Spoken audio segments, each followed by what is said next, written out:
Desiree. Good afternoon. This is the January 28th, 2025 regular meeting of the Santa Barbara City Council. Will you please join me in the Pledge of Allegiance? I pledge allegiance to the flag of the United States of America and to the republic for which it stands, one nation, under God, indivisible, with liberty and justice for all. Madam Clerk, would you call the roll, please? Certainly. Councilmember Harmon. Here. Councilmember Santa Maria. Here. Councilmember Snedden. Here. Mayor Pro Tem Friedman. Here. Councilmember Gutierrez. Present. Councilmember Jordan. Here. And Mayor Russ. Here. And Councilmember Hartman, would you give a clarification to your remote participation? Thank you, Mr. Mayor. I am recovering from illness, so we'll be using one of the exceptions for remote participation for that reason, and there are no adults over the age of 18 in the room with me. Thank you. Can you read the next item, please, Madam Clerk?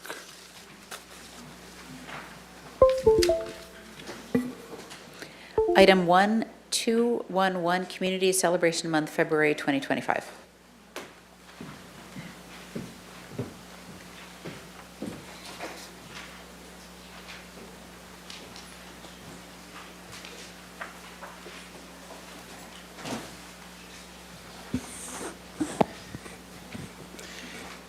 It's the 211 Community Celebration Month, February of 2025. Whereas the 211 helpline is a free, confidential information and referral system connecting people to free or low-cost health and human services and current incident and emergency information through call, text, and the web. And whereas 211 was first enacted by the FCC in 2000 and now covers 85% of all households nationwide and 96% of California's population. And whereas 211 Santa Barbara County was first implemented in 2005 and is available 24 hours a day, 7 days a week, in 150 languages to all residents. And whereas in November 2014, 211 became a program of Communify, a Santa Barbara County nonprofit which empowers people and transforms lives through their 16 programs which serve the community. And whereas in 2023, 211 had 14,842 visits to 211sbco.org and 11,592 resources provided to county residents by call specialists, with the top three resident needs being about housing, utility assistance, and mental health. And whereas Communify's energy services and Head Start programs will be hosting a free 211 Community Day celebration on Saturday, February 8th at Earl Warren Showgrounds in Santa Barbara, with over 70 nonprofit agencies, free health screenings and vaccines, children's activities, food, entertainment, and more. Now, therefore, I, Randy Ross, by virtue of the authority vested in me as mayor of the city of Santa Barbara, do hereby proclaim February 2025 as 211 Community Celebration Month in Santa Barbara, and encourage community members to learn more about the many services and resources available to them through local agencies. Congratulations, Pat.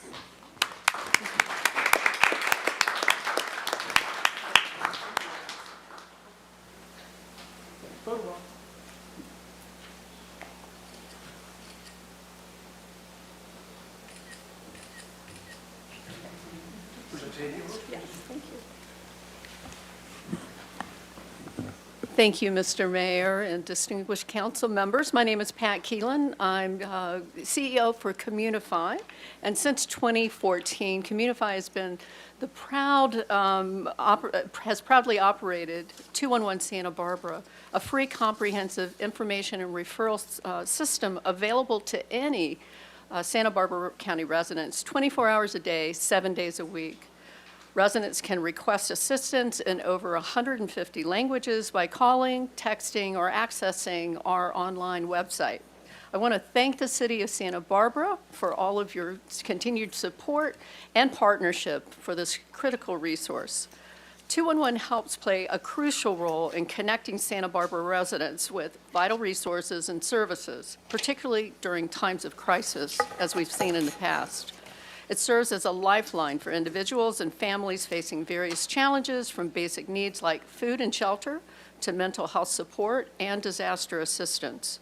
The helpline's easy-to-remember number provides a quick and reliable way for people to access the help that they need.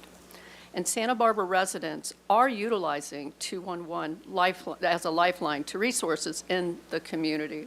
In fact, in 2024, nearly 2,000 residents called 211 for information and referrals. The majority of these callers were female, between the ages of 30 and 54, closely followed by seniors over the age of 62 at income levels less than $26,000 a year annually. The top 3 caller needs were housing, mental health and substance abuse, and utility assistance. In short, these resources help struggling individuals and families keep a roof over their head, pay their utility bills, and really help to support their overall stability and well-being. As our residents continue to face challenges, 211 is an investment in the well-being and resilience of our community. We are extremely grateful to the City of Santa Barbara for being an important partner and recognizing these contributions. As we've seen in the news today, there's a great deal of uncertainty for many nonprofits as we navigate changes at the federal level. So we're very grateful for our local partners, and in particular the City of Santa Barbara, for all of your support as we navigate these uncertain times. So we hope all of you will join us for our upcoming 211 Community Day celebration on Saturday, February 8th at the Earl Warren Showgrounds in Santa Barbara.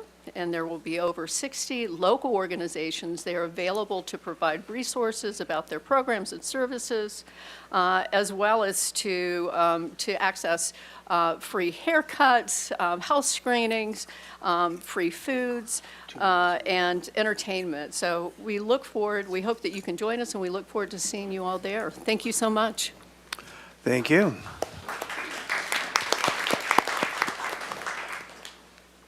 Ms. McAdoo, are there any changes to the agenda? Thank you, Mayor. Just one request. We would like to, if possible, make a time certain for the Police and Fire Commission interviews. The candidates were notified of a 4 p.m. time, but it didn't get reflected on the agenda, so we're hoping that the council would be able to pause from wherever we are and do that at time certain at 4 o'clock, and the clerk and I are happy to remind the council of that. What, me forget? Okay, very good, thank you.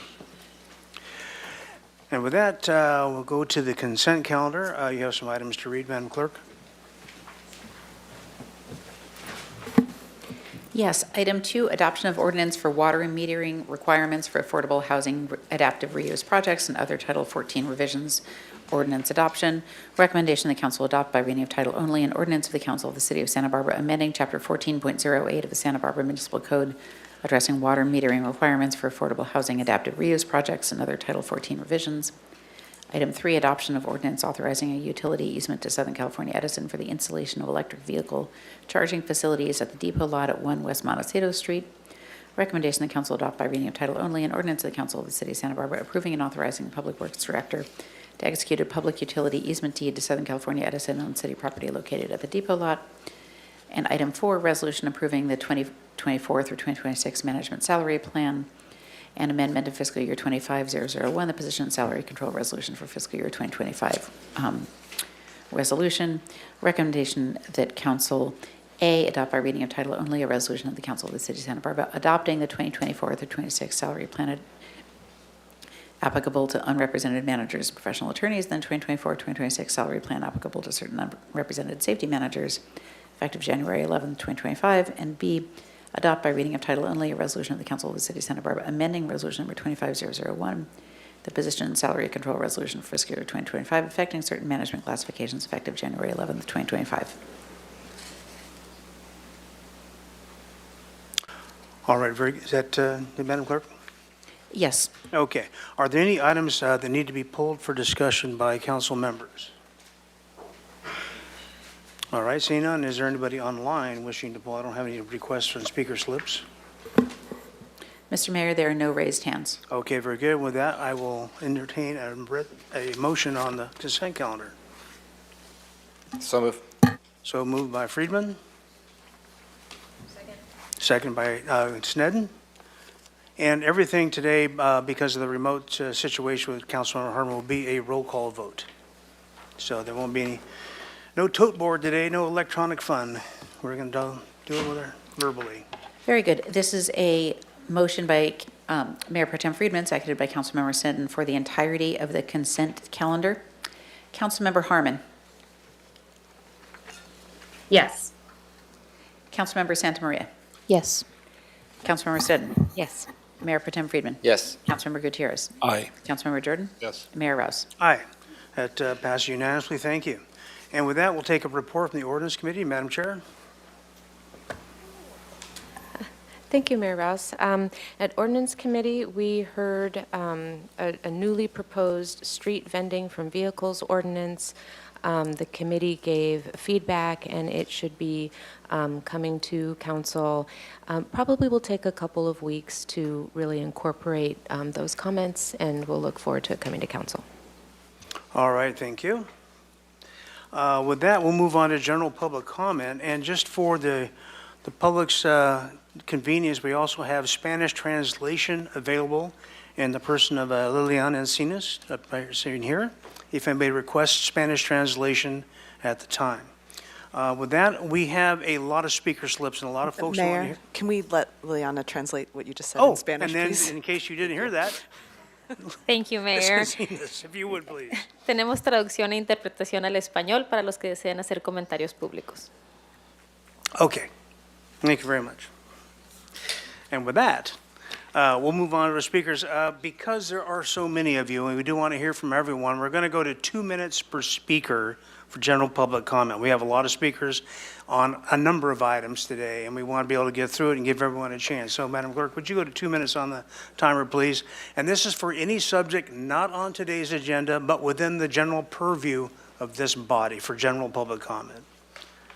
And I will call you up, and then I'm going to call the person who will be on deck next in line, so we can move this efficiently, if we may. We'll start out with Audrey Liggett. Before we start, apologies, I was aware that it was a 3-minute thing, so what I wrote was exactly 3 minutes. Is there any way we can get a smidge of grace, given there's no opportunity to You know, adjust? Mr. Liggett, I'd like to, but we're not going to get through Or the just- list, okay. so if you can let her rip, I'll be Great, gentle. thank you, appreciate it. Good afternoon, members of the City Council and City Attorney. Thank you for the opportunity to address a critical issue impacting families in our community, which I believe is the oversight of the City Rehabilitation Loan Program. The program was designed to assist vulnerable families, particularly low-income families and seniors, but its administration has revealed serious flaws that burden borrowers and their families.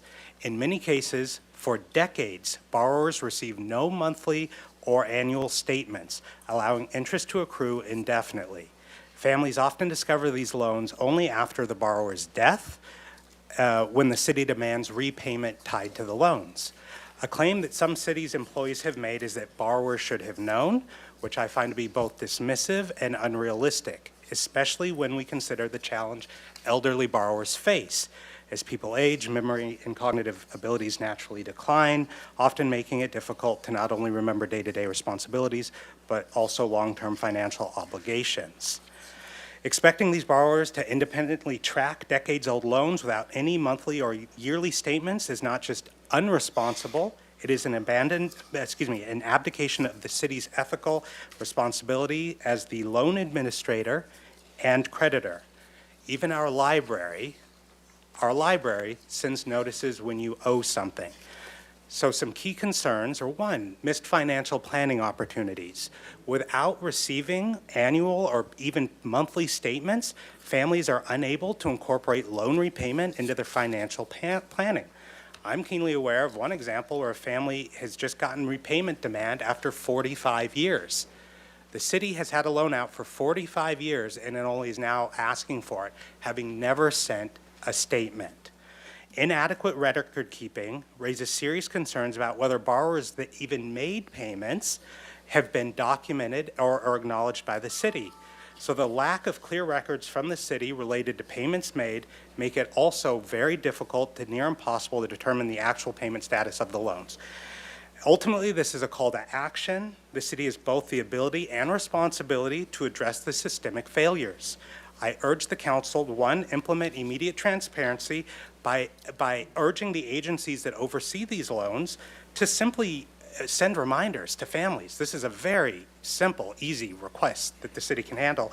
And then the second is to review and possibly revise loan terms considering forgiveness or restructuring in cases where the city's neglect has caused or will cause significant financial harm. Thank you, Mr. Liggett. Steve Sendoff, I believe, and followed by Jacqueline Inda. Thank you, Mr. Mayor. Good afternoon, Council. I'm Steve Saraboff, a resident of the Bungalow Haven neighborhood in the Upper East Side. I'm here to comment on an effort to designate the Bungalow Haven as a historic district on the National Register of Historic Places. After the application came to light, opposition to the historic designation ran about 5-1. Property owners in the Bungalow Haven have signed about 80 letters of opposition, which is well more than the 51% threshold specified by the state and federal rules. In less than 2 weeks, overwhelming neighborhood opposition led to withdrawal of the effort by the 2 private applicants. I want to thank each of you for your participation in resolving this controversy. The controversy played out against a background of devastating fires in Los Angeles. This brought out 2 core issues: insurance costs and availability, and fire hardening. This was a terrible time to mess with fire insurance. Yet, as explained by the National Trust for Historic Preservation, the historic designation would have inevitably increased insurance costs and resulted in some folks losing their insurance. Furthermore, the controversy demonstrated that Santa Barbara needs a better balance of priorities. For certain, historic preservation is very important, and I'm proud of my role in this in our community. Yet, as we saw in LA, if a historic building burns down, historic preservation has failed. Yet our current ordinances give little leeway to fire hardening of historic resources. For example, many of the Craftsman bungalows in my neighborhood are riddled with nooks and crannies where flying embers can nestle and grow. Those homes were designed for a different time. Their form followed their function, but functional demands have changed. These 2 issues, insurance and fire hardening, show that our current regime is broken. I therefore urge Council to take action. First, we need a study of how the Lower Riviera Special Design District ordinance has impacted the neighborhood, and especially a comparison of comparable, less regulated neighborhoods such as the West Side and Lower East. Second, we need to de-emphasize reliance upon historic materials, and especially wood, where modern fire-hardened materials can be substituted with the same appearance. Okay. Likewise, we should give property owners more leeway in changing how their homes look. Thank you. We're out of time. Thank you. Thank you. Jacqueline Inda, followed by Peggy Nicholson. Mayor and Council, my name is Jacqueline, and I am here in representation of Casa de la Raza. Our community has been faced with the reality that Immigration Customs Enforcement has been running through our community, both on the east side and on the west side, including other majority-minority areas in the county.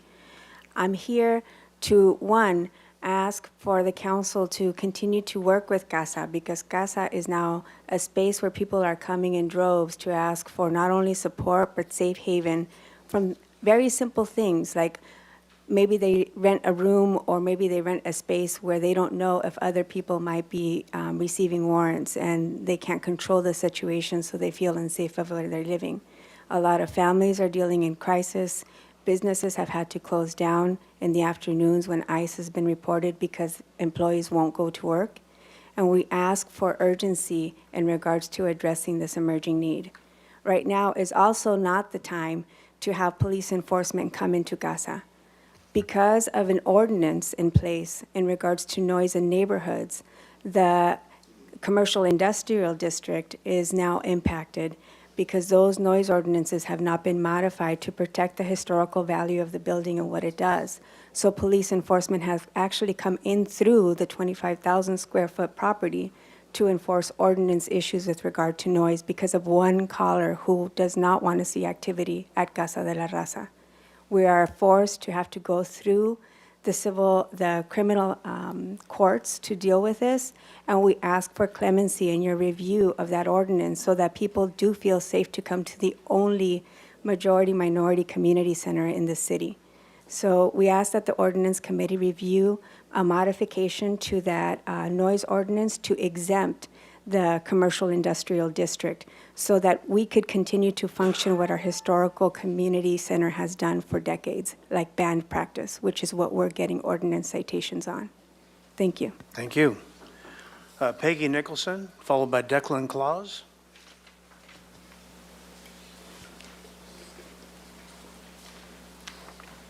Hi, good afternoon.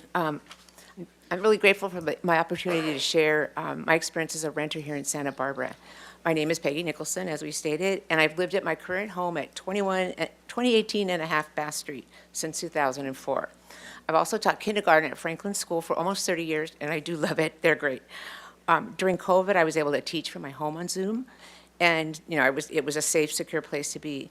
I'm also a member of the Santa Barbara Teachers Union Teachers Association, and I'm really acutely aware that many teachers, especially new teachers, cannot afford, teach in Santa Barbara, not able to afford to live here. But I've been really fortunate, but now this is threatened. I'm writing to ask you to protect tenants like me from an eviction, being displaced by landlords who evict tenants, renovate the properties, and then charge highly inflated rents. I'm asking the City Council to reconsider placing a cap on rent for tenants who exercise their right to return following a substantial remodel. And it's not just me who's threatened, it's my wonderful neighbors who are also threatened. These neighbors include a home health nurse, a physical therapist, a family with 2 preschoolers, and a hairstylist with her 12-year-old son, who just started at Santa Barbara Junior High. We have all worked hard for and have greatly appreciated the stability of our safe, secure, and quiet homes. All of this changed this fall when Andrew Bush of the Anheuser-Busch family bought the property. We were served with basically intent to terminate tenancy, but it was basically not legally, but it was an eviction notice. And they weren't legal, but it was really unsettling to have that process server come to your door. Maintenance largely ceased. And then Andrew Bush's lawyer knocked on our doors to try to give us relocation checks. No building permits have even been filed in this rent eviction, but they would seek to displace over a dozen tenants right now. If the council does not act, many people like me will likely be permanently displaced from Santa Barbara. And I'm almost out of time. Thank you. Thank you.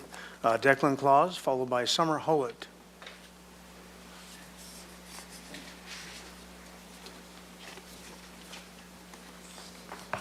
Hello, my name is Declan Claus, and like Peggy, I'm a Upper Bath Street tenant. I've lived and worked in Santa Barbara for the past 4 years. When I first came to Santa Barbara, I was unable to find affordable, livable housing. As a result, I was homeless. I lived in my Honda Fit for 2 months. Eventually, I did find stable, affordable housing with a fair and personable landlord.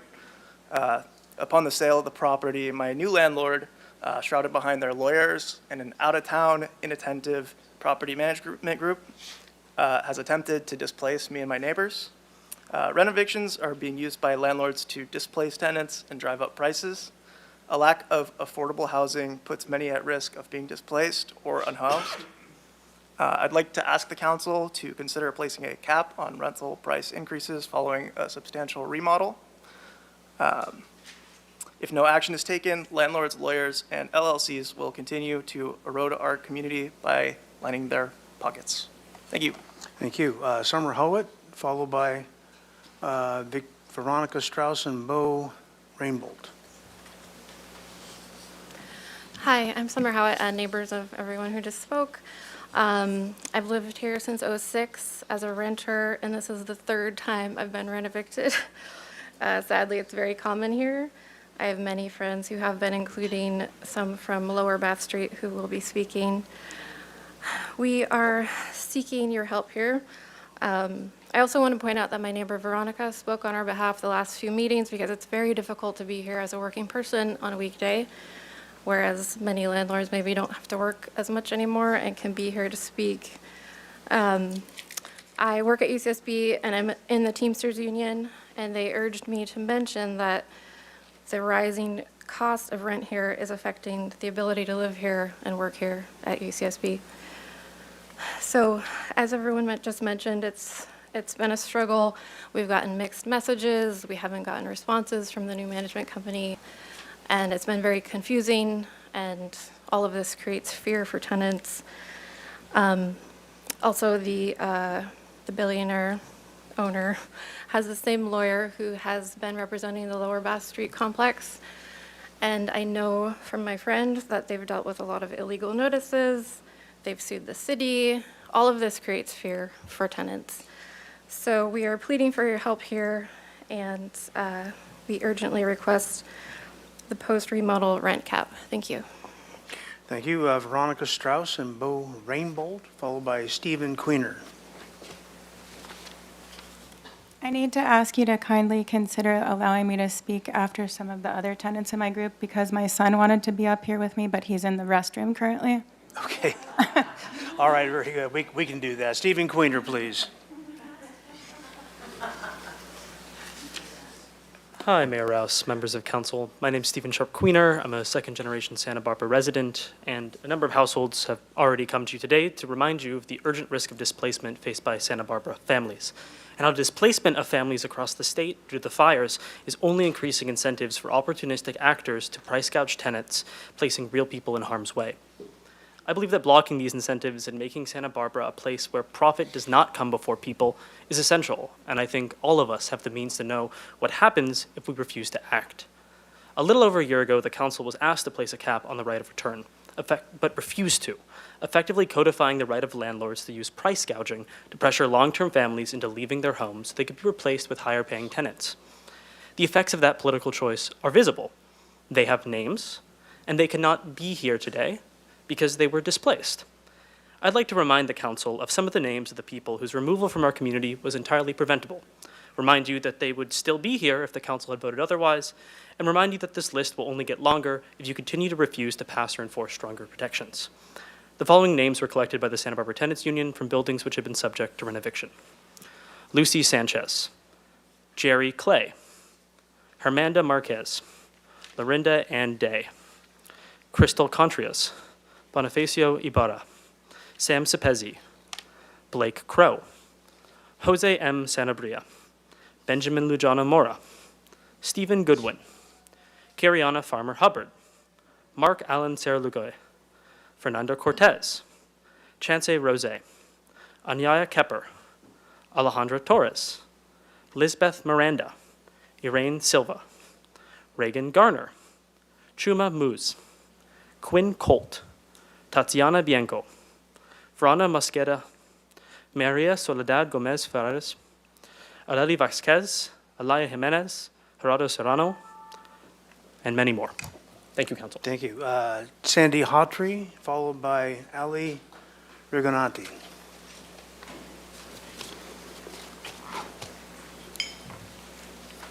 Hi, my name is Sandy Hawtrey. I initially was coming here to support the Bath Street Tenant Coalition, but recently I found myself in the unfortunate position of having to find a rental.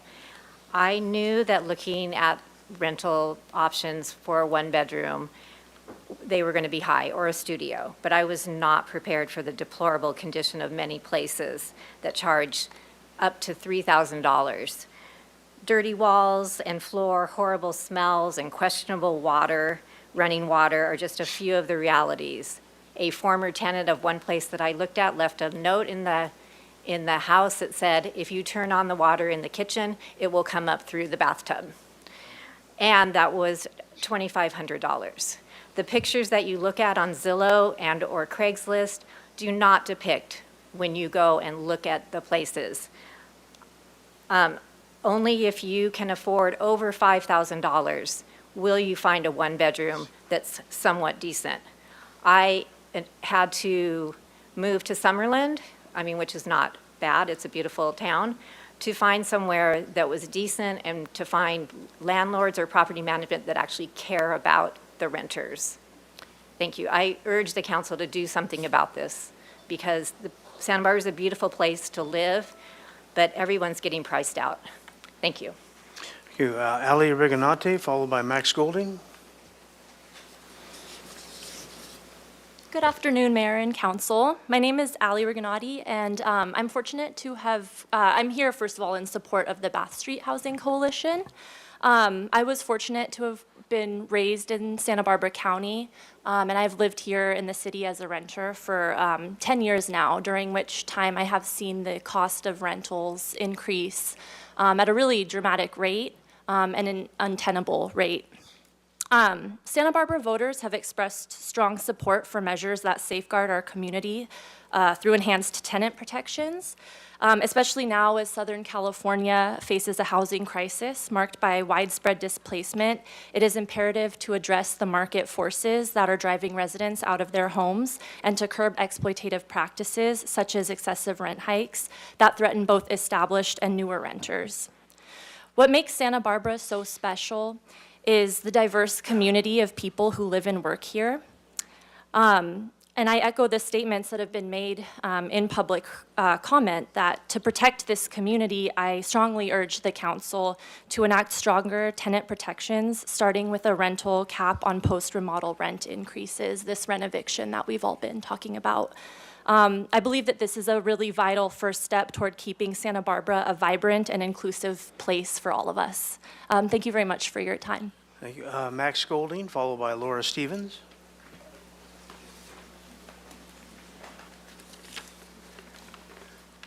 Hello, everybody. I'm here primarily in solidarity with the tenants from, we're calling them the Upper Bath Tenant Association, because Lower Bath is 215 that you've all heard about so much. Mike, you know kind of the most about here. I want to get the point across here that they're not the only ones that have been renovicted in my neighborhood, because I live in the Oak Park neighborhood near them. They're one of the latest groups of tenants being renovicted in Oak Park. So I've met all of them. We've heard of them. There's single moms, nurses, teachers, physical therapists, hotel workers, grandparents, kind of ordinary people that make the city run. And they're on the bike route home for me on Bath. I typically take Carrillo to downtown, and I take Bath back. So just to give you an impression of all the renovations I'm aware of that happen on that bike route, at 401 West Los Olivos Street, 18 units, everyone was kicked out suddenly. An ex-coworker of mine from CALM, Child Abuse Listening and Mediation, was in that building, a single dad who was a plumber, an elderly couple originally from Japan, a real estate agent who was very upset about the situation, but was like, this is just how it works. At 210 West Los Olivos Street, right up the street, 5 or 6 units or so, all hardworking Latino families. One of them, I believe, had to move to Bakersfield after living here like 20 years. All of them used the word traumatizing. When we all met up in my office one time, them figuring out how do we survive this terrible crisis happening to us. Right down the street was 2221 Oak Park Lane, 9 units. I don't know much about this. I didn't meet them. I just know about this from another SBTU member. Also down the street was 130 West Padre, 8 units. Now mostly students. This was a Codo operation like 215 Bath, where everyone was kicked out and replaced with students by the bed. Same people like Austin Herlihy, James Knapp, all the, some of you guys' like favorite people. A colleague of mine in the mental health field last year was kicked out of a single family home from, I believe, 2024 Castillo Street on that bike route, but I don't remember if that's the exact one, but I know I bike by it every day, and there's cool cactus stuff still out in the front yard area. It's really pretty. I was going to say other stuff, but that's just a painting of like the ones I know about. SB2 does not get all the complaints of all the crises happening. That's a really small window, and I'm just part of a committee that helps people. So it's happening a lot more just in Oak Park, and then there's the whole city, and it's happening a lot more in the whole city. Thanks. Thank you. Laura Stevens, and then Veronica, are you ready after that? Okay. Laura Stevens first, please. Good afternoon. I am Laura Stevens, a home health and hospice nurse here in Santa Barbara. I lived here long-term a long time ago, but have come back permanently. The tenants in our Upper Bath property have been attempted to be renovicted for substantial remodels. Since the new owner took possession, we've endured non-cashing of rent checks, 6 months of overgrown landscaping, eviction notices and checks for buyouts taped to our doors, and constant inspections. I am a 74-year-old, hard-working, paying tenant. My employer found me with my skill set, passion, and patience to be an effective home health and hospice nurse. All of this is because a giant loophole exists for distant landlords can evict, remodel, and raise the rent as much as they want, 40%, 50%, or more. Today's tight housing market makes large percentages even more possible. In the U.S., the expected rate of investment return is generally no more than 10%, with few exceptions. The calculated rate of return for a separate property business at divorce is 10%. In a declared emergency, housing and goods can only go up 10%. In 10%, in Santa Barbara, yearly rent increases could be no more than 10%. This limit exists in the interest of fairness and justice. A distant LLC landlord upending the lives of good, on-time paying tenants to increase his wealth far over the 10% only widens the vastly lopsided power balance between landlords and tenants. City Council, I implore you to consider closing the loophole and to allow landlords to return good tenants after remodeling is completely done. If the rent could then go up the gold standard 10%, the interests of fairness and justice will have been served, as well as your duty to advance and defend the needs of the Santa Barbara community.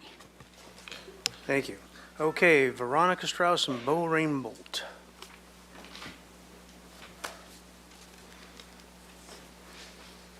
Here we are. Thank you for delaying our time here. My name is Veronica Strauss, and this is my 12-year-old son, Bo Rainbolt. We are part of the tenant group located at 2016 Bath Street that is facing a reno eviction. I'm a licensed professional, as are most of our neighbors, if not all of them. And our current landlord, Andy Bush, is not only attempting to evict adults but children, my son along with 2 others who live on the property. And I think that there's a deeper issue here that seems to have been kind of glossed over, and I haven't heard it mentioned today and in any of the previous meetings. And I think what it is, and I'm just going to just apologize to everyone in advance for this, because I know a lot of people are going to get offended. No offense, but I think the issue is that the landlords are very greedy. Our current landlord, Andy Bush, is a billionaire, so he's just yet another Santa Barbara billionaire landlord who's attempting to make a quick buck on displacing us all from our homes. And I think the issue really is, do people care more about money or people? And at the end of the day, or at the end of our lives actually, when we're all laying on our deathbeds and we're all going to end up there, nothing's going to matter except love. How much did we love each other? And were we loved by others? Bo, would you like to say anything? My mom has been going through a lot of stress lately. She has had a pain in her neck and had to go to the emergency room for 10 hours. And she's just been in a lot of stress lately due to all the stuff that's been happening with the landlord. And I hope you can just make this stop. Thank you for your time, energy, and effort involved in all of this. Much appreciated. Okay, Rennie Strong, followed by Connor McGinley.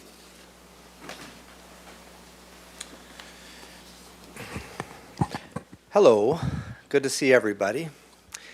Some of you, I'm sure, know me because I've put some stuff out there I've called you, so congratulations getting on, Miss Santa Maria. Mr. Roos, we are from the same town. You were Covina, I was born there. Covina, California, and you look like my Uncle Steve Stavely, who was head of Department of Justice of California, by the way, who was chief of police of the whole state of California. My mom's brother-in-law, who chose to not help us speak about what's really going on. So not to offend anybody here, but we need some offending happening. So I've been up in Cody, Wyoming, trying to get people to, how do we localize? How do we stop the corruption going on? How do we stop our geoengineered skies? A lot of different names by that. How do we stop the 5G? Microwave military radiation technology. This is all weapons. Smart meters with lithium batteries. We're not talking about not natural wildfires. We're talking about Lahaina, Santa Rosa, Paradise, California, and let's see, and yeah, LA. So we want it to happen here, folks. Do you want it there? I'm just going to let you guys know I'm here, and And since, Mr. Charlie Uhrig, sheriff and once mayor of Solvang, chose not to help out either and say anything about the COVID-19 84, the Great Reset, people that don't look it up, we won't know, so you got to look it up. You got to invest. But I'll be back here next time, and also on the 4th, because I'm going to have people, and we're going to be really showing how to take back our communities, not displacement of the people, help to heal the land and ourselves, and stop this corruption. Thank you. So thank you. Connor McGinley, followed by Jennifer Hernandez. Hello, I'm Connor. I'm also with the Upper Bath Street people. I'm the one with the 2 small children. Me and my wife moved back here. We met at UCSB and moved back here 5 years ago because she got a degree as a physical therapist. She does home health physical therapy, which means she goes to the homes of people who are disabled or too ill to go seek care otherwise. If you have someone in your life who needs that kind of care, it's a small enough community, you've probably met my wife or they know her. I run a small family business locally here, and the big concern I have is mostly that my children, my daughter's 4th birthday was yesterday, actually. She'll be going to kindergarten soon. My son, I'd like him to join her. We go to the Oaks, the co-op, across from the park, and I'd love for him to be able to go to school with her. And all of this uncertainty around the renovation that's happening means that, you know, I don't know if I'll be able to enroll her in kindergarten and then have to move her to a different school, or if her brother will get the opportunity to go to the Oaks, or if I ought to look for a school somewhere else for her to go to. It's all very uncertain, and, you know, I don't want my children to have to understand the situation. You know what I mean? They're so small. I'd like to save them from it, and it's only all due to the fact that their parents are renters, which, you know, in Santa Barbara is not so big a crime. I think the median home price in Santa Barbara is now $1.7 million. I have a joke among my peers that doctors are the working poor of Santa Barbara. So, you know, there's many of us are renters, those of us who make up your local business owners, the physical therapist who's in your home, helping your father who's too sick to go seek care elsewhere. So if we could put a cap, you know, and it's a simple request, a cap for when we return. We're happy to pay to live where we live. We just don't want to get forced out of the community. Thank you. Thank you. Jennifer Hernandez, followed by Karina Savina. Svacina.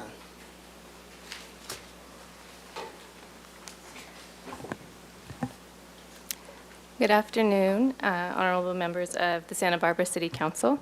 My name is Jennifer Hernandez. I'm Associate Policy Director with CAUSE, and I stand before you to urge you to take proactive action to ensure that Santa Barbara does not become the county with the highest poverty rate, with over 70,000 of our community living in poverty and 12.9% of school-age children currently experiencing homelessness, compared to 4%, which is the statewide average.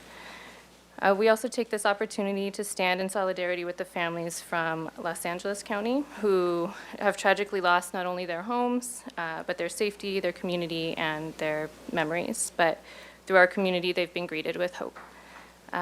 We welcome every family that has temporarily and may permanently call Santa Barbara their home. But what we do not welcome are the property management companies, landlords, or anyone else that would use this tragic moment in our state history as an opportunity to illegally price gouge communities at their lowest point and with minimal options. The state of emergency issued in California for Ventura and LA counties includes protections that extend to adjacent communities impacted by residents that seek services in those areas, such as Santa Barbara. We urge the Santa Barbara City Council to be proactive in their actions in securing rent stabilization by doing the following: enacting a rent freeze, enacting an eviction moratorium, expediting a decision on capping the rent increases after substantial renovations, and if needed, declare a state of emergency to do this. Let's be the first in the state to set the precedent that our rental community is truly protected and be proactive in uplifting our community so that we don't just look like the picture-perfect postcard, but are truly a reflection of what we aspire to be. Thank you. Thank you. Karina Svacina, and followed by Mike Rosick. I live at 215 Bath, and for over 8 months, I have attempted to pay rent, and my landlord has sent it back to me in an attempt to evict me. This month, my neighbors and I are taking a stand against the harassment we have endured for over a year, some of which was particularly bad over the holidays, by participating in a rent strike. Until conditions are improved at 215 Bath and/or until the city takes real action against my landlords, I will no longer attempt to pay rent. As some of you know, over 40 of my neighbors, mostly local workers and retirees, have fled our community due to illegal notices and harassment. In their place, there are now 30 EF students living in 10 units, and they pay over $3,000 a month per bed. Although these students are new, I hope they will not have to experience the harassment my neighbors and I continue to experience day after day. Over the Thanksgiving holiday, a homeless person defecated outside our apartment near the communal dumpster. Despite numerous emails and calls to my landlord and various city agencies, including infectious disease and health and safety, the feces was left for 2 full weeks until mid-December. If that wasn't bad enough, over the Christmas holidays, my neighbors were without power for 5 days. Again, despite numerous calls and emails to our landlord and Edison, our neighbors were left helpless. It is time for City Council to stand up to landlords that act in bad faith by passing laws to protect tenants from rent evictions and blatant harassment. The business model that the owners are applying to 215 Bath is exploitative and attributes to what I've done slumflation. Sharing a room used to be a way for tenants to save money. Landlords in this town have flipped that idea on its head and instead decided to maximize profit. It is creating slum-like conditions and inflating the overall housing market. If the assumption is that everyone can and should share a room and that each bed costs $2,000 a month or more, we're all in trouble. Because of price gouging, there will be no teachers, no food service workers or families left in Santa Barbara. In the wake of the LA fires, we need to be hyper-vigilant about price gouging, which is already running rampant in the city. We need a rent cap and a memoriam on short-term rentals. Short-term students like the EF students who now live in the place of affordable housing can stay in hotels for 2 to 3 weeks at a time. Thank you. Thank you. Mike Rosick, followed by Lisa Haworth. Mike? Mike wasn't able to. Okay. Then we'll go with Lisa? I'm going to Followed try by to read as Angela, fast as Sanchez. Karina. Or Angelisa. It's Lisa. Good afternoon, Council. My name is Lisa Hayworth. I've lived at 215 Bath Street for over 10 years and living almost 1.5 years through a tumultuous, highly publicized rent eviction by Kodo Group, which you are all aware of. Myself and 13 other tenants are local workforce. We are a united and humbled group. However, we are being treated inhumane and like second-class citizens by the people we serve. The harassment by Kodo Group is frequent. This is fact, but they will tell a different story that's disingenuous. The list of harassment is long. I'll share a few incidents of harassment. Cutting off our utilities without notice for long periods of times. Our amenities removed without notice that we still pay for. We've had frequently been, our privacy and security has been frequently compromised. We have to police ourselves. Our personal property unjustly destroyed without remorse or apologies from the owners. Our only means of communication is through an email address with Kodo Group, as we do not have a legally required on-site property manager. Heaven forbid it were something serious like a fire. A tenant even witnessed the electrical boxes arcing. It's laughable how Kodo, in the beginning of this ordeal, was shouting from the rooftops their concerns was to prevent a fire at 215 Bath Street, quoting from the fire incident which occurred at the Beach Street properties. If this were true, the very least they would do would be observing and protecting and practicing the law. It's abundantly clear their plan is to evict people, and we want to know, where is this profit going? Why is this happening to us? How are they getting away with this? You've all known this. You all have known this. All along what's happening to us. I implore you to do better, pass rent cap post-rent evictions, make rent evictions illegal, pass a rent freeze, and we, the 215 Bath Association Group, are implementing a rent strike until our demands are met and reasonably met. Thank you. Thank you. Angelisa Sanchez, followed by Zuela Cabrera.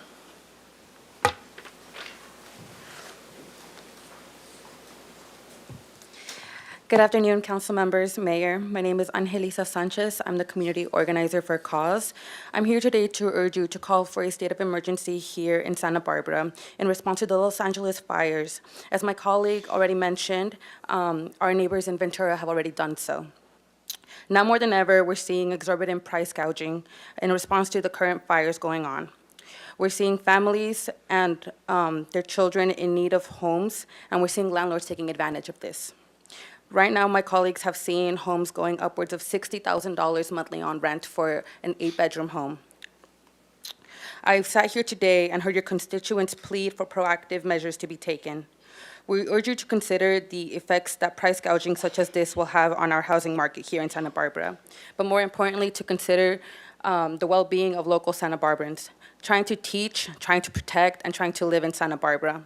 Move in solidarity with folk in Los Angeles who are seeking a roof over their children's heads, and ensure that we enact not just protections, but also an expedited cap on rent increases after rent evictions, an eviction moratorium, and lastly, a rent freeze. Thank you for your time. Thank you. Zoila Cabrera, and she requests Spanish translation, please. Ms. Encinas. And Mayor will double her time for the public. Correct, thank you. And Liliana, you do have not just the 2 minutes. Can I get 1 minute just for some You got it. Doña Zoila, le pido que hablen en enunciados de un solo enunciado para poder traducir, interpretar y no se me pierda nada en la trayectoria. ¿Sí? Sí, buenas tardes, miembros del concilio. Good afternoon, council members. Mi nombre es Zoila Cabrera. My name is Zoila Cabrera, Estoy aquí hoy para sugerir and I am here today to suggest que tomemos acción that we take action, proactiva proactive, para asegurar el bienestar de la gente aquí de Santa Bárbara. so we can assure the well-being of the people of Santa Barbara. Estamos viendo que ahorita We are seeing now, con los incendios with the fires en Los Ángeles hay familias in Los Angeles, that there's families buscando refugio searching for shelter y hogar. Vemos esta crisis and for homes, and we are seeing this crisis que los dueños that the owners, de propiedades están tomando ventaja property owners are taking advantage de estas familias, llevando más las rentas altas taking advantage of these families by raising rent de los que ya están muy altas. that are already high. Queremos asegurarnos We want to make sure que tengamos un control de renta that we have rent control aquí en Santa Bárbara here in Santa Barbara y que paren las evicciones and that evictions stop, para proteger a nuestras familias, so we can protect our families, ya que con las evicciones because due to evictions, nuestros hijos, hijas y nietos our sons, daughters, and grandchildren van con mucho temor a las escuelas. go to school with fear. Por las evicciones y pedimos protección para la gente de Santa Bárbara Due to evictions, we ask that you protect the people of Santa Barbara y nuestras familias. and our families. Gracias por su tiempo. Thank you for your time. Thank you. Okay, thank you. Amber Asher, followed by Brett Bayland. Sarah back.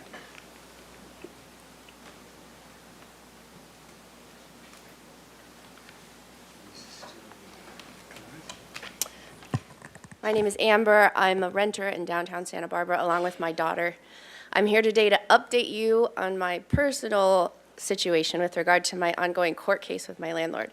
It's been 2.5 years that I've been coming here to talk to you all, and we are nearing an end finally. This past week, the county appellate court upheld the decision by the lower SB courts to dismiss my landlord's case in my favor. And I came here just to share that with you because I haven't given you these details. This is relevant to this group because what both sets of judges, 4 in total, decided was to uphold the laws made by City Council. The crux of the issue was a wish by my landlord to rent evict multiple tenants in a stated goal to double rents following his purchase, met by an upholding by the court of your 1-year lease law as a defense against that action.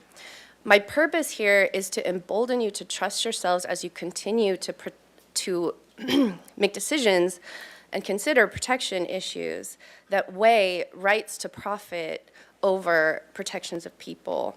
We're witnessing in real time at a national level the many negative and dangerous impacts of a leadership that centers legislation on profits with total disregard of people, culture, community, in defiance of values and protections that have been fought for and earned by the people, for the people over a long period of time. And that is a lot of what we're looking at when we think about housing in Santa Barbara.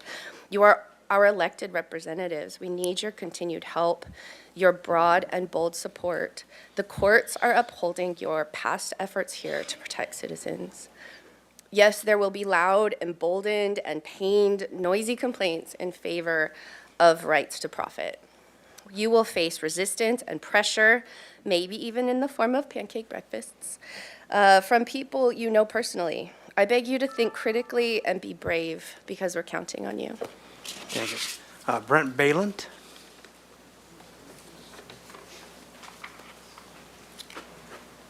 Would you plug this one for me? Thank you, appreciate it. There we go.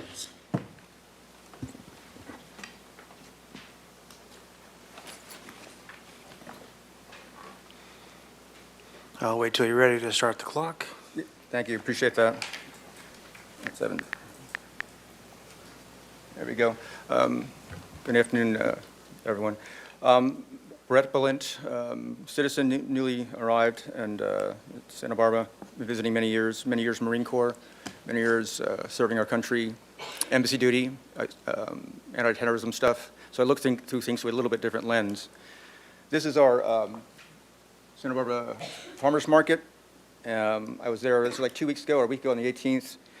They're setting up now. My concern is we don't have another incident happen here what occurred in New Orleans or in Germany not long ago.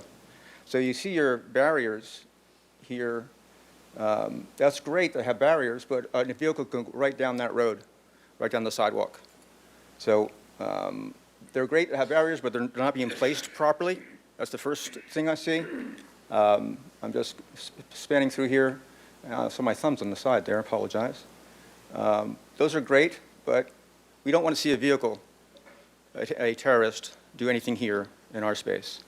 So some of the avenue, that's great, we got barriers, but there's a vehicle can go down either side. So whoever's placing them, they're not being placed properly, step number 1. Step number 2, if you look up here, there are no barriers. So you have barriers on 2 roads, but not all 4. So if I was looking at this from the lens of a terrorist, someone's going to do mayhem, you're not doing a damn thing. Thank you. I'll finish. Have a good day. Thank you. Madam Clerk, any commenters online? Yes, Mr. Mayor, one commenter.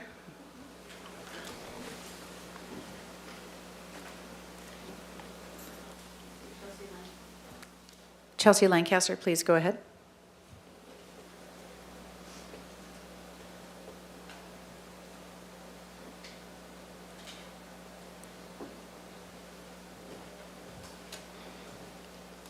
Chelsea Lancaster, you can unmute yourself and go ahead.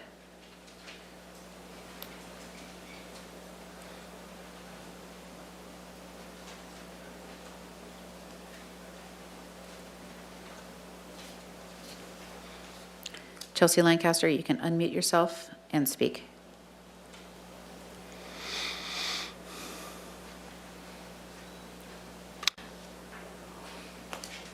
All right, very good then.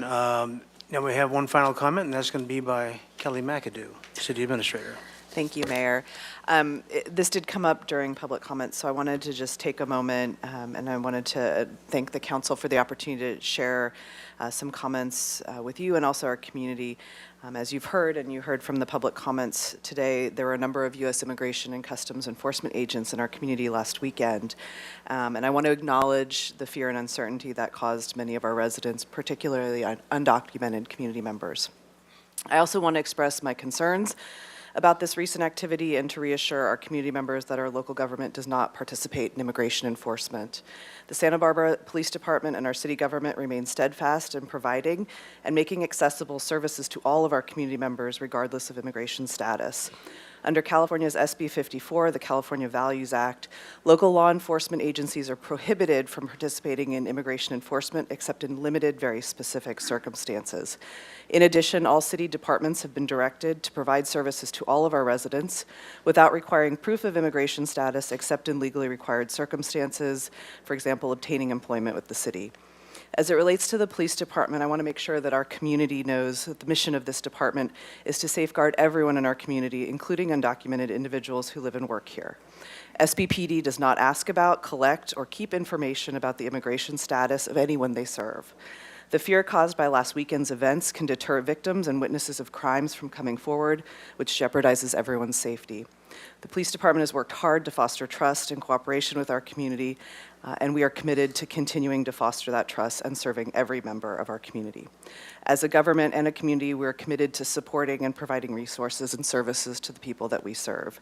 I wanted to let the community know that the police department will be putting out a similar message on their social media channels later today, and then we'll also be publishing this message and then some additional resources, immigration resources for our community. So I just wanted to share those comments. All right, thank you, Ms. McAdoo. That concludes public comment. We will move on to the next item, which is Councilmember Committee Assignment Reports. Mr. Friedman. Thank you, Mr. Mayor. I attended the Airport Commission and the fixed base operator request for proposal process was discussed, as was an update on the noise working group. At Central Coast Water Authority, one announcement was that the Executive Director, Ray Stokes, has announced his retirement in effective April 2026, and the board voted to do a full recruitment for that position, so that will be coming out over the coming months. And then as part of the League of Cities, Coastal Cities group, we were informed that there's a major court case that has to do with sea level rise in local planning, and it's called the Casa Mira case, and the lower court had ruled basically in favor of local jurisdiction in terms of being able to protect your property and the what is existing development as defined by the Coastal Act, which was anything that's permitted through the normal processes after 1977. However, that was overturned by the appellate court late last year, and so now trying to understand it, but that might mean that existing development for property means that it's anything built before 1977, and so that has a lot of implications that we're trying to understand for the last almost 50 years of development in the coastal zone. And right now there is a move to do a petition for the California Supreme Court to review the process, and our city staff is looking at that on whether or not we would opine on just having the Supreme Court review the case. So wanted to bring that up because it's a major implication on land use policy throughout the state with that court case. Ms. Sneddon. Thank you, Mayor Rouse. I attended the Cachuma Operation and Maintenance Board meeting. They're very dry conditions, sort of historically dry conditions, and in response to those conditions, and also because it's regularly planned and the fires in Los Angeles, they're updating the disaster and resilience plans community-wide for the Cachuma operations, and also an important message that we do have enough water despite the very dry conditions. Mr. Gutierrez. Thank you, Mr. Mayor. I attended the Police and Fire Commission meeting, and Chief Mills went over 3 apps that people can sign up for to stay informed about emergency notifications. The first one is readysbc.org, Pulse Point, and Watch Duty. So if you want more details about how each one of them work, you can watch the meeting on YouTube. Thank you. All right, very good. And we'll move on then to item 10. Madam Clerk, if you need something to read. Yes, item 10, presentation from Santa Barbara County Office of Arts and Culture. Mr. Mayor, I'll go ahead and introduce the item for you. Brandon Buddha, Acting Library Director.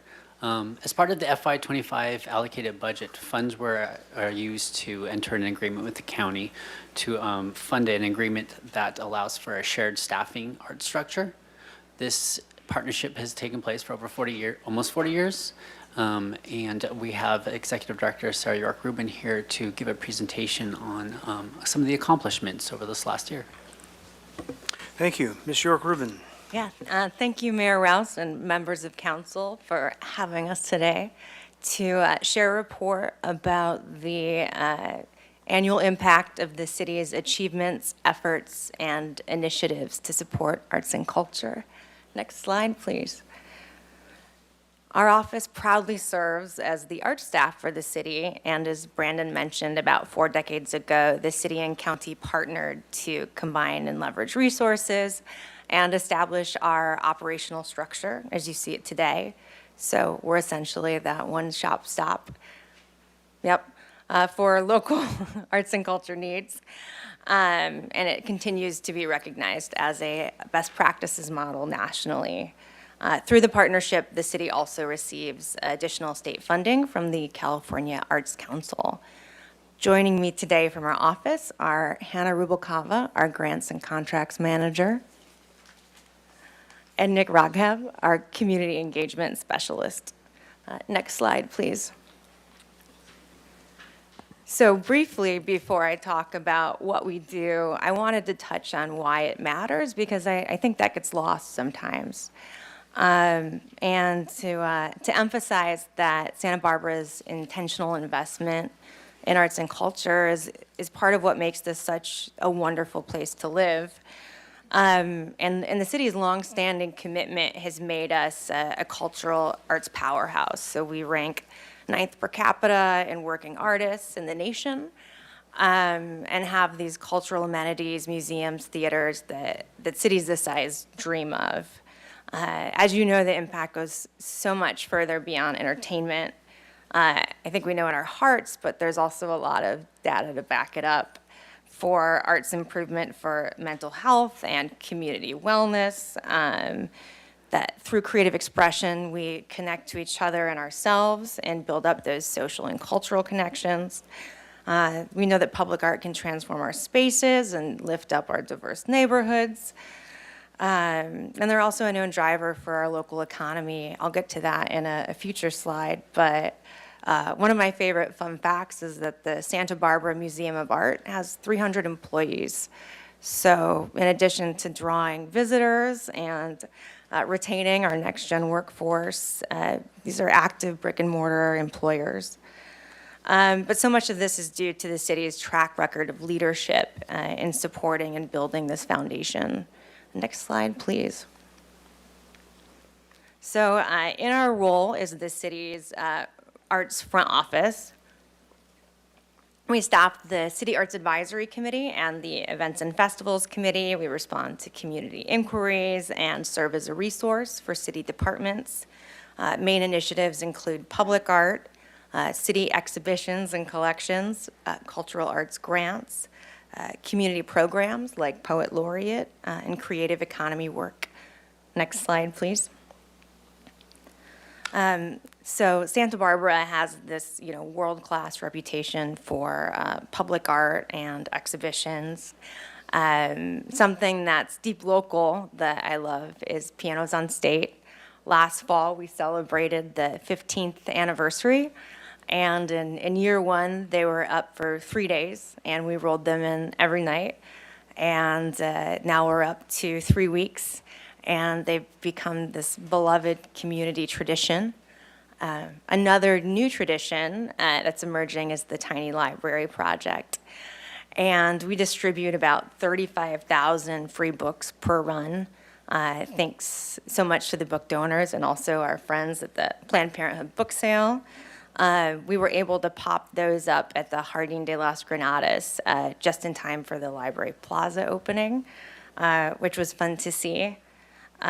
This summer, we also worked to transform the K-rails at the entrance to the State Street Promenade into murals. And so we used designs by local artist Andrew Till and really established a proof of concept for art on infrastructure. So we're excited to try that in other neighborhoods. I wanted to say that for all of the public art and the work that we do, the city department's support and collaboration is crucial. And city staff have been great in, so many ways, ranging from logistic, permitting support, but also like contracting, policy. It's a really great group of people, and we're lucky to collaborate with them. Next slide, please. So I'm happy to share that we have some major public art projects in progress. Right now, we're partnering with the Community Development Department and Public Works to apply for a Bloomberg Asphalt Art Grant due Friday. And if we're selected, the city will receive $100,000 to implement a vibrant Zapotec design for the intersection of State and Carrillo in the 900 block. It could be a home run community engagement program, make the farmers market really pop as a visual destination, and also promote street safety. Another major effort that our office has helped to facilitate since 2022 is the public art for De La Guerra Plaza. Councilmember Snedden serves on that committee, and we're partnering with the Coastal Band of the Chumash Nation on a central mosaic. Last fall, we helped planning to develop an RFQ for an art project manager, and we'll have the first meeting tomorrow with the committee and that person to talk about plaza inlay medallions. Next slide, please. Another thing that we do is exhibitions and provide and curate the art exhibitions downstairs in City Hall Gallery with the intention of connecting community to City Hall. After the success of the Piñatero Bodega art last summer, we have commissioned a Santa Barbara-themed papel picado from local artist and City College professor Irene Ramirez. And I brought show and tell. So this is kind of the beta. There are 8 different colored flags, and this is one of the beta models. This is the orange, and you can see potentially that it's the chromatic gate. But our hope is to try these out around City Hall and then fabricate them with more industrial materials to make available to the streets, neighborhoods, plazas to hang. Also, this weekend, we'll be installing a new exhibit downstairs, a partnership with the Maritime Museum about harbor history.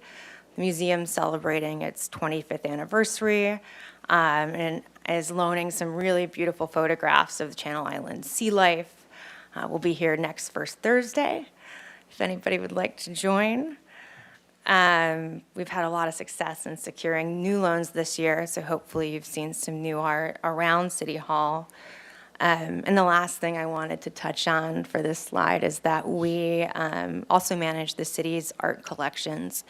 And I'm happy to share officially that Roland Peterson, who's the major California artist whose work was on view downstairs, the colorful paintings, has offered to donate $350,000 worth of artwork to the city. So we plan to bring, because of the value, that donation back to council later on this spring. But it's been extremely popular, and we're excited. Next slide, please.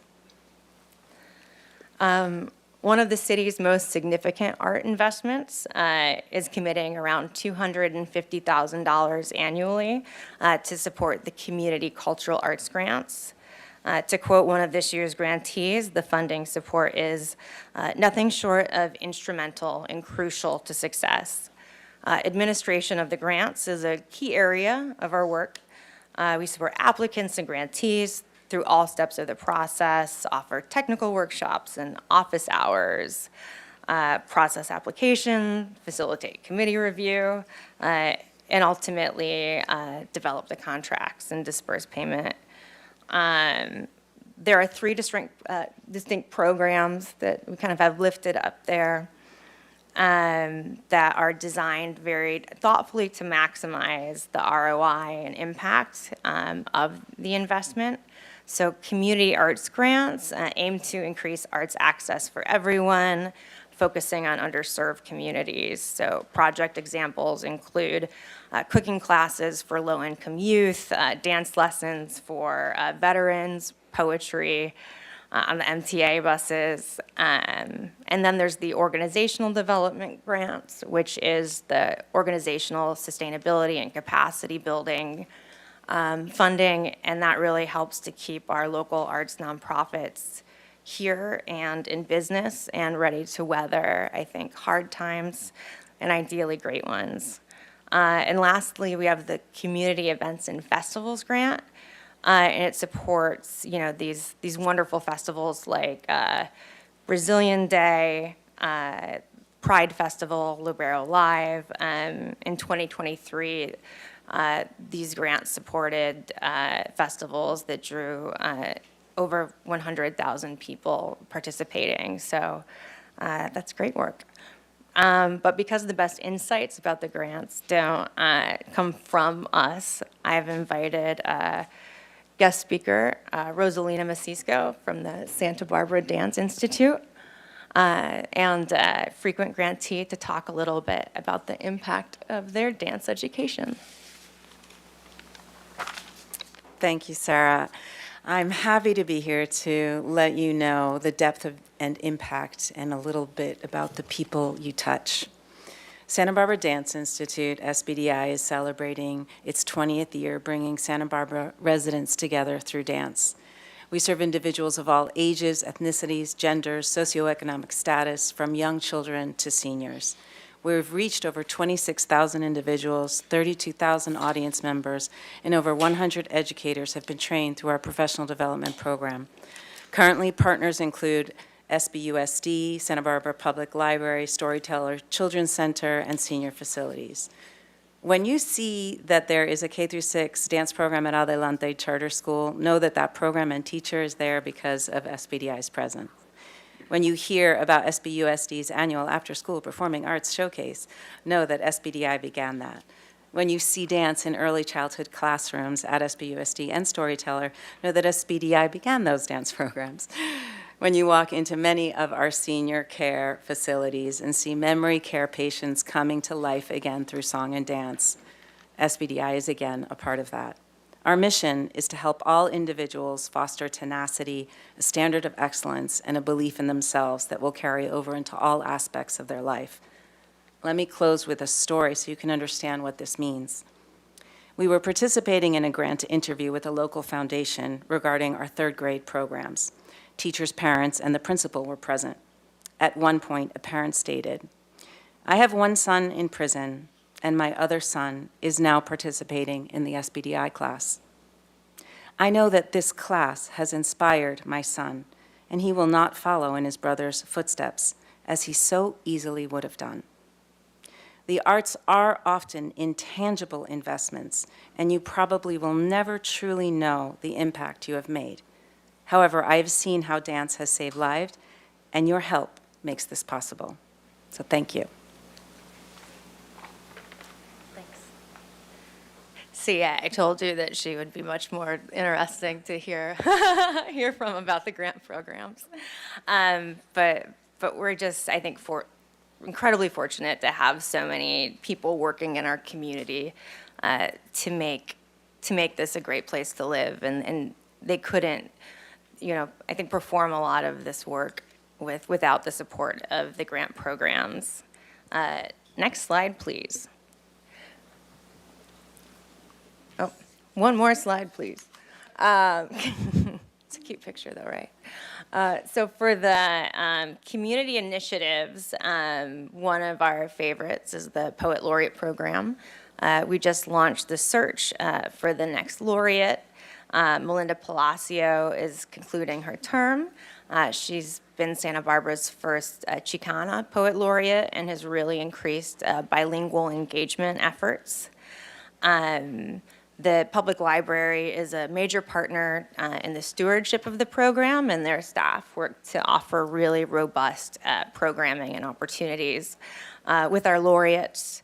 And this will be the 20th year of the program. So we'll be back in April for National Poetry Month and a new laureate to induct. Another program that the city-county collaboration makes possible is the Sunken Garden film series. We've already started planning that for the summer with UCSB Arts and Lectures.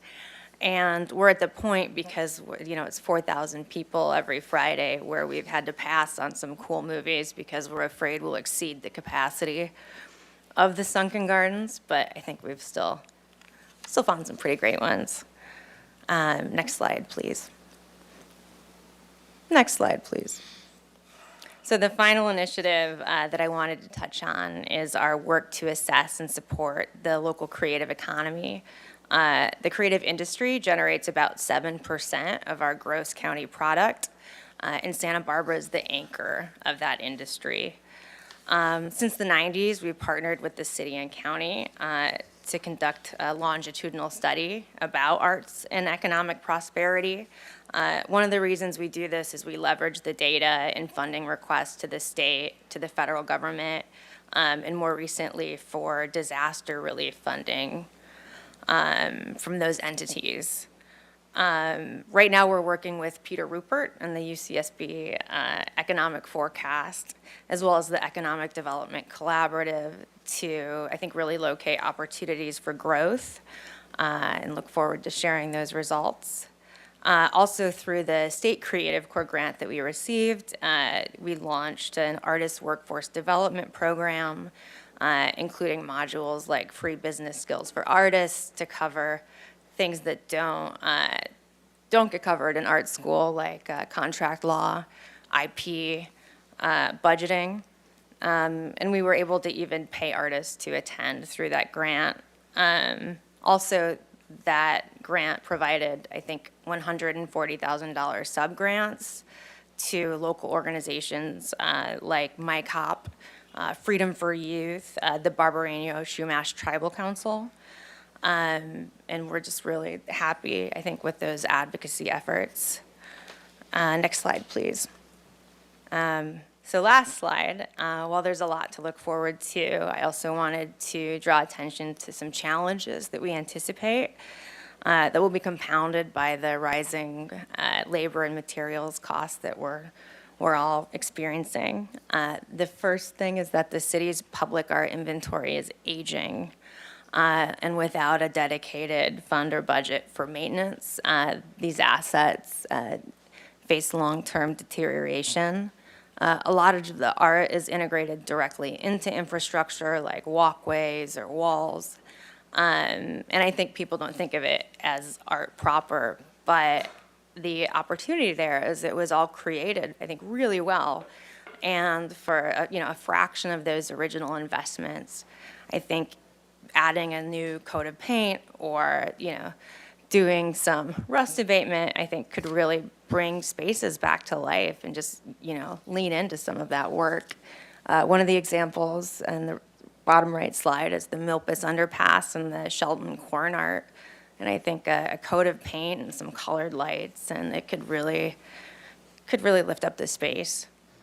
Another thing that I wanted to note was just the rising number of requests for city grants. Our arts nonprofits are feeling the squeeze. This year, we had 63 applicants that applied for about $750,000 in funding, which really and those were capped asks, and that, deeply exceeded the allocation. And, we're trying our best to accommodate and support, but I think that's a need that we'll continue to see, especially from our performing arts sector, which is considered to be in a state of crisis. The theaters and performers haven't reached the pre-COVID audience levels, and are struggling really to fill those spaces back up and just meet rent. And we anticipate different groups struggling to keep doors open over coming years without support. So we're trying to figure out how to work collaboratively to get ahead of that. These issues aren't unique to Santa Barbara. I do think our positioning is, I think because of the city's long time and long-term investment in the sector, the organizations are much healthier. The city directed RDA funding to help restore a lot of the venues. And so I think we're really well poised to, work together and handle things, I think, especially with just the ongoing commitment and our very passionate arts community. So I'm optimistic that we can creatively, address a lot of this and, emerge more vital and vibrant than ever. So that's the state of the arts for you. And next slide, please. I appreciate your time today and welcome any questions. Any questions for Ms. Yorkram? Ms. Sneddon? Thank you, Mayor Rouse, and it's just questions at this time, not comments, yes. Can we go back just to the economic impact of the arts slide? I just want to make sure I'm understanding it. And I'm going to save my effusive, appreciative comments for the comments section, but thank you. Can you help me understand the headings of, so this is the wages, and I'm just not sure I understand the Santa Barbara County compared to Ventura County, and this is the in millions net wages, but also dollars generated towards again that gross county product. So this is what they're contributing in terms of dollars they bring to the table. okay, that was my question. So these, the percent of total would be the percent of total The revenue. total revenue that, yep. And something I should have cut because it's Ventura County, but I think that, that doubles our county's population. But we're still right up there in terms of that total revenue amount. We're pretty close to them, which I think speaks to how heavily it's weighted here. Thank you. And then what stands out, I guess, is this 33% digital media. Could you just tell us what that encompasses? Like, what is all digital media? So that's online publications. It can go into, there's various kind of intersections, but graphic design, an adjacent category is even like gaming and digital design. But because, you think about how much we interact with our phones every day and who designs what's there and what is that media design? It's a really an emerging field that's just, got huge momentum. Thank you. And then where would sort of fine arts go in these categories? I think art dealers is probably the most straightforward in terms of you think about the galleries or if like artisans, if you go to a retail art store and want to buy things or paintings. And these are aligned with the NAICS codes. So something we really like about this methodology is there's not an interpretive extrapolation of what the funding is. This is pulled directly from, tax forms in 990s. So that actually answers my question about how these were Yeah, delineated. yeah. Just toys is part one of the things on there. Exactly. And that's, I think it follows the Bureau of Economic Analysis, like those categories.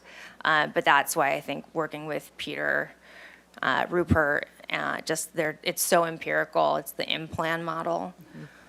Thank you. And then just would you repeat it? I think you said so of the overall for the city's product, it's what percentage is the arts in terms of economic generation? We haven't weighted it by cities. We've done countywide. I think the synthesis that we've gotten that most easily tracks over the data sets that we have is countywide. That said, we do have zip codes, and we also have this scatter plot map of where the arts organizations and businesses are in the county. and it's just like a big bullseye on Santa Barbara. And I actually didn't put it up because it's blurry over the name because there's so many dots. Thank you so Yeah, much. but we could calc that. Yeah, Thank you. and should. Mr. Freeman. Thank you, Ms. Rubin. I'll say thank you for all the work that the Arts is doing, and it just shows the value of it on their community. Just to follow up on this slide, actually, is this different? There was a study many years ago about the economic impacts of the arts, which was 200 million. That was like 10, 15 years ago. Is that different than the creative economy wages that you're talking about? Yes. And do you have any data on that you can forward us at some point? Absolutely, and thank you. So the economic impact study was looking at our nonprofit sector only.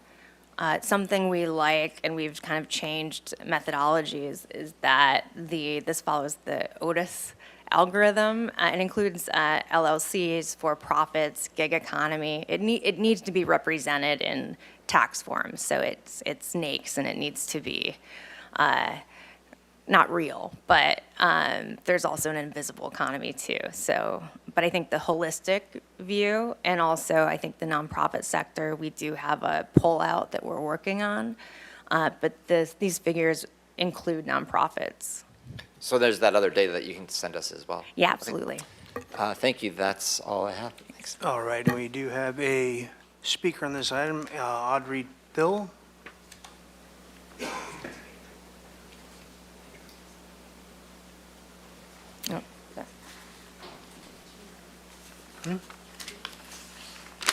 No, two, please.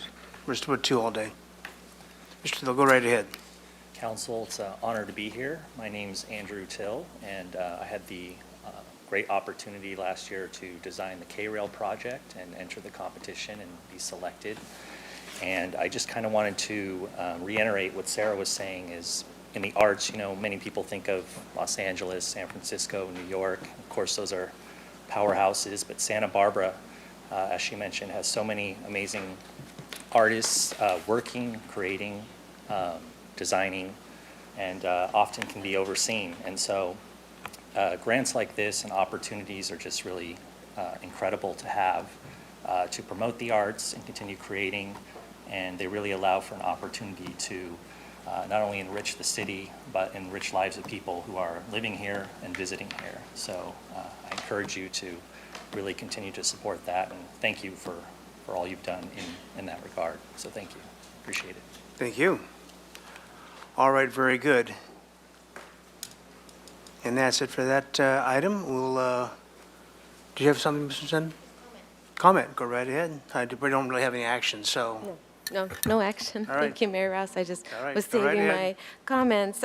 Just really excited about this update. And as usual, you're telling us about things that we're aware of, but also things that we haven't been so aware of. And I just want to say I'm particularly excited about that asphalt public art project. We've been talking about that for a very long time on State Street and what it could be. And just I hope that goes forward. And even if the grant doesn't go forward, I think a project like this would be wonderful to happen.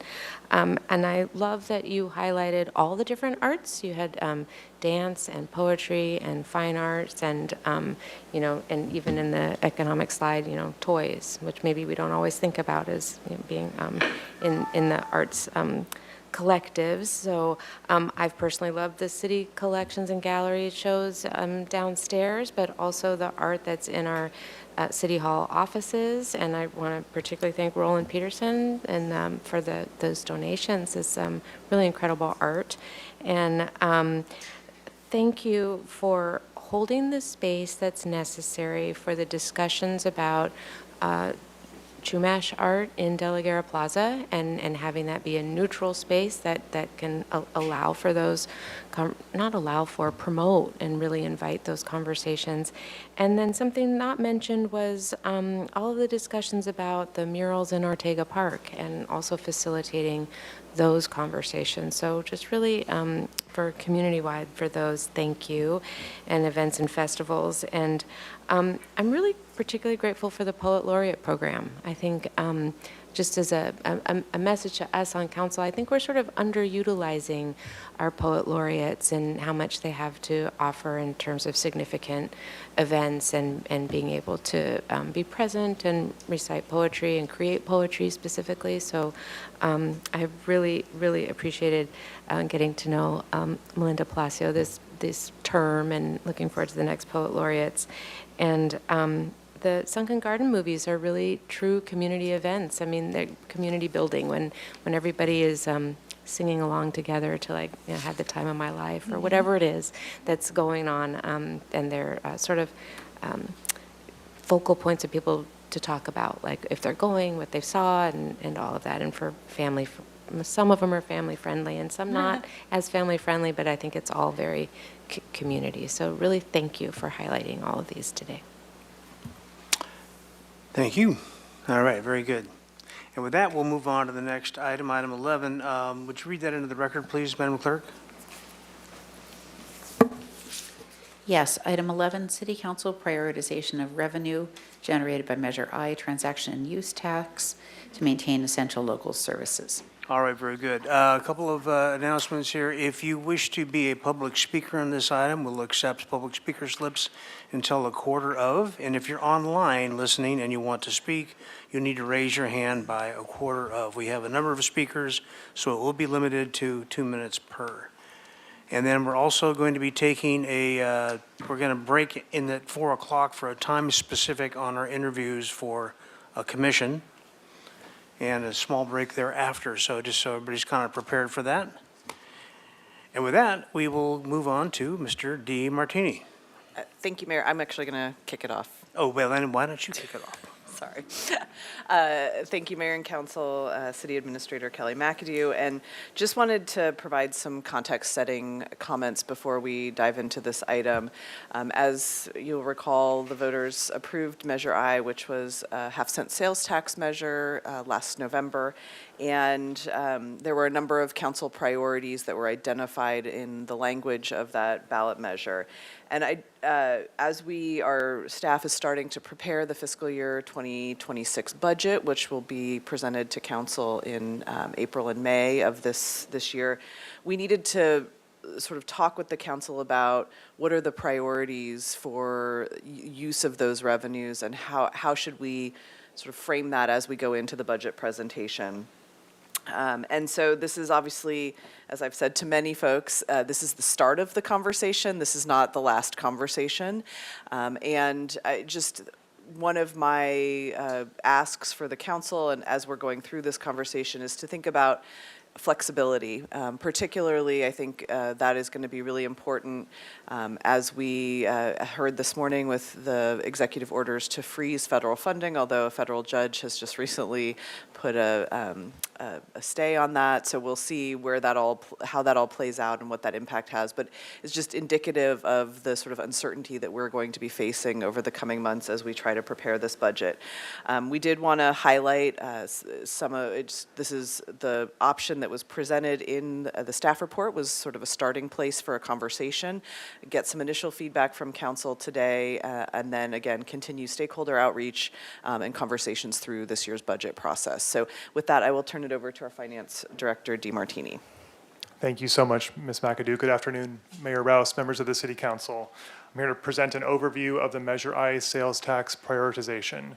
The recommendation before you this afternoon is that Council provide direction to staff regarding the expenditure of revenue from the Santa Barbara Essential Local Services Measure I, approved by the voters in November of 2024 as the fiscal year 2026 budget preparations begin.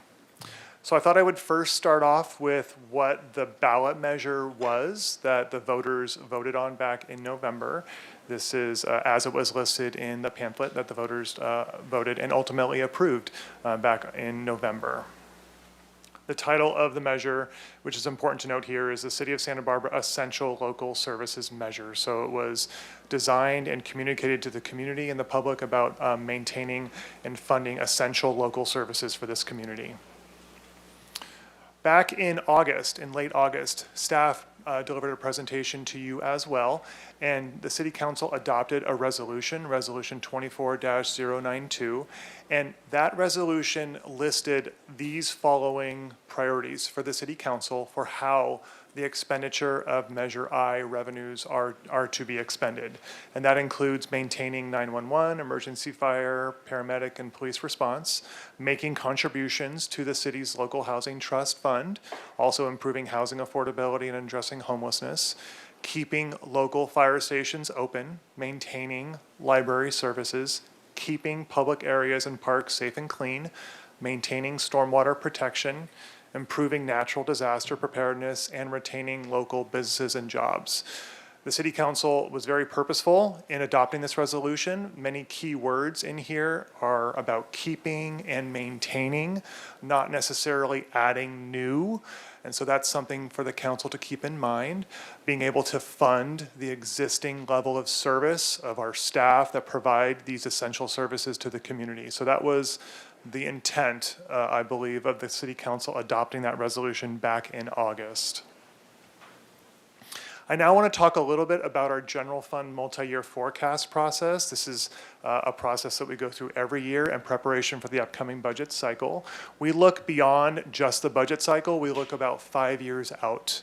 We can fairly reasonably project what our major tax revenues are going to come in at, and we also can project what are our known expenditure growth assumptions related to our staff salaries, medical benefits, our pension costs, insurance, all of the expenses that are required to run the full service city that we have here in Santa Barbara. On the revenue side, we know that our taxes will continue to grow. We have a pattern of that. We are projecting growth in all of those taxes. Some are growing more than others, though. Sales tax over the last 6 quarters has been relatively flat, and Measure I is a sales tax measure. So being cautious about how much revenue is expected to be generated from this new measure is something we'll be watching very closely. All of our salary increase assumptions are baked into our multi-year forecast, including a 5% increase assumption, which would account for what is negotiated at the table with our bargaining units, and any other changes that may occur for our salaried positions. We bake in our known pension costs for our unfunded actuarial liability and our medical benefits, as I mentioned earlier, and we make assumptions about inflation. And so now I'm going to show the outcome, basically the output of this robust multi-year forecasting process. I'm going to show 2 graphs. And this first graph shows our revenues and expenditures in the general fund projected through fiscal year 2030. And this graph, the important to note here is that it is before Measure I was approved by the voters. This graph was presented publicly on about 25 community meetings, publicly with Finance Committee and City Council. It was to reflect the fact that our revenues are growing in that dotted green line, but also our expenditures are growing as well, and our expenditures are growing at a more rapid rate. And so you see the gap actually widen between our revenues and our expenditures as the years go on. That's indicative of this structural budget deficit that we have, and that Measure I was talked about to be able to help address, to be able to continue to fund those ongoing essential services. And so now I'm going to show the graph of our multi-year forecast after Measure I has been adopted by and approved by the voters. And so you can see that it absolutely helps.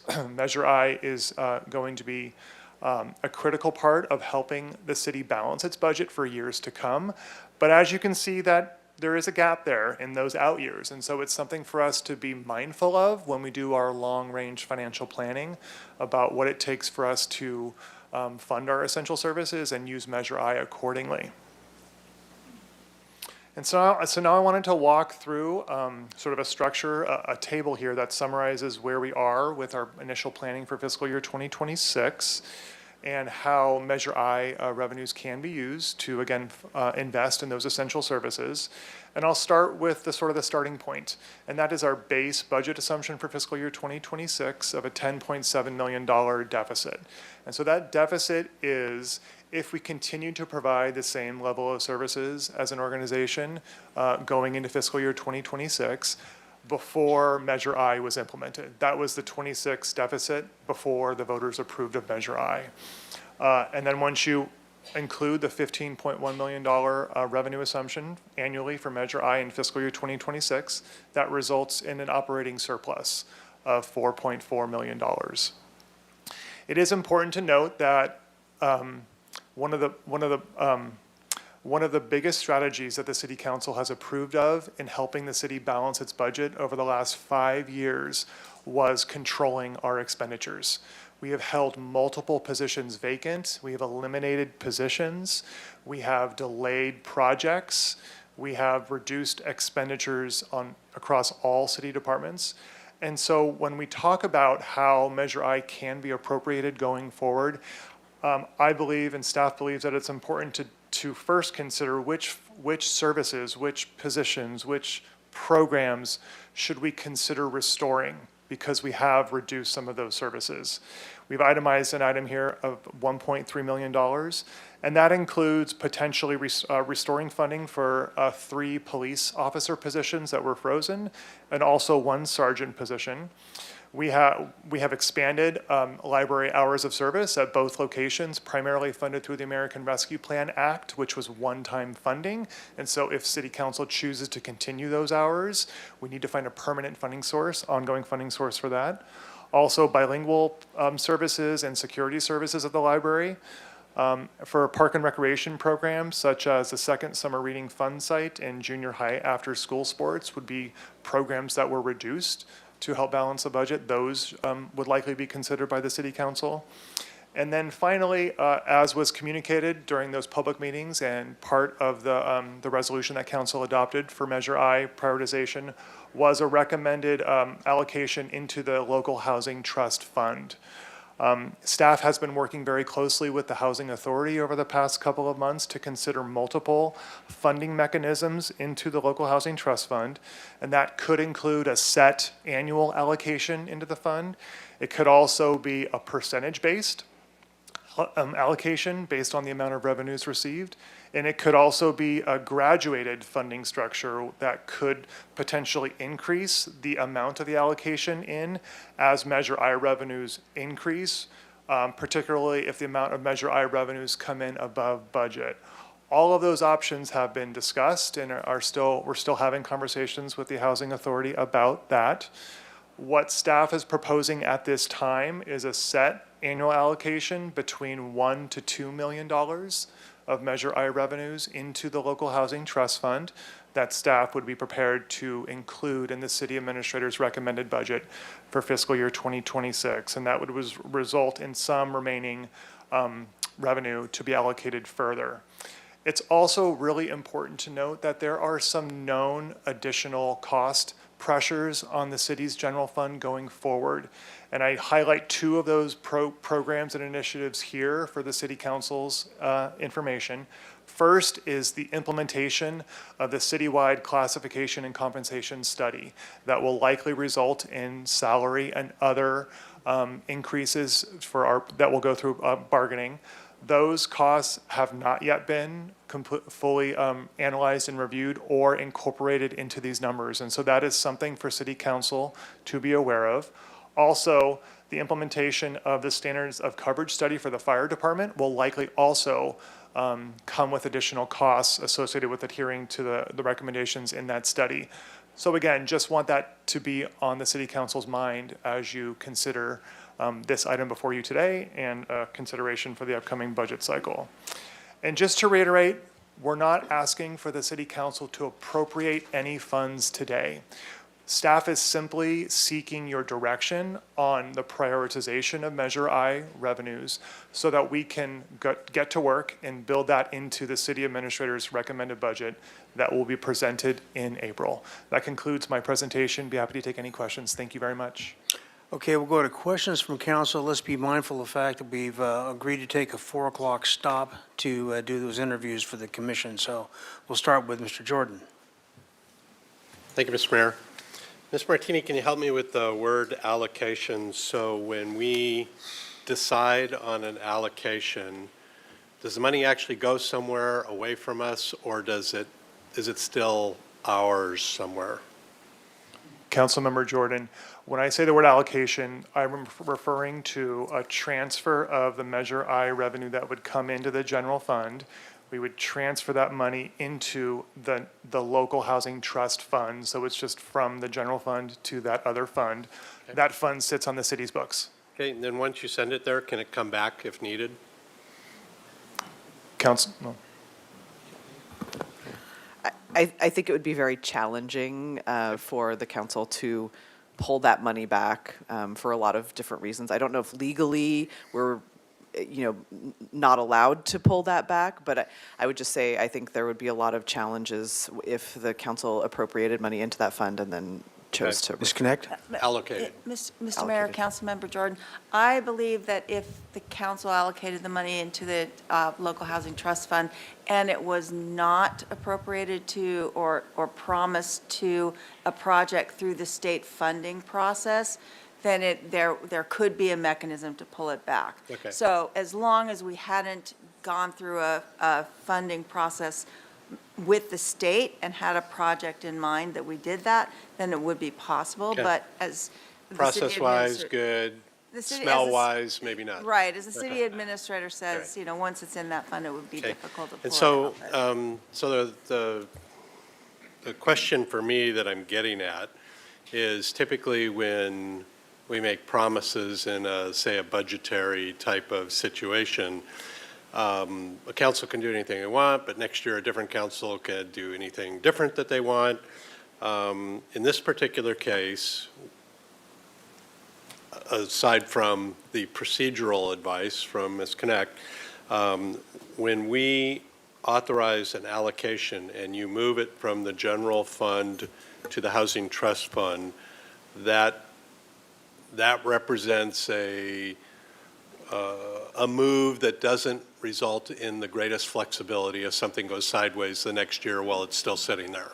Does that make sense? And I would say there's a couple different, if the council wanted to set aside money for housing and homelessness programs or services in a less restrictive fund, we do have the city's former redevelopment affordable housing fund, which we can use for a variety of different purposes. So there is the ability to allocate money into that fund, and then also, which allows for a lot more flexibility in terms of use of those funds versus the local housing trust fund, which I understand is more specifically for capital development, capital project development.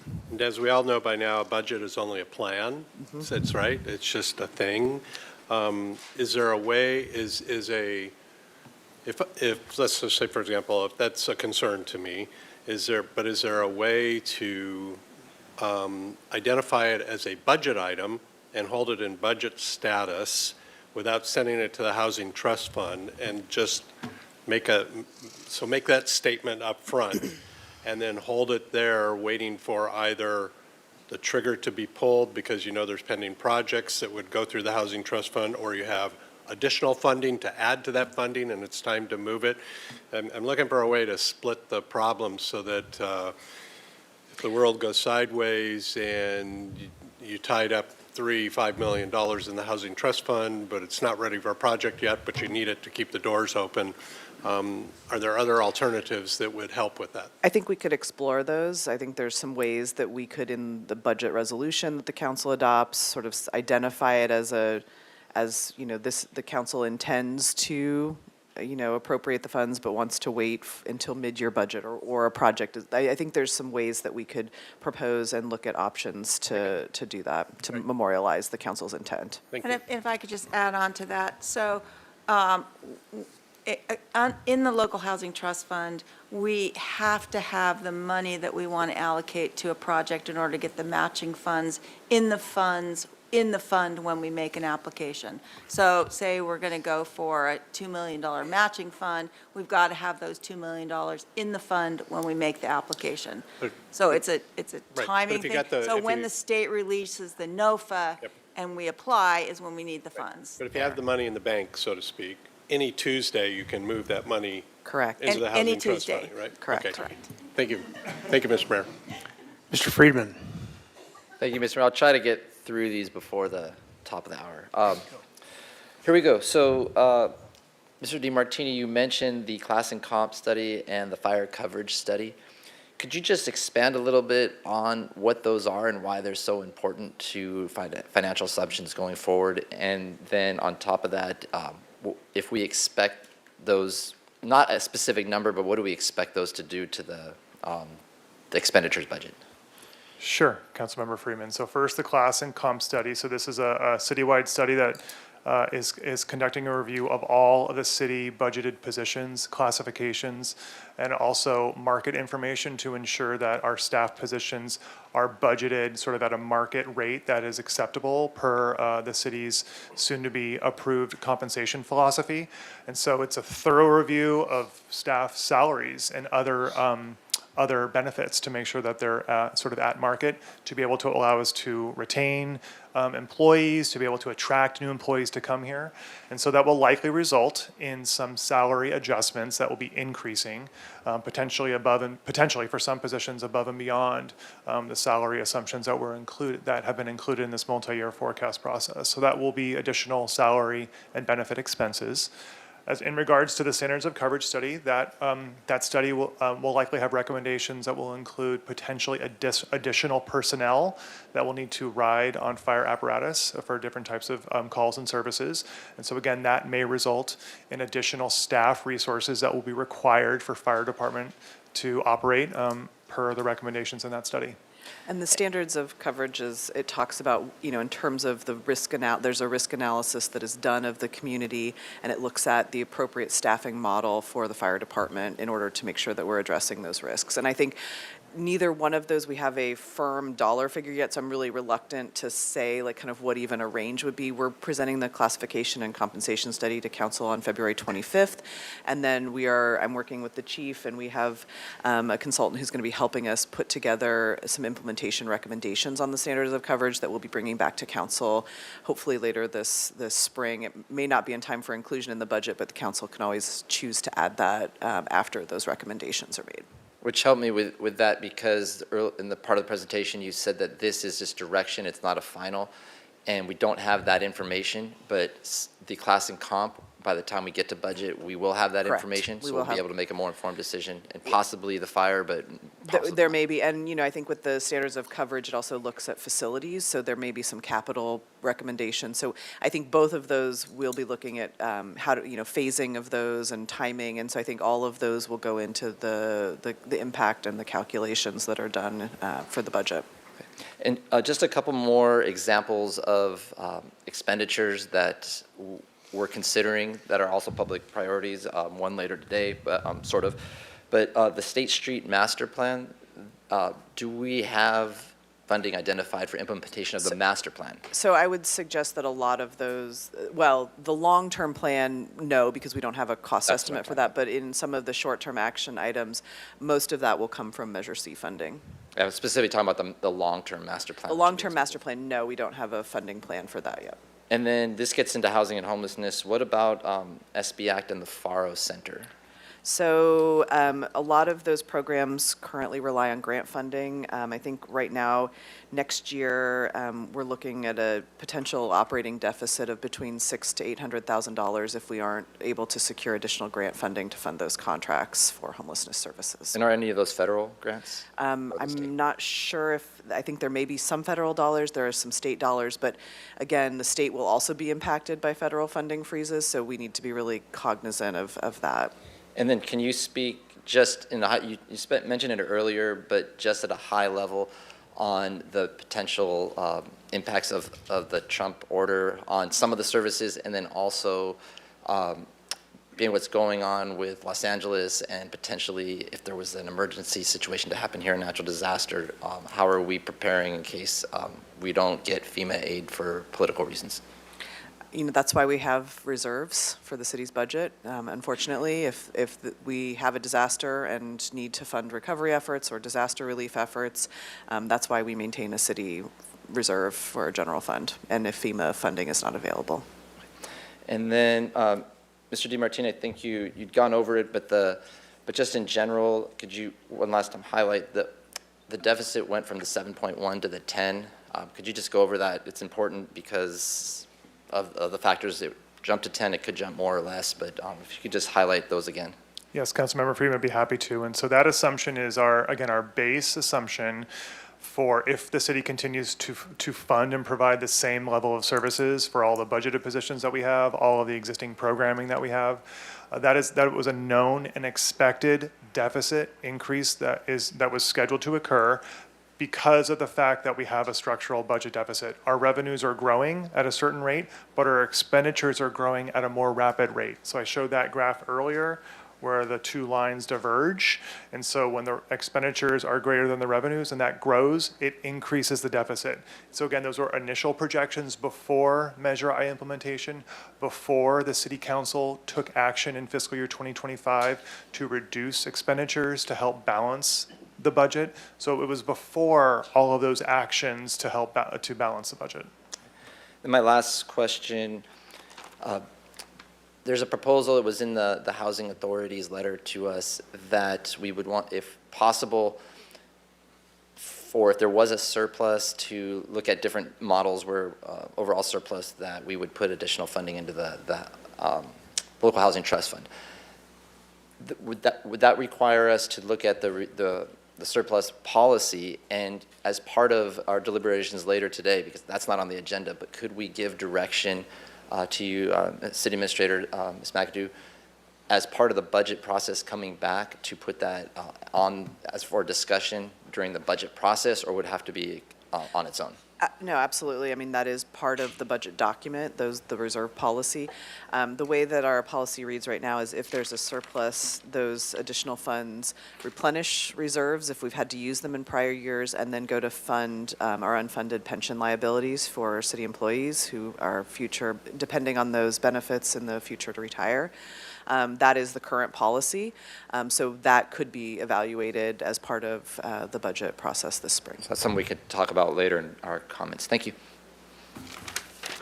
All right, very good. So we've come to this 4 o'clock hour, and we said we're going to do the Fire and Police Commission interviews, and we'll do that, and then we'll finish up with council questions. Then we're going to be taking a short break after that before we get to public speaking, as we got quite a stack of speech slips. So, Ms. Gorman, could you read item 13, please?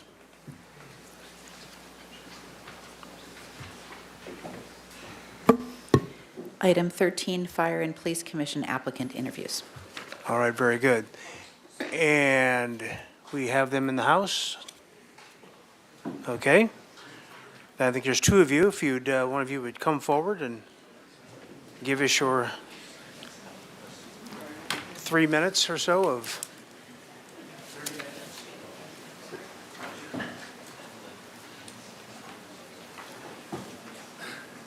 And please start by introducing yourself, if you would, please.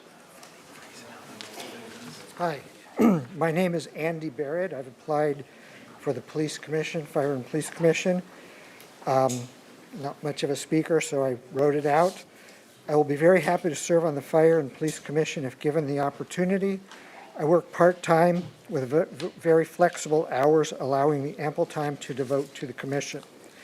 I know very little about this advisory group, but have served on Citizens Oversight Committee for the Santa Barbara Unified School District bond. I believe I have a good understanding of what is expected of me. I have served on several boards, both as oversight as well as operational.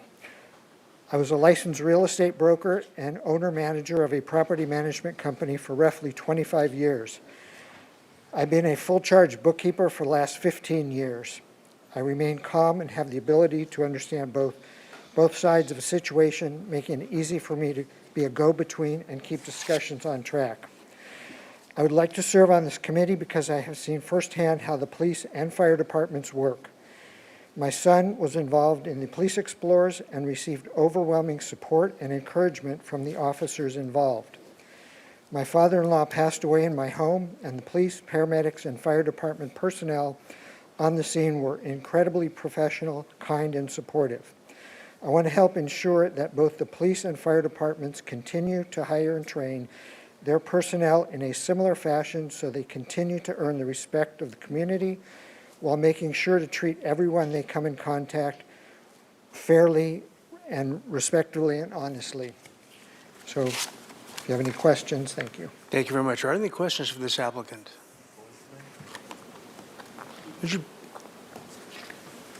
repeat your last name again, please, Ms. Burton? Barrad, B-A-R-R-A-D. Very good. Do you have a question for this applicant? Just, okay, you're ready for speaking. Right. All right, thank you very much. Appreciate that. Yes, sir. Hi, good afternoon. My name is Alberto La Paz. I have lived in the San Roque district since 1988. And I'm applying to fill the unscheduled vacancy in the Fire and Police Commission. I'm willing to devote my time, if necessary, if appointed, as I have with my board membership at the Santa Barbara MTD since February of 2023, working alongside Chair Dave Davis and other colleagues.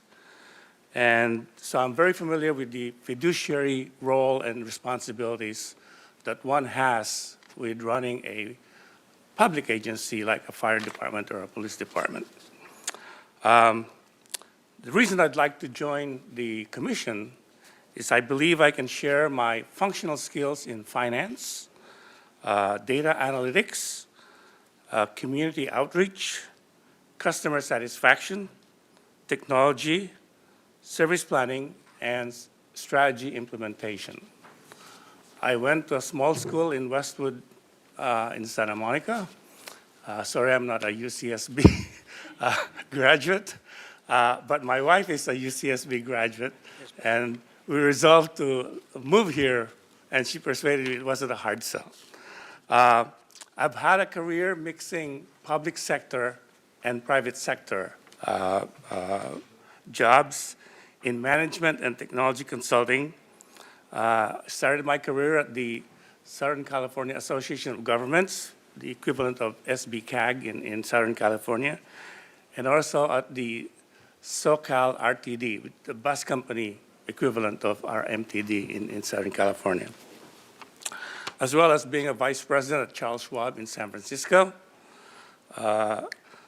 managing director of Unisys, the technology company, and president of J.D. Power and Associates, running the Asia Pacific operations for 8 years. So I have experience managing budgets, technology spending, which I think is very critical for the fire and the police departments in the years to come. Fleet planning and deployment, again, my experience at being an engineer and at J.D. Power, vehicle quality, service maintenance, and all of that, I'm very familiar with. And also compliance. And these are the areas which I would like to partner with the Fire and Police Commission to build on the success of our first responders to move to the next level.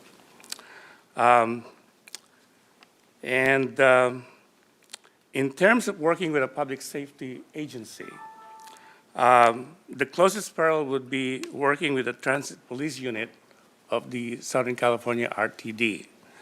Being a large organization, just like BART in San Francisco, it has a police unit. And then I also was sent to Singapore to do a 2-year consulting project for the Singapore National Police. That police department was undergoing a massive changes, also facing budget challenges, and we repositioned it to do a reorganization, redeployment of resources, what can be done by public safety agency rather than a police department, and so on. I have gone on ride-alongs with squad cars done in Los Angeles with the Singapore National Police, and I'm also very familiar with the Santa Barbara PD using the MTD facilities over in Goleta for their, rescue drills and so forth. In closing, my main reasons for applying for this commission role is because I love our city, and I'd like to contribute to the community. And I have been impressed with our first responders in all sorts of ways, in direct personal experiences with the fire department and the police department. And I know with the commission, I'm a good listener, a quick learner, and a consensus builder. And I hope I can contribute to the Police and Fire Commission. Thank you very much. Thank you. Are there any questions for this applicant? Ms. Sneddon? Thank you, Mayor Rouse. And thank you for your application. I'm also a Bruin, so it's All okay. Will you come back for a question, though, Mr. LaPaz? Yeah, please come back up. Yes, thank you. So I'm just really interested. Your background is so varied and widespread, and I'm trying to tie them together in some way. So both the police unit of RTD, but then also a 2-year Singapore National Police. Was that because of your involvement with RTD, or how? And then also the JD Powers in San Francisco. So I think I'm trying to tie those three together. I think the main thing that underlies my my career, if you will, has been I call it turnaround management. So when things are not running according to what's expected, or there are budget challenges and the functions are not being able to match the budget. And then I think the other thread is my training as an engineer and as a business consultant is a strive for excellence and innovation. In the case of the Singapore National Police, just like this was about 20 years ago, with a lot of advancements which today, in today's terms are very mundane, the government of Singapore hired the consulting firm I was a partner with to help them prepare for the modern times, technology and all that, redefine roles and all that. And then with Charles Schwab in San Francisco, again, it was the advent of technology into marketing, online trading, all the things that we kind of take for granted today, again, happening 20 years ago.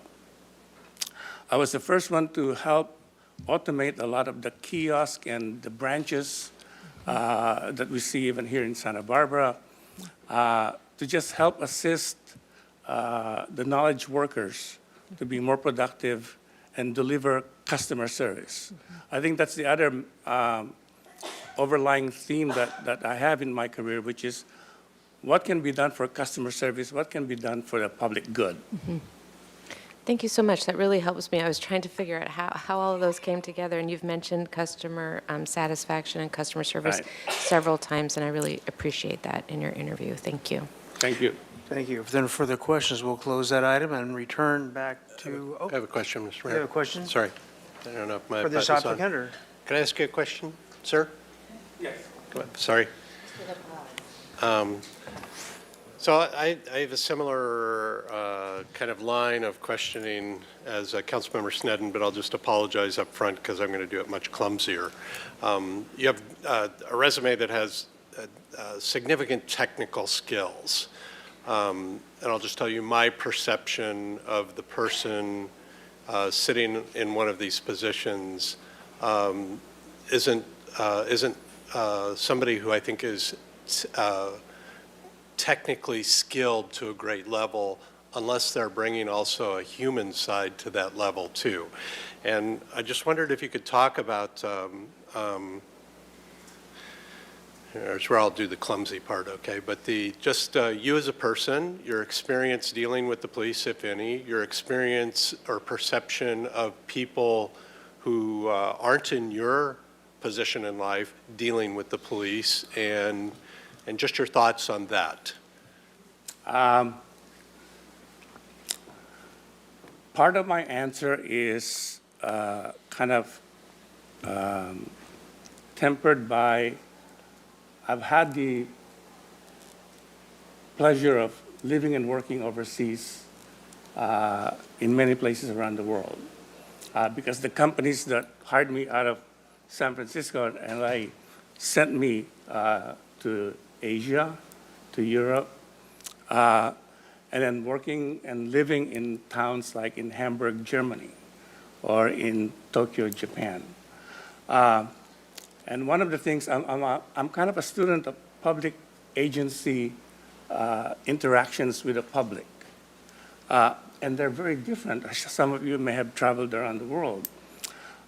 In Japan, the policeman is almost like a tour guide. So if you're lost, whether you're a native or a tourist, it's in their DNA to help the local person. And I was amazed by that. They actually bicycle around the little town at night, just making sure everybody, all the kids are back doing their homeworks and all that. That's not the American way, by the way. In Germany, it's kind of between the American and the Asian model. And I say this because there's a need for our first responders to be more accessible. I think that's what you're getting at, you know. We need to make them more accessible. And I think part of if I'm appointed to the commission, I would really like to have, I call it the version of like community, either policing or community, something that gets us closer to the community members. And even in my district in San Roque, you know, the only time I see a police car is if there's trouble. You know, I said they should be out more in the open and then just, you know, particularly for the fire department, with the fire hazards that we face in this city, in the state, I would like more community interaction so that our houses, our communities are hardened against fire. But I barely see that, you know, so that, so I think there is a need to elevate the interaction with the public. Thank you. That helps me so much. Thanks. All right, very good. Any further questions for this applicant? All right, very good. Thank you very much. Thank you very much. Thank you to both for replying. Let's go back now with staff to answer council questions, beginning with Ms. Snidd. Thank you, Mayor Rouse.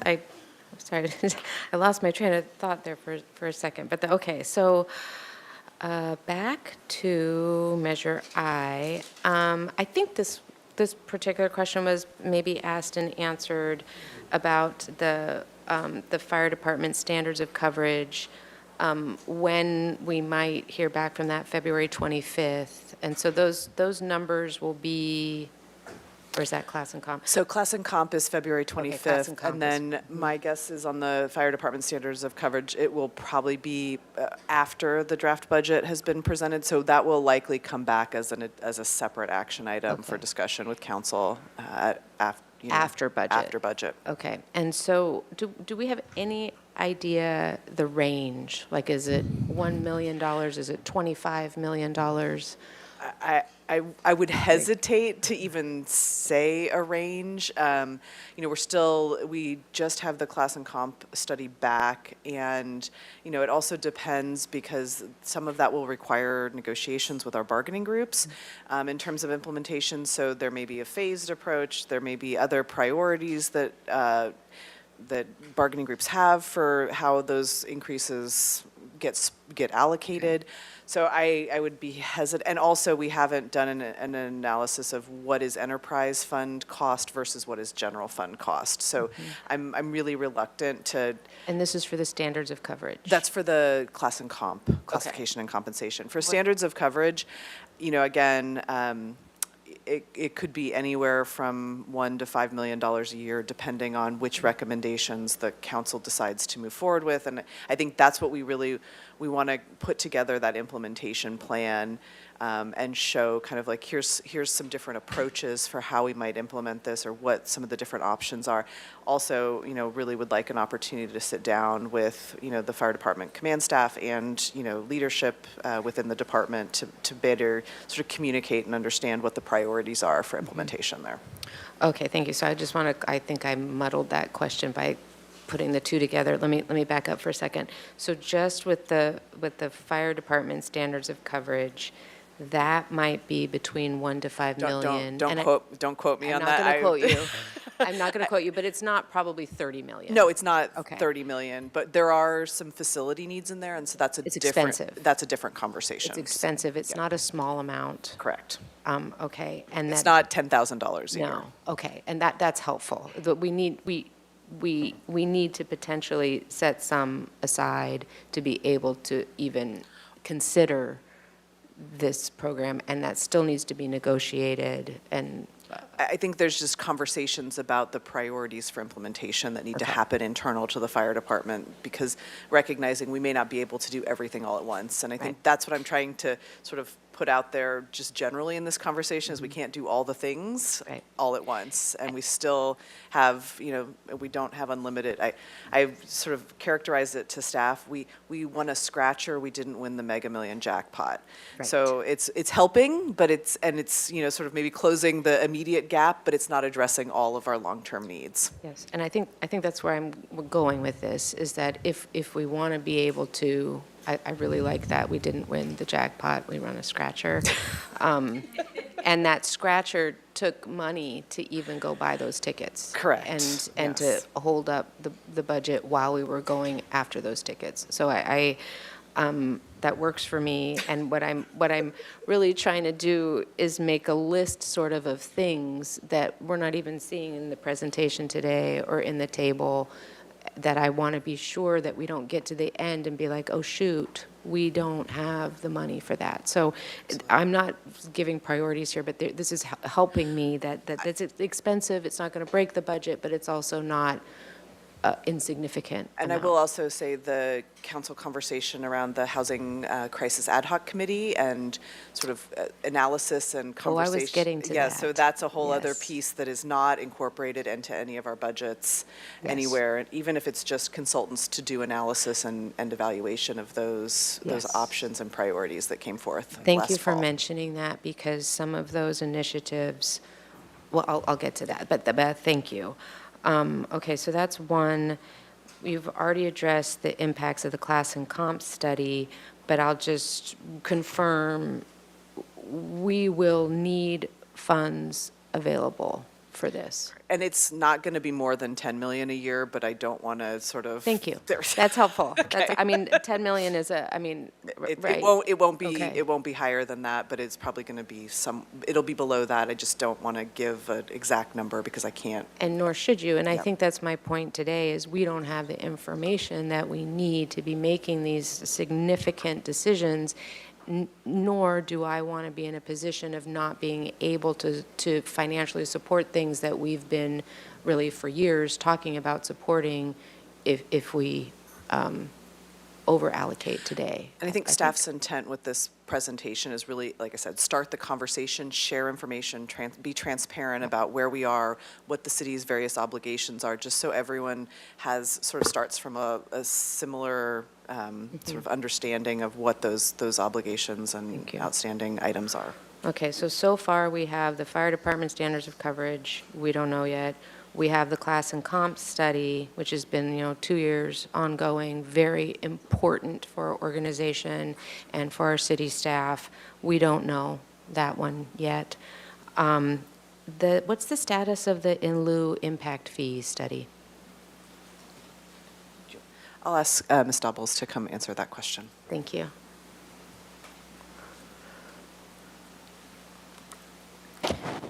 Thank you, Mayor Rouse and Councilmember Sneddon. We are currently in process with our consultant on that study.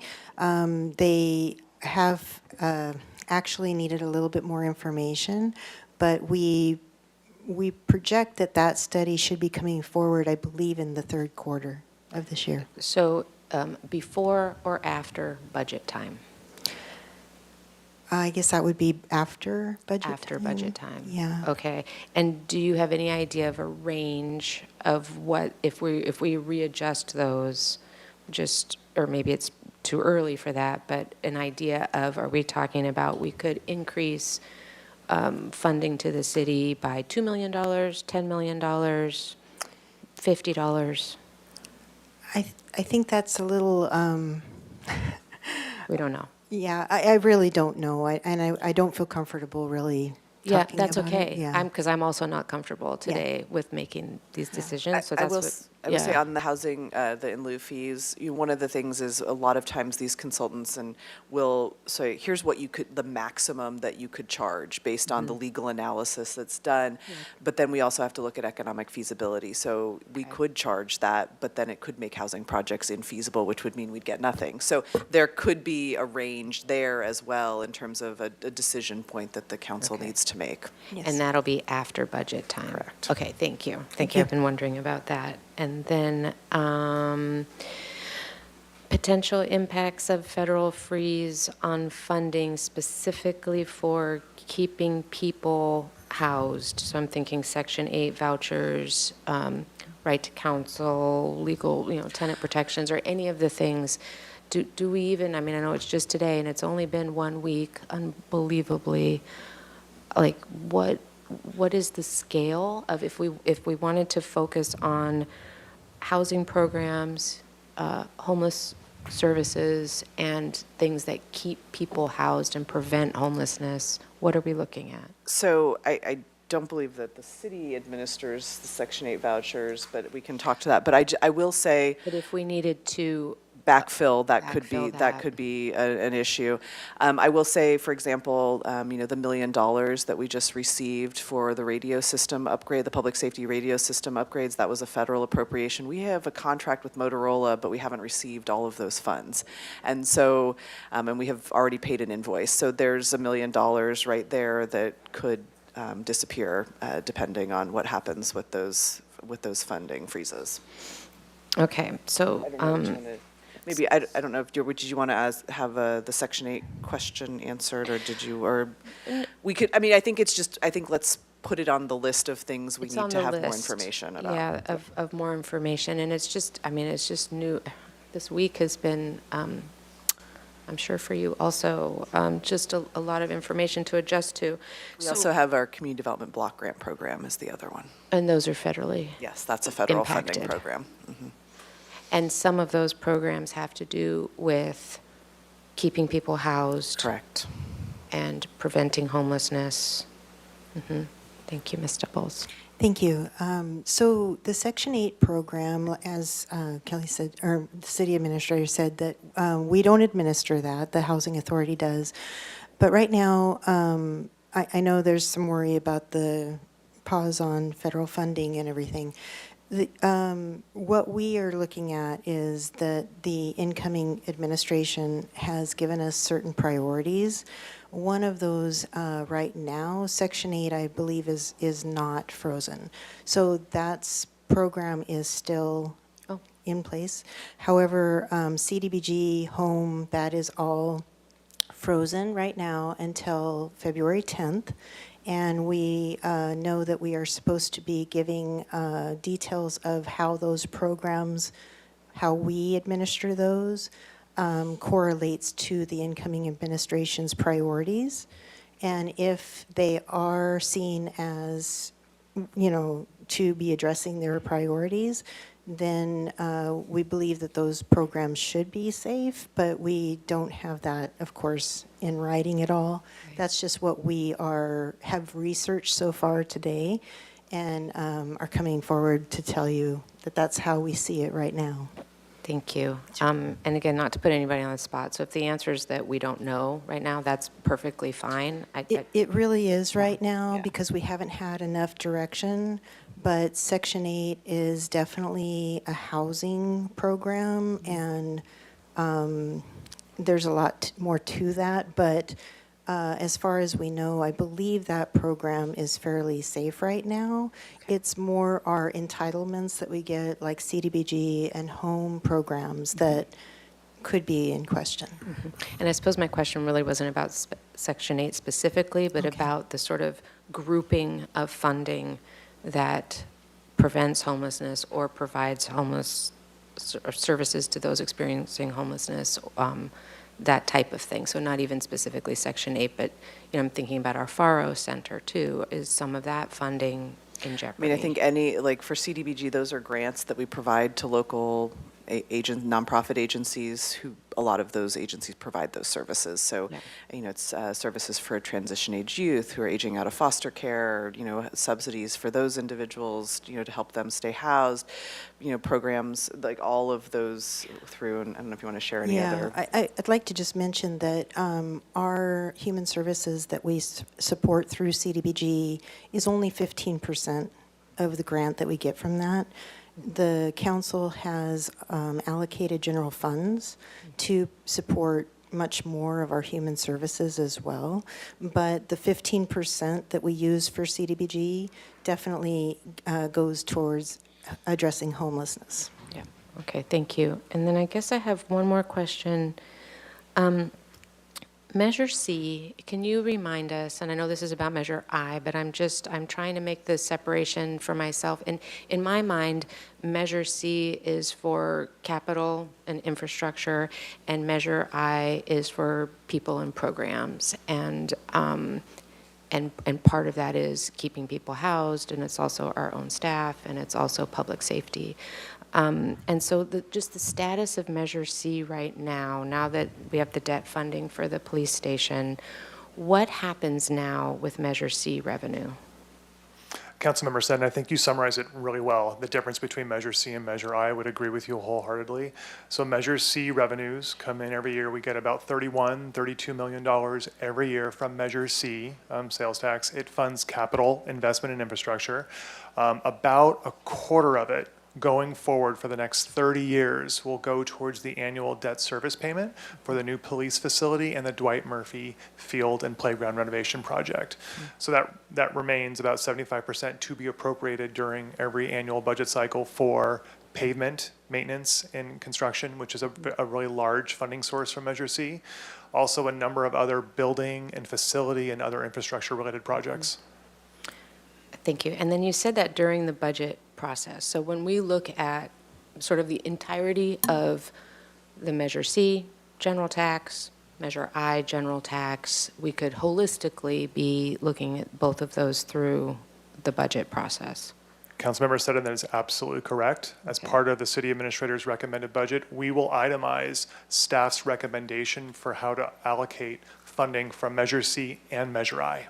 Okay, and there would be nothing to preclude, like say we wanted to give a certain amount of funding to the local housing trust fund, it wouldn't necessarily have to come from Measure I. It could come from general fund. It could come from Correct. It could other- come from Measure C. I mean, technically, it would, the local housing trust fund is for infrastructure projects, so that technically could qualify for Measure C funds or general fund. I will say Measure I, because it is going to fund programs and people, it will be much more tied into the general fund budget versus Measure C, which we've held pretty much separate and funded capital projects through it. And it was so important until the police station got debt service that was managed in one particular way. And so then one last question. Is Measure I going to have an oversight committee the same way that Measure C does? Councilmember Seddon, it will not. It was not part of the ballot question or what the voters approved. So Measure C has its Citizens Oversight Committee.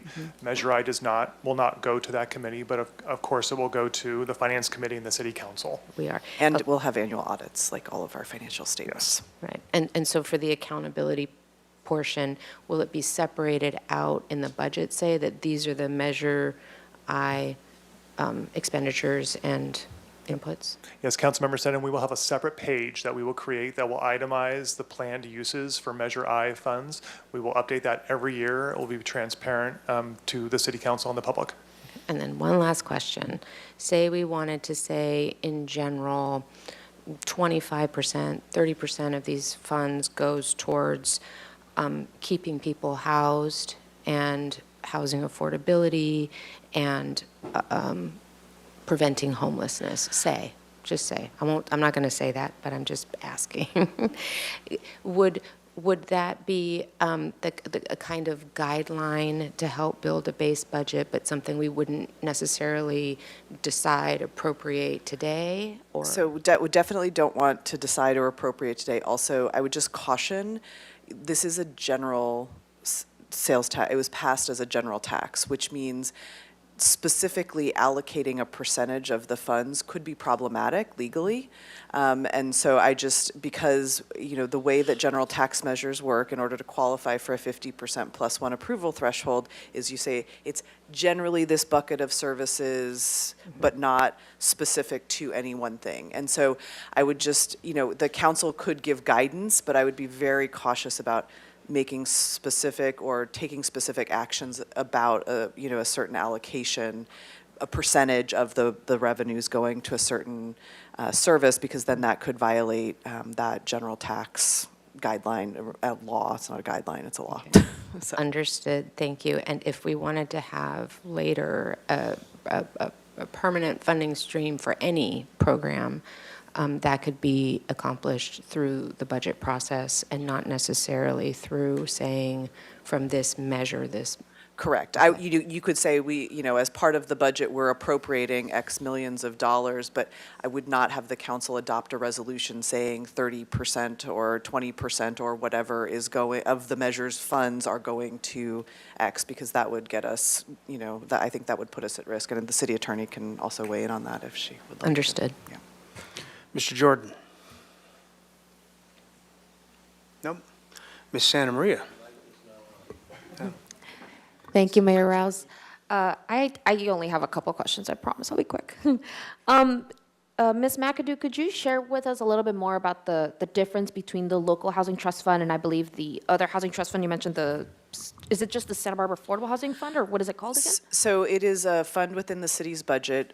When we had a redevelopment agency, 20% of every redevelopment agency dollar went to affordable housing. And that was a set aside, it was a separate fund. When the redevelopment agency was dissolved, those funds became part of the city's budget, but still had to be dedicated to housing-related uses. And so it's sort of a remnant fund of that, but we have continued to put money in there for a variety of housing and homelessness programs. It has more flexibility and basically but it has to be used for housing and homelessness programs. The local housing trust fund, and again, the city attorney can weigh in because I know she was very involved in creation of it, is sort of a creation of the state of California. They have created this program. It is to basically enable matching funds to be set aside for capital A affordable housing development. Each year there is a cap of $5 million that is available so in the local housing trust fund, you can only have $5 million of matching funds that the state will provide matching for. And that's assuming the state of California has a notice of funding availability each year. It does not mean that the city can't put more dollars in there for capital, A affordable housing development, but that it is specific to housing production versus some of the other more flexible uses that we could do in the affordable housing fund. Okay. So in that case, is the Affordable Housing Fund able to receive funding from Measure I and or the general fund? Yes. Both, okay. Both. Can the Housing Trust Fund receive money from the Affordable Housing Fund? Yes, and it has. That's the first allocation. I think there was an allocation from the Affordable Housing Fund into the Local Housing Trust Fund, as well as from the general fund. Okay, so just to make sure I'm understanding correctly, Affordable Housing Fund has more flexibility. We could, if we at any point, doesn't have to be today, but if at any point we had money allocated there, that could be used for things like not just infrastructure, right? Not just construction, but it would also be for programs and other things, but it can also be used for construction if we moved some of it to the trust fund. Absolutely. Okay, but then if we have it all in the trust fund, that's harder to move from there to the Affordable Housing Fund. Correct. Okay. And thank it you. could only be used for capital projects. Okay. Last question I have is, could you share a little bit about the risks that we face as a city if we don't have a dedicated funding source for our local housing trust fund? Well, I mean, there are sort of technical risks, and I think there's like hypothetical risks. Obviously, the city is required under state housing element law that we need to be showing how we're working towards production of a certain number of units. I will just point out for everyone, the city does not build housing. And so while our regional housing needs allocation says the city must show evidence that we could support this number of housing based on our zoning, the city is not required to build it, and nor do we build housing. And so I think that's a little bit of the nuance. So we do,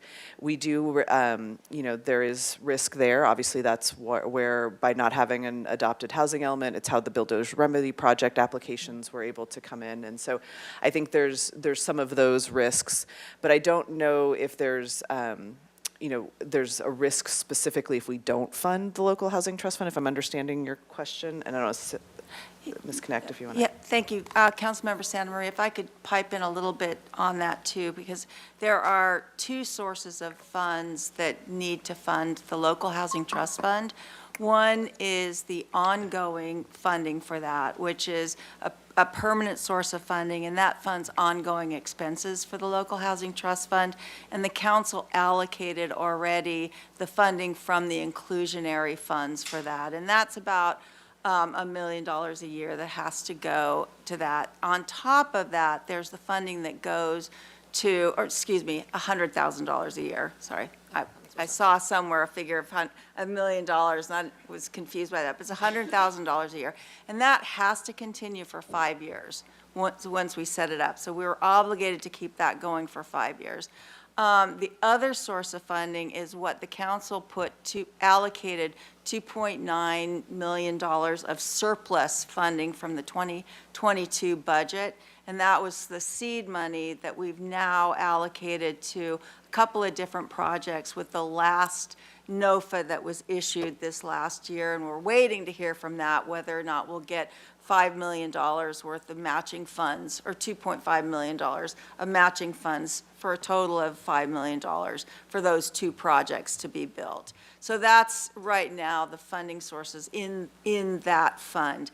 The other housing fund that you're talking about, as Ms. McAdoo really accurately described, is the ongoing successor agency housing affordability fund, which is that remnant fund from the dissolution of the redevelopment agency, the 20% set aside. And whenever we get paid back, because most of our funding is done through loans, whenever we get loan repayments, that money goes into that. And it's still pretty restricted by statute in terms of what we can spend it on. And it has to be spent on the, providing for local affordability housing projects. So, there's more things we can use it for, but it is still restricted by statute. So I would just to build on that, I think legally what we are required to have in there is the ongoing source of funding, which is the $100,000 was mentioned, and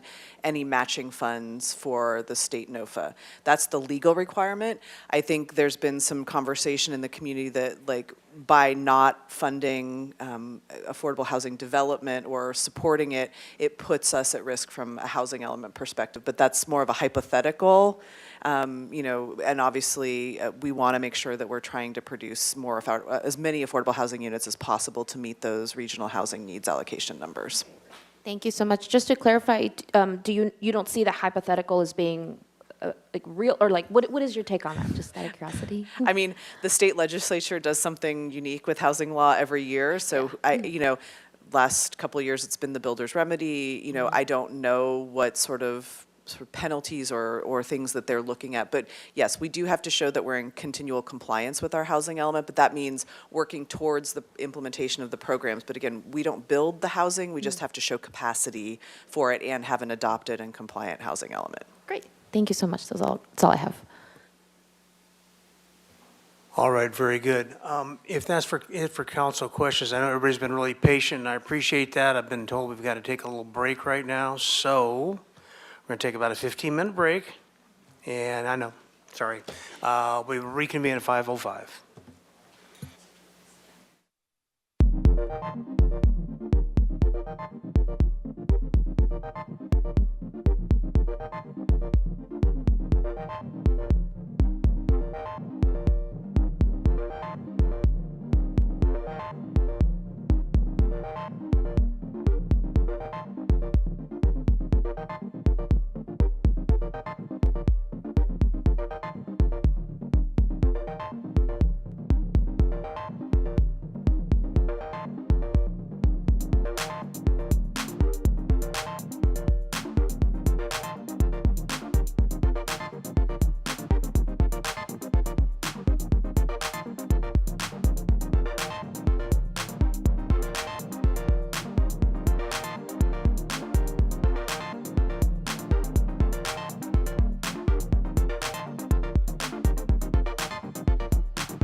And so we'll reconvene now and begin with the public speaking. Sarah, would you set the timer at 2, please? And we'll start out with Rich Applebaum.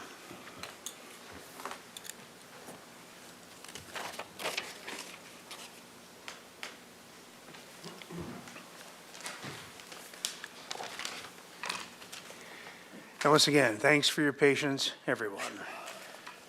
I appreciate your patience. I don't know how you do it. We get paid the big bucks, that's why. So I'm Richard Applebaum. I'm a board member of CLU as well as the Santa Barbara Great Panthers. I appreciate first Ms. McAdoo reaching out to a bunch of us yesterday, kind of brief us, and this has been quite a class today also. It's quite interesting. Appreciate the choices you face, but we still urge the city to direct 30 to 35% of Measure I into housing. And if you can't do a percentage, how about $5 million, which was what we understood would probably be resulting from Measure I. The city's ballot measure statement, which I just reread, signed by, among others, yourself, Mayor Rouse, clearly said that the top 2 choices for Measure I, these were mentioned, were public safety, police, and fire.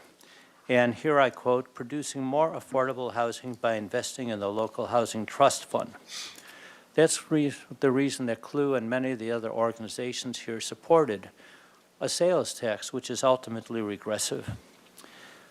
I believe that prioritizing housing was a reason that Measure I passed.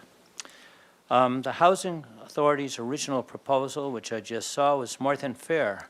It called for 35% roughly to go into housing if Measure I generated $14 million in revenues, which is about $5 million. That would go to the local housing trust fund and then $9 million into the general fund. The report from the finance department, which I think I understand pretty well, sort of seemed to reverse that. It put, oh my God. Let me just finish by saying this, that the ballot measure, as I said, didn't measure housing, but you knew this deficit was didn't measure funding the deficit, but you knew that the deficit was looming. And, you know, I sort of feel that's kind of a bait and switch. You've had endless meetings, including the Ad Hoc Housing Committee, which have prioritized housing. And let me just conclude, I know I'm over time. CLU is a faith-based organization comprised of religious groups. And so I would urge you to take what I would call an ethical stand on this and really stay with housing. Find the way somehow to get that kind of money, $5 million, into the Housing Trust Fund. I think you have an ethical obligation. The funds are available, so let's use them. Thank you. Thank you. Okay. Lauren Severance, and you've got Lizzie Rodriguez dedicating your time, and Lizzie's here, so you have 4 minutes. Thank you, Mayor and council members. I'm Larry Severance. I'm on the CLU board as well, and I'm speaking on behalf of CLU today. We are an organization that brings compassionate, humane concerns to how we can achieve equity for our economically disadvantaged community members. And so we're writing from that perspective, and we endorsed the proposal as we sort of heard it discussed during the Measure I campaign for 30 to 35% to end up in the housing trust. And there were conversations that no one was taking a specific percentage because you couldn't, but there were conversations that led us and other advocacy groups to believe that supporting a regressive sales tax, the payoff was we were going to get affordable housing for the people that bear that sales tax burden the most. So we're really encouraging you to find a way to fund affordable housing. And I've learned today about Measure C as well as Measure I. There's alternatives, so this is going to be about more than just talking about Measure I. But when I look at the projections and you see the income and revenue diverging, it's the best time to do this is right now before the deficit super exceeds the revenue as time goes on. And I guess the last point I would like to make right now is that in the independent, and this was quoting Councilmember Mike Jordan back in August of '24, but there was discussion about how will these funds be allocated, and a stand couldn't be taken, but the independent quoted Councilmember Jordan as saying that the money would be spent as the public expected involves a little trust in the council. And so I think the public did and does expect something to happen that's significant around affordable housing. And we want an expression of the trust in the council in that manner. So thank you. Okay, Whitney Robeson, followed by Margaret Crocco. Did I read that right? Is it Rubison? Rubison, yes. Good evening. I am Whitney Rubison. Thank you, Mayor Rouse, council members, and city staff. I'm here on behalf of the Housing Committee of the League of Women Voters of Santa Barbara. The League is a longtime supporter of sustainable funding sources for deed-restricted affordable housing. From that commitment, we endorsed Measure I, despite our concerns about the regressive nature of sales tax increase. Our support, and that of many Santa Barbara voters, was based on the City Council's commitment to affordable housing as a top funding priority. To that end, the League does not support the staff recommendation of only $1 to $2 million per year, around 7 to 13% directed to the local housing trust fund.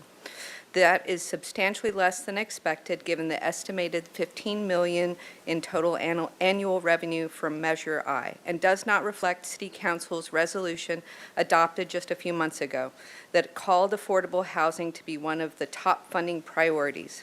The League requests that the Council direct staff to allocate 30 to 35% to ongoing annual funding of the LHTF. The need has never been more urgent. Over 5,200 lower-income renters in Santa Barbara are spending more than 50% of their income on housing. Our regional housing need allocation for affordable housing units has doubled from 2,483 in the last cycle to 4,969 in this cycle. Meanwhile, affordable housing production remains significantly behind, with only 4% of our current target met. Compounding this urgency, the potential reduction in Section 8 vouchers under the new administration means even more of our neighbors may face unaffordable rents. This is an issue that affects our entire community. Entry-level police officers, firefighters, teachers, city staff, and other essential workers are struggling to live here, which threatens our ability to recruit and retain the very people that keep Santa Barbara running. Thank you for your time and your consideration. Thank you. Okay, Margaret Crocco, followed by Emiliano Campobello. Good afternoon, Mayor Rouse and City Council members. My name is Margaret Crocco, and I'm Chair of the Library Advisory Board. I'm here today on behalf of the Advisory Board, the Friends of the Library, and the Santa Barbara Library Foundation. Together, we would like to endorse the library's request for funds in support of the 3 items mentioned by Mr. DiMartini that will maintain library operations as they now exist. We thank you for your inclusion of the library in consideration of Measure I funding. As you may recall, library advocates wrote multiple letters to local news outlets on behalf of passage of Measure I, teaming up in one letter with CAUSE and the League of Women Voters. As Frank Rodriguez of CAUSE put it in our deliberations in support of the partnership, the library is an institution that forms part of the social safety net, as he put it, for community members. Supporting the library with Measure I funds is crucial to advancing the cause of more affordable housing and even additional hires for the police force. More housing means more demand for library services. Library services help prevent exacerbation of social ills, which makes the work of the police less onerous. Despite our reputation as a great place to live and visit, Santa Barbara suffers from a high rate of poverty. According to Newshawk this morning, Supervisor Laura Katz has characterized poverty as a policy choice. Support for the library from Measure I funds would represent a policy choice affirming the importance of the library in its efforts on workforce development, especially at the Faro Center, adult literacy, teen leadership, and many other essential services.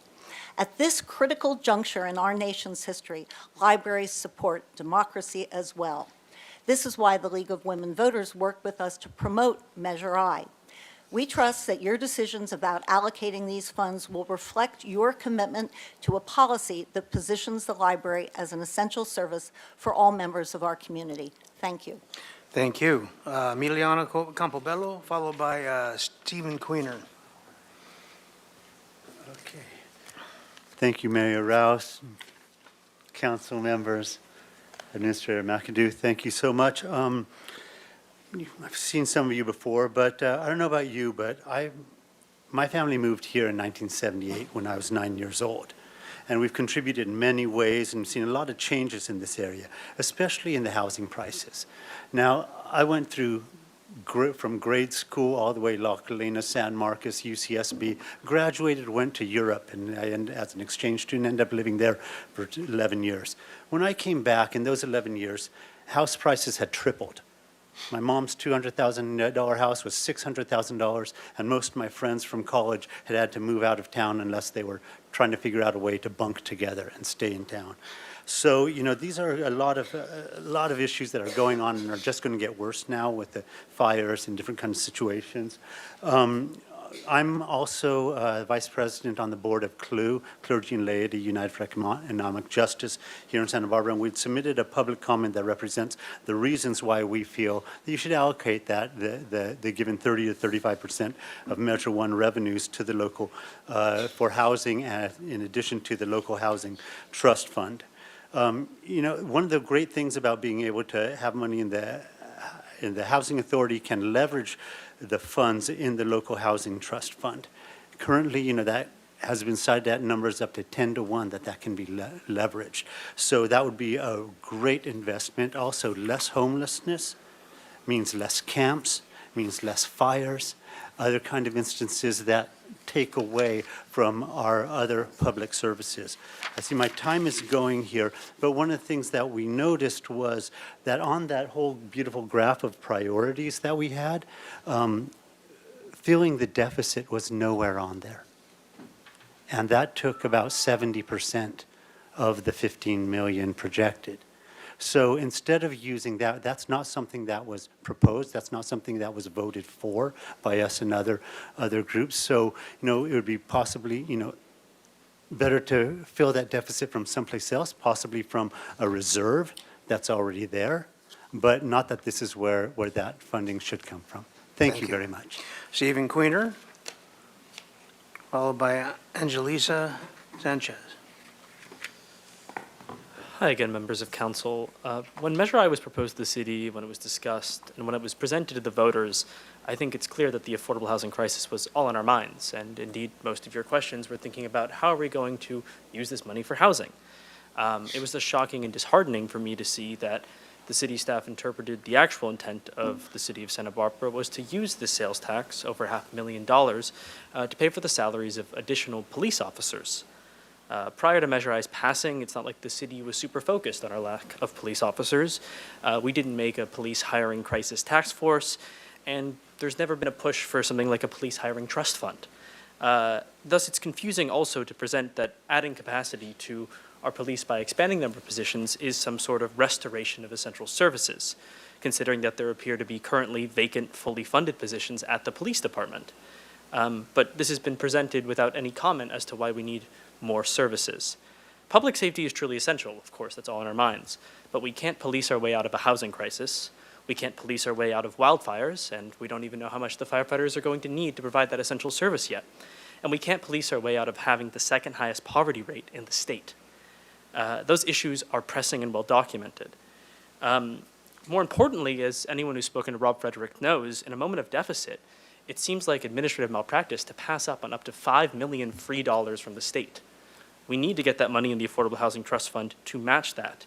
And it seems to me that to instead fund additional expanded services in our police department instead of other areas that have no money at all would just be completely confusing, puzzling, and non-transparent. Thank you so much. Thank you. Angelisa Sanchez, followed by Zoila Cabrera. Hello again, council members, mayor.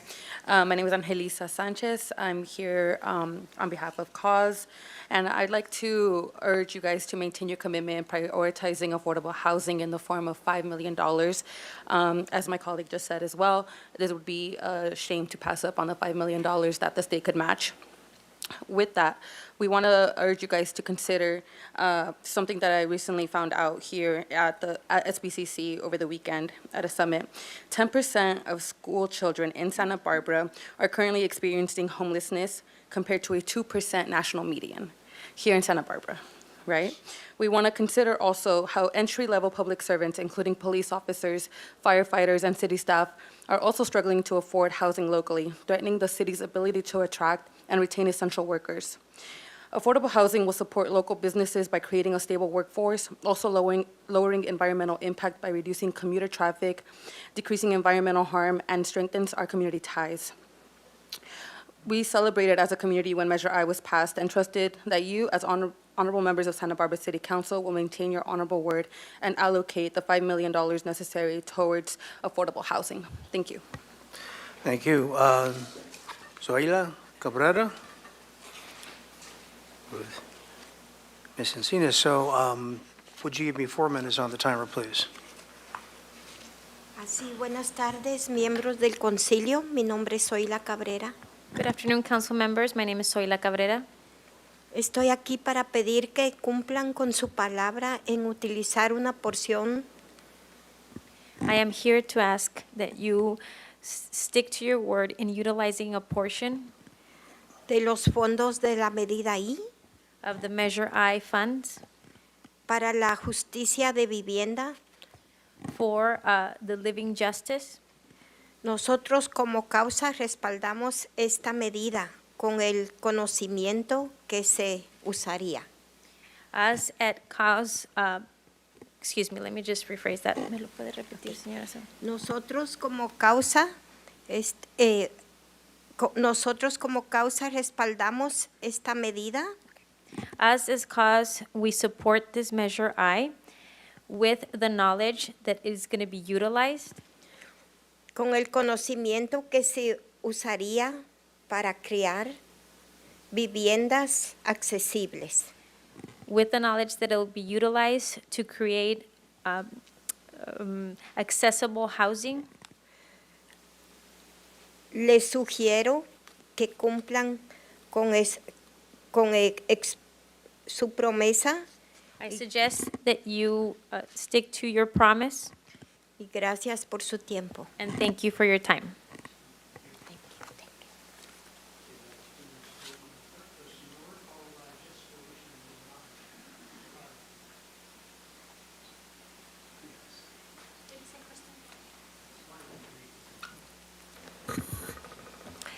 Good evening, Mayor Rouse and members of the council. I'm Kristen Miller, President and CEO of the Santa Barbara South Coast Chamber of Commerce, representing 850 businesses and 75,000 jobs on the South Coast.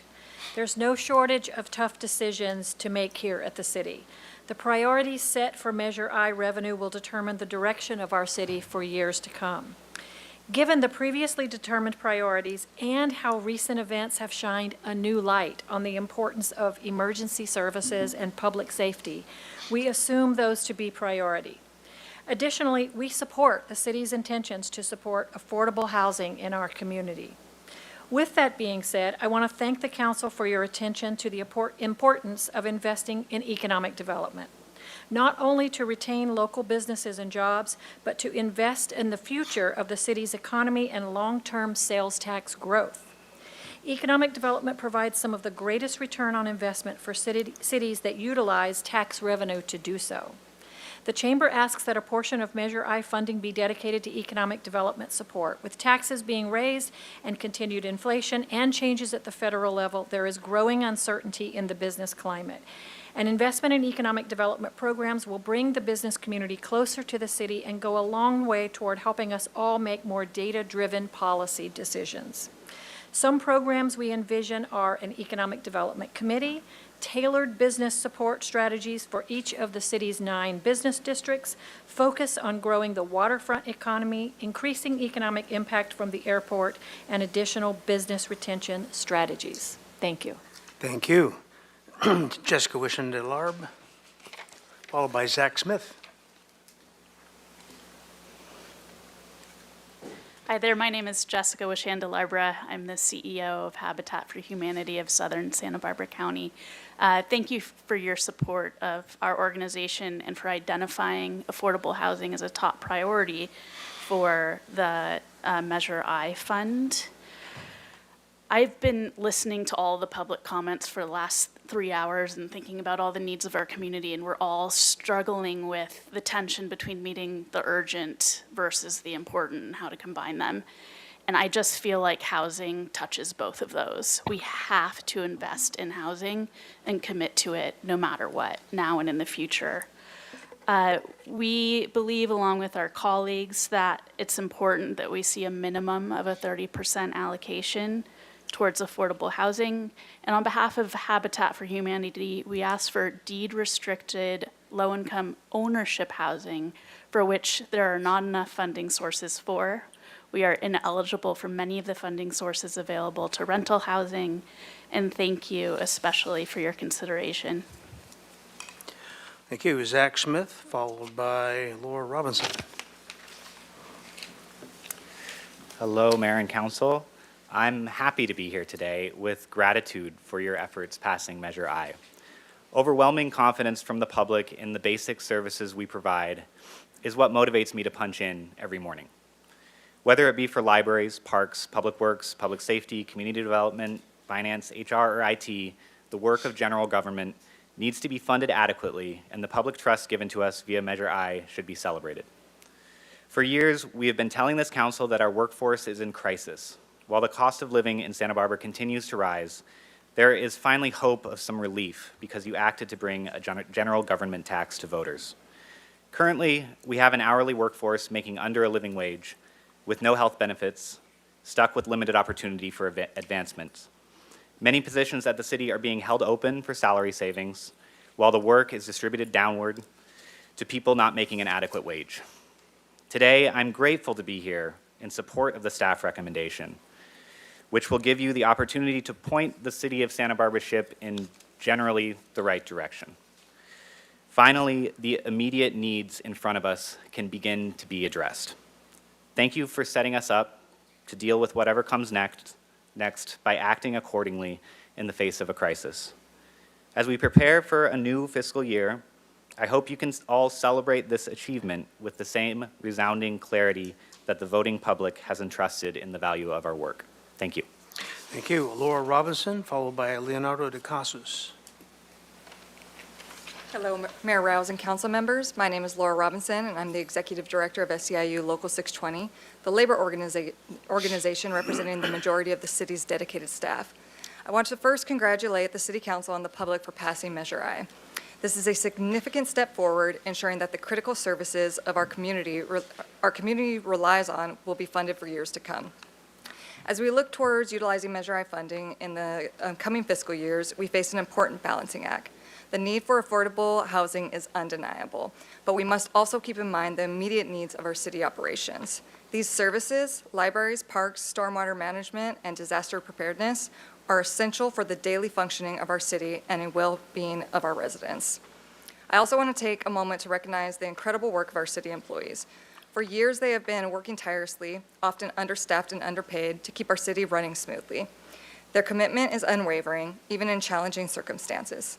As we move forward with the citywide classification and compensation study that will be presented to you in the coming months, I urge you to consider the importance of ensuring that we have the resources to recruit and retain the best and the brightest talent, especially in one of the most expensive cities in California. We've all seen the impact that having a well-supported and fairly compensated workforce can have on the quality of services provided. The time to implement these long overdue recommendations are now, so that we can continue to move Santa Barbara forward, attracting top talent and serve our community. Local 620 fully supports the staff recommendations and encourages the council to do the same, while maintaining flexibility as recommended by Ms. McAdoo. It's essential that we prioritize these critical services and ensure our city workforce has the tools and resources to continue delivering for the people of Santa Barbara. Thank you. Thank you. Leonardo de Casos, followed by Linda Honickman.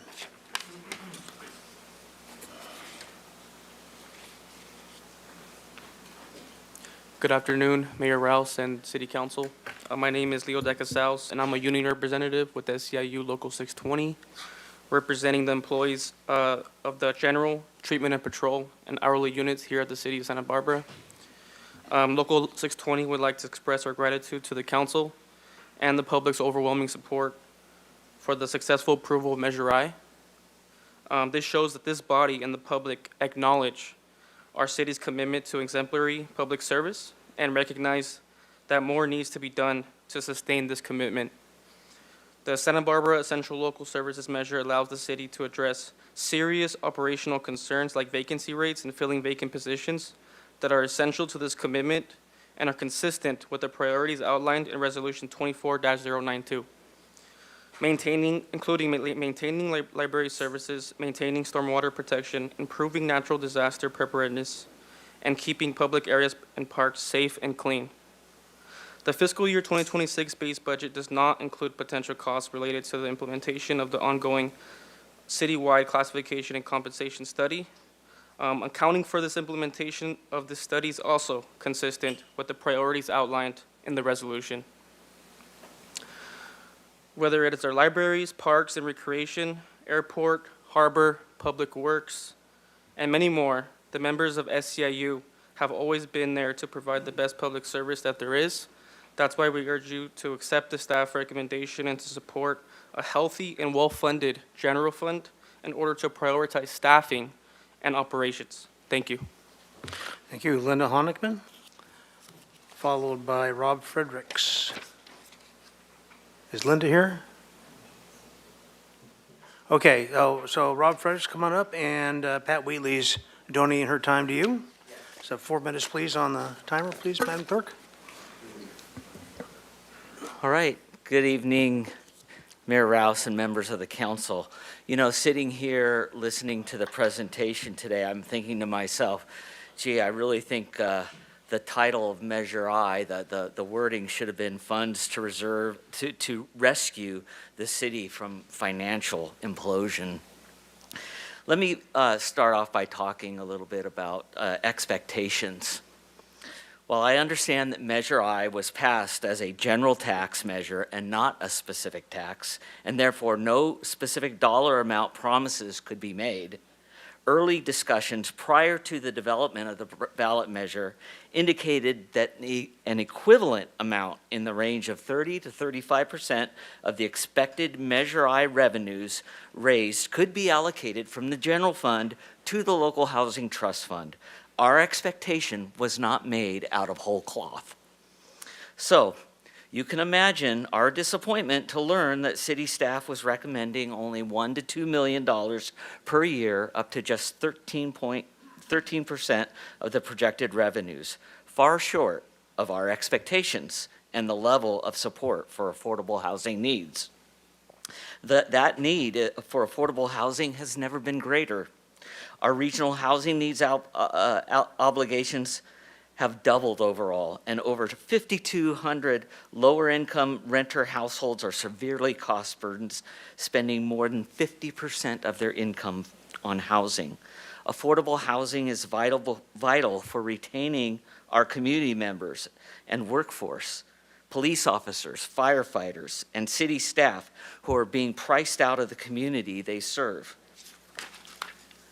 Understanding the city's worsening budget outlook, we are requesting a minimum baseline allocation of $2 million annually from the Measure I funds, with an additional $400,000 for every $1 million of revenue above the $15 million.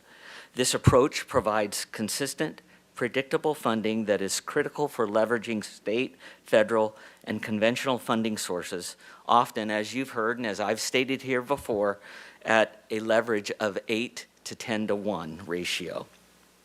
The loss of the redevelopment agency funding in 2011 led to a 50% decline in affordable housing production. Without a dedicated local funding source, our ability to meet current demand and future housing needs is severely compromised. And that successor housing fund that you heard about earlier, if you talk to your folks at your staff, that fund balance is massively being reduced year after year. We had a couple of good loan payoffs, but most of these are just residual receipts loans. So I just want to say that while we have a shared history of creating over 1,500 affordable units, and while we can sit around and pat ourselves on the back for that, the fact is we have failed, and we are failing to meet the community's foundational need for affordable housing. I urge the council to honor the spirit of Measure I by ensuring that affordable housing receives a fair and adequate share of its revenues. Thank you for your leadership and for considering this request. Okay, Robin Elander, followed by Ron Robertson.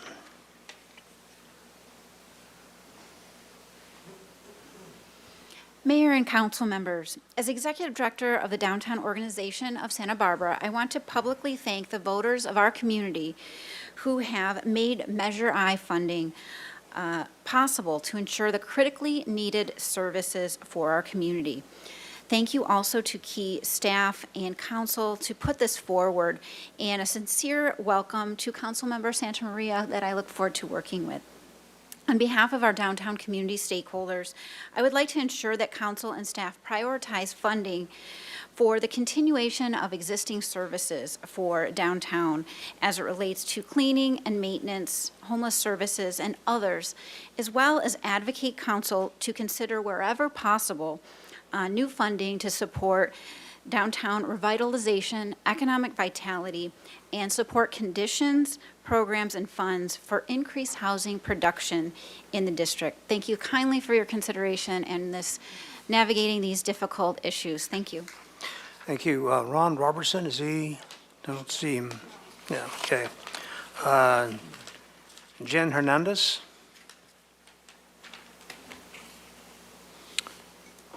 Okay, I think, do we have someone online for this item? Yes, Mr. Mayor, we have one hand that was raised by the timeline, and that is Gina Quiros. Gina Quiros, please go ahead. Good evening, Mayor Rouse and City Council members. My name is Gina Quiros. Measure I is intended for essential infrastructure and public services. Therefore, allocating a majority of it towards affordable housing directly addresses Santa Barbara's growing housing crisis and ensures that the community remains livable for residents of all income levels, and it reduces the need for it to go towards fire and law enforcement. As a frontline homeless outreach worker and housing navigator, I cannot effectively perform my job duties in obtaining affordable housing for my clients because of the affordable housing shortage. I know all too well how my clients are feeling.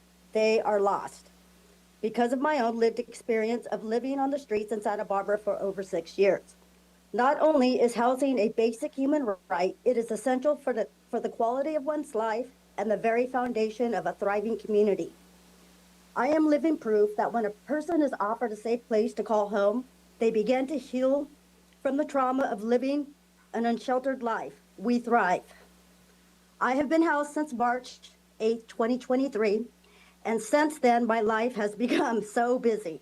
I am a proud board member of the Continuum of Care with Santa Barbara County, a board member and outreach coordinator with the Committee for Social Justice, a member of the National Alliance to End Homelessness, a member of the National Coalition for the Homeless, and a member of the Low Income Housing Coalition, as well as the United States Working Group to End Homelessness.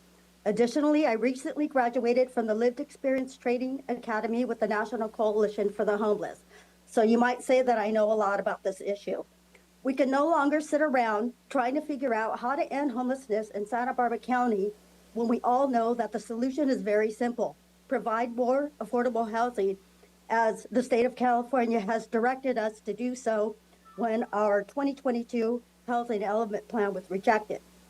Not only do we need more housing for those who are experiencing homelessness, but we also need to protect those who are in rentals by adopting rent caps from rent evictions and the now price gouging as a preventive measure to make sure that those who are renting don't become homeless. The recent fires have displaced thousands of families in LA.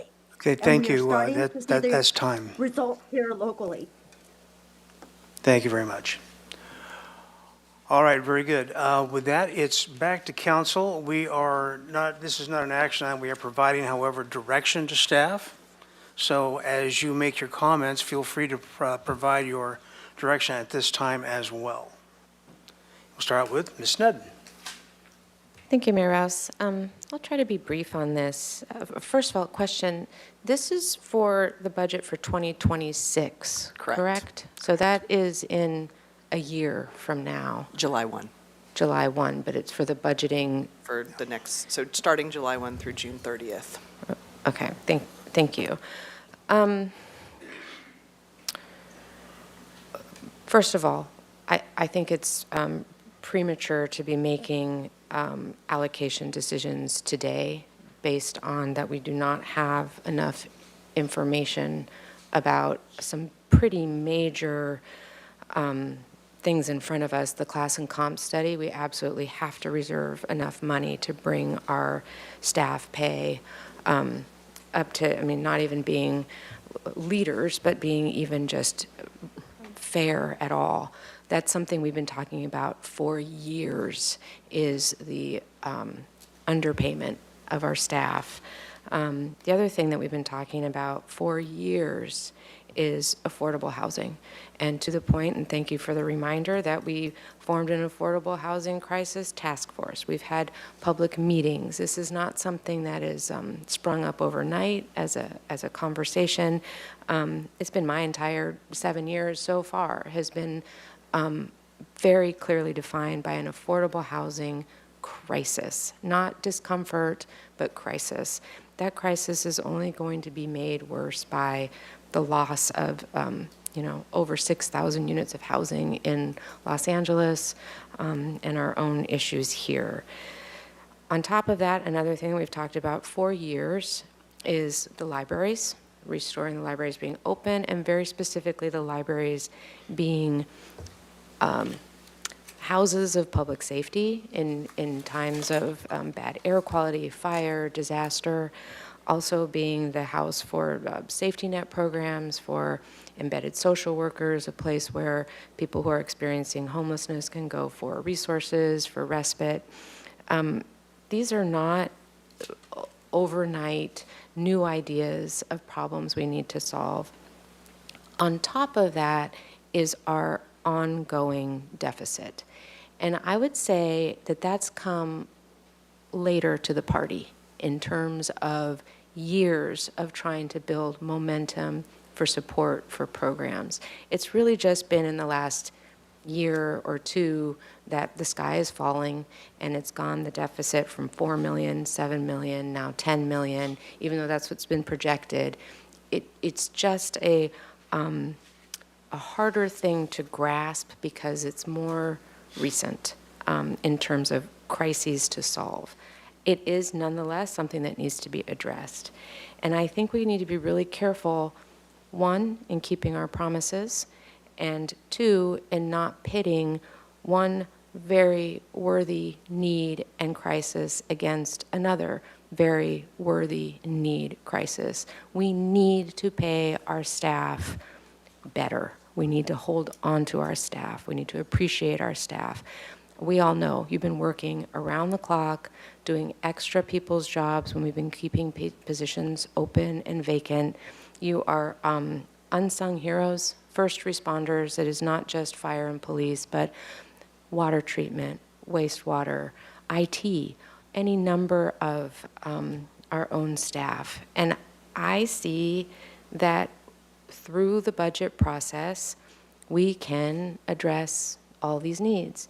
Maybe not in a way that any one group feels like they won the lottery, but in a way that honors promises and discussions that we've had about our priorities. And we have reiterated our priority on addressing affordable housing and preventing homelessness and providing homeless services. We've reiterated that so many times over the years, and affordable housing, and the need to take care of staff and to hope that our staff stays with us. We've lost so many staff members because we're not compensating fairly. But we just don't have all the information today. We don't know what the class and comp study is going to say. I know this is about Measure I, but I think it's also about Measure C.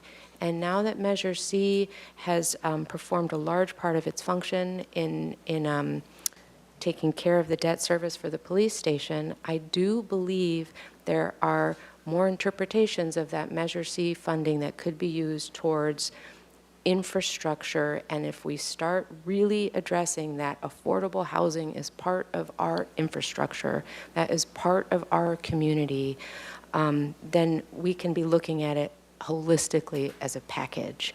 So I'm not prepared to say today allocate this percentage of Measure I, but in terms of guidance that you might need for a baseline budget, I think there needs to be $5 million in the local housing trust fund. I'm not going to say that needs to be for Measure I. It might be from Measure C. It might be from TOT. But I want to say that we need $5 million in that trust fund. I think we also need to be prepared that when the class and comp study comes through and goes through negotiation, that we're able to pay our staff, not even fully what you're worth, but close to what the study tells us we need to be doing, and always knowing that we would want to do more. And then keeping our library open, the cost here that's put before us is so minimal compared to the benefit of what the whole community gets out of keeping the libraries open. And also, I would include with that safety net programs. So I think, you know, in sort of three different categories, I think the staffing and our compensation falls under all of those categories, and also in terms of positions. And I'm not against reopening police positions. I think they're necessary. I think they need to be part of the entire class and comp with things that need to be opened. I think in the budget process, which is not very long from now, then we can reopen positions, critical positions, from the way I'm seeing it. But I can see a sort of a 30-30-30, but I don't even want to talk percentages, because I really firmly believe that Measure C could be used also to be funding affordable housing. It's in the ballot language for Measure C too. So I understand we may not be making motions at this point, but that would be my hope and what I would expect to see in the baseline budget. And very, very much, we made promises, and promises of what our intentions were. Knowing we can't promise actual numbers, actual percentages, we made promises about our intentions, and I think it's important to the public trust that we keep them. Thank you. Mr. Jordan. Thank you, Mr. Mayor. I think I can just say I agree with everything you just said, and you'll say it better than me. But I think the discussion today, based on the input we're hearing, is premature. That it needs, that the basic requirement is that it takes place in the context of budget discussions. We don't have those numbers yet. We just have projections. We don't know what's coming down the road in the next 4 or 5 months. And I also don't even think it's going to pass the legal smell test at any point to say put a certain amount more than a one-time deal into a commitment or put a percentage in. It was a general tax measure. It was not a specific one. So I like that option, to push this down, and we've gotten input today, and to continue to get input and then have a discussion in the greater context. I think where I will end up, given how it's being framed today, is to a choice of the most flexibility we have, which would probably be something like making budget decisions and putting it into the Affordable Housing Fund, and then as viable opportunities come up both with projects on the ground and with the matching funds at the state to immediately move the needed funds over to the Housing Trust Fund. Leaving it somewhere else parked still leaves it available for rental protections, for any of our local efforts on homelessness, that type of thing. And the moment you park that and are reluctant to pass the smell test to bring it back out of the Housing Trust Fund, but all of a sudden you have this huge need, you just don't have that opportunity. So that's, I think I'm agreeing with everything I just heard from Councilmember Sneddon. Just a couple of the comments. Those of you who have said, oh, now you've got Measure C, you should be taken out of Measure C. I think I was just sitting here and heard that Measure C is taking a hit of 25% for the next 30 years. That is a 25% reduction in upkeep and maintenance out there in the city right now compared to what's been going on the past few years. So not only is that an immediate hit to what we have been doing, which probably isn't enough, it also increases the cost when you can get to it because of the further decay of what wasn't addressed. People have referenced conversations where promises, I think that was the word I heard, promises were made. I'll just tell you, none of those conversations were with me. Today is the first time I'm getting to have a conversation on this.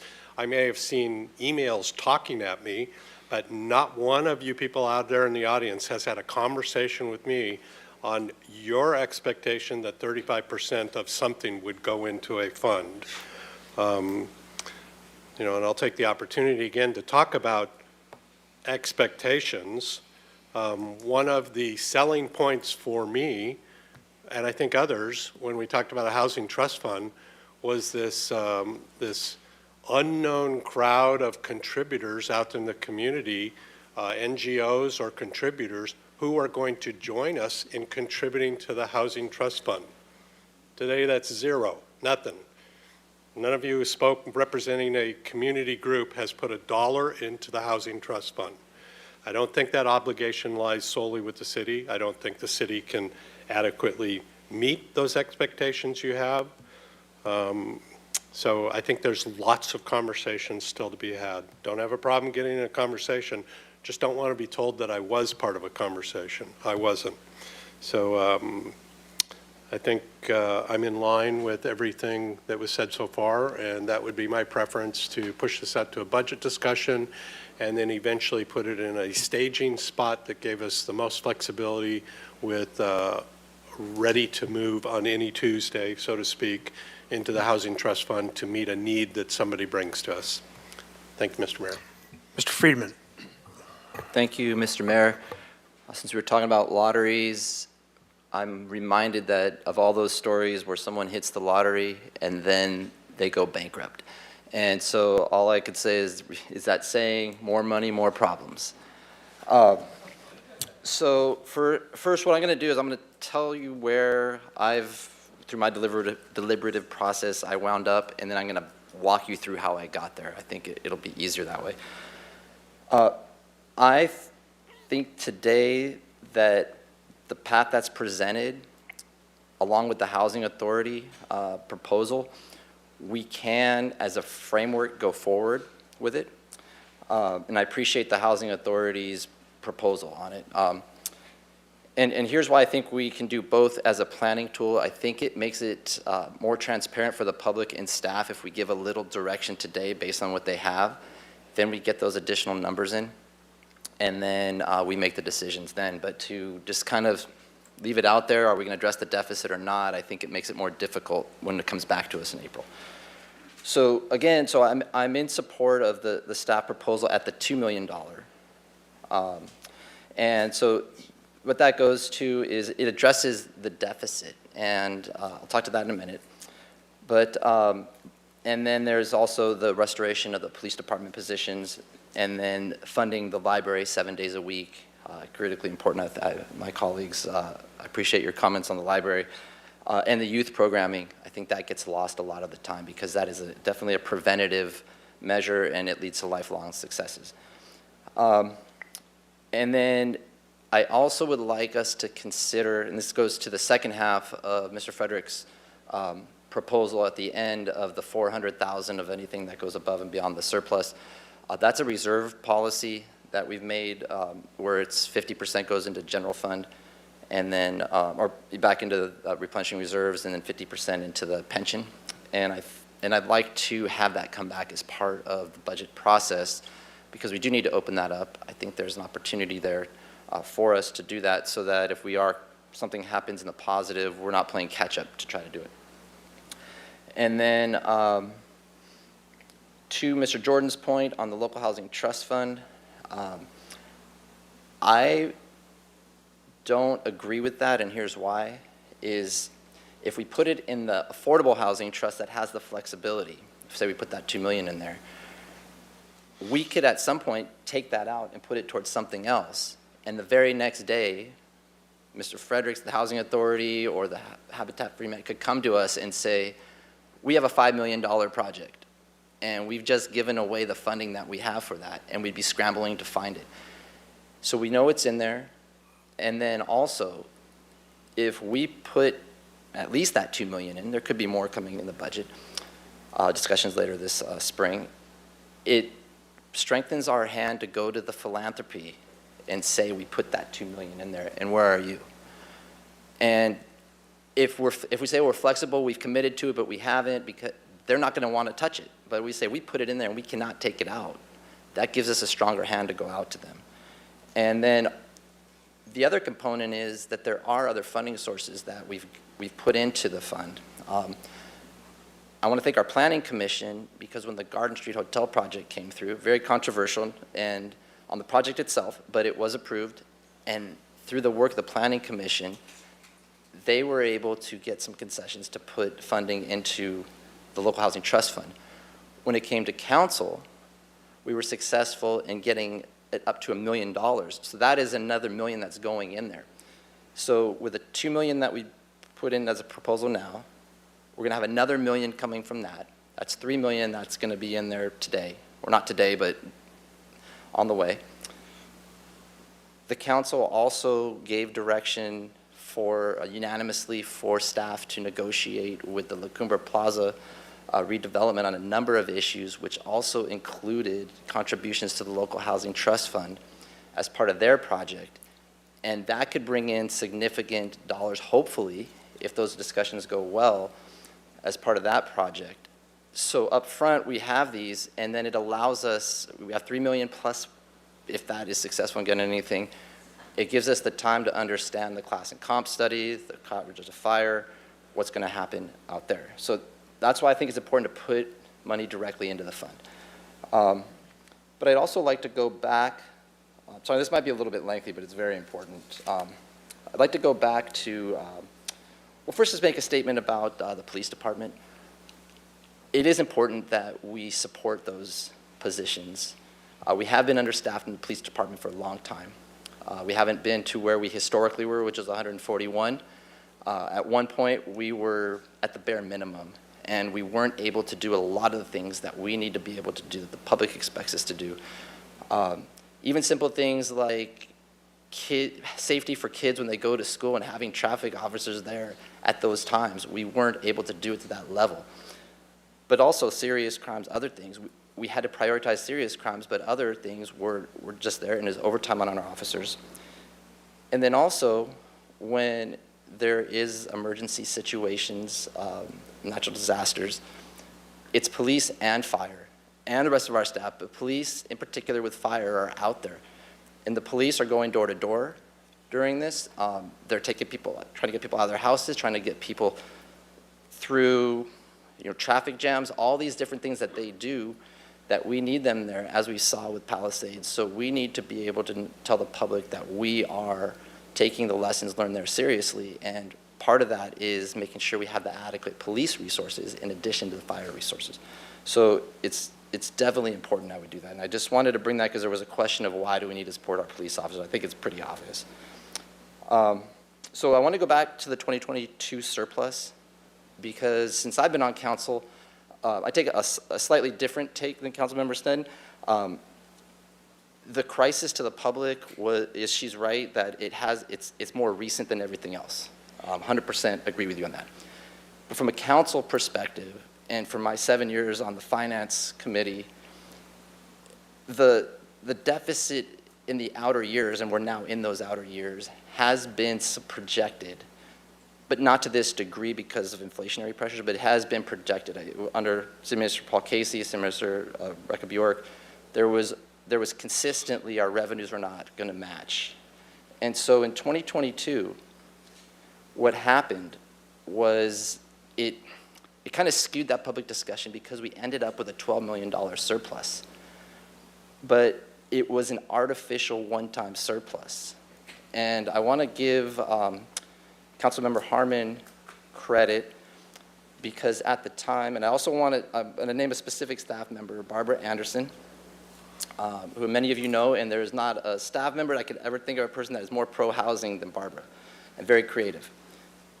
And myself, the three of us saw what was happening. What was happening was out of COVID, worldwide, people were traveling, and so the hotel bed tax, the sales tax, everything was going, it was unsustainable, and it was a one-time bump of percentages we had never seen. And so you had this artificial revenue bump. And at the same time, for a number of years, this gets to our staffing issues, and I'm glad our staff was able here to articulate this. We had been, the cost of living here is high, but to balance the budget, we were artificially keeping the wages, they weren't keeping up with the paces that we needed. And so we were having attrition, we had vacancies open and underpaid staff. And so you had this exceedingly high revenues at a time when our expenditures were not realistic of an accurate budget. And so what happened was Megan Harmon, myself, and Barbara Anderson saw that, and we saw we needed to act, and there were certain things we could do with one-time expenditures.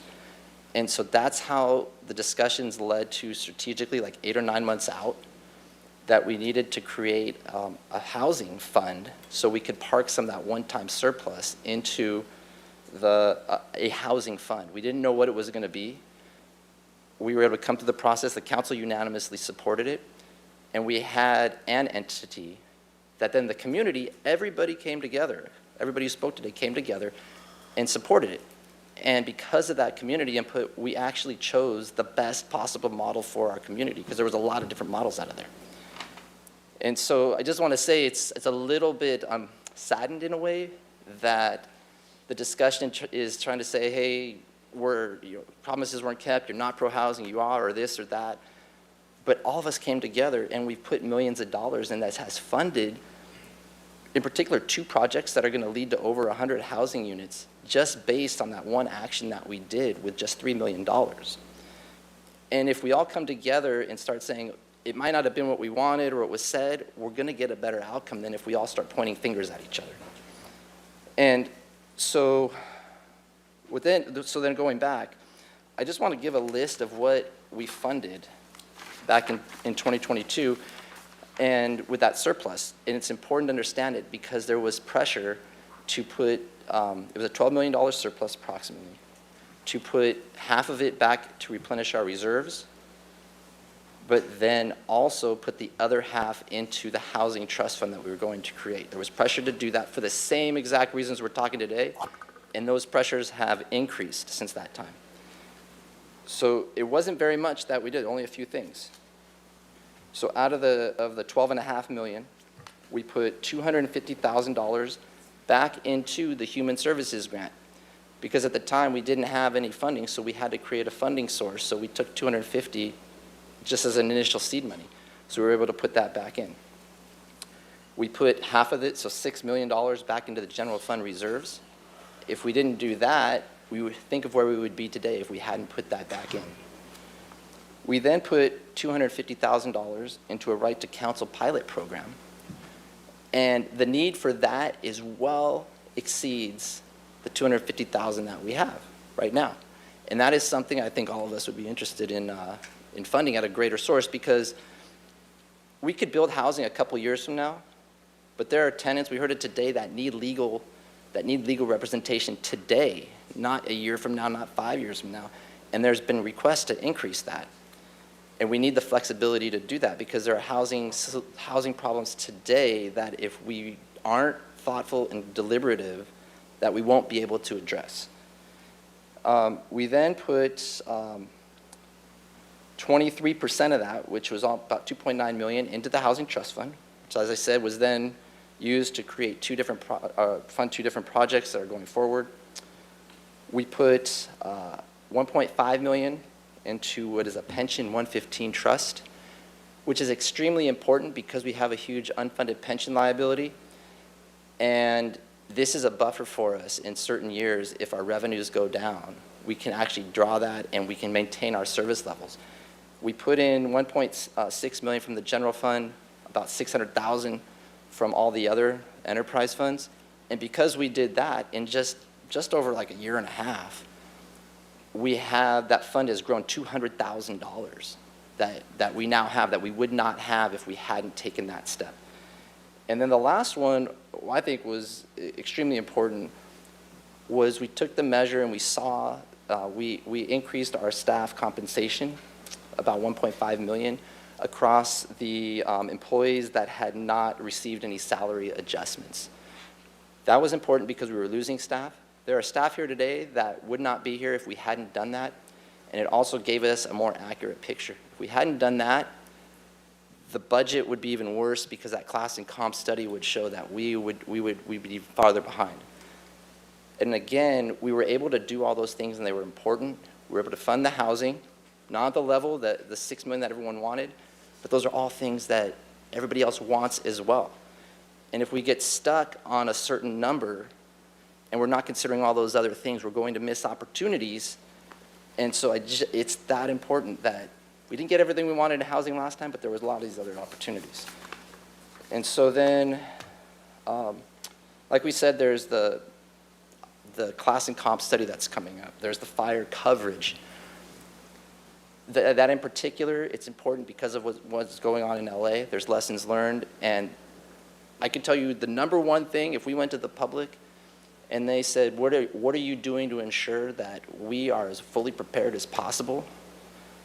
We need to be able to say, we've looked at the coverages of the fire, we're addressing it. We've looked at the coverages of our police department, and we've addressed it.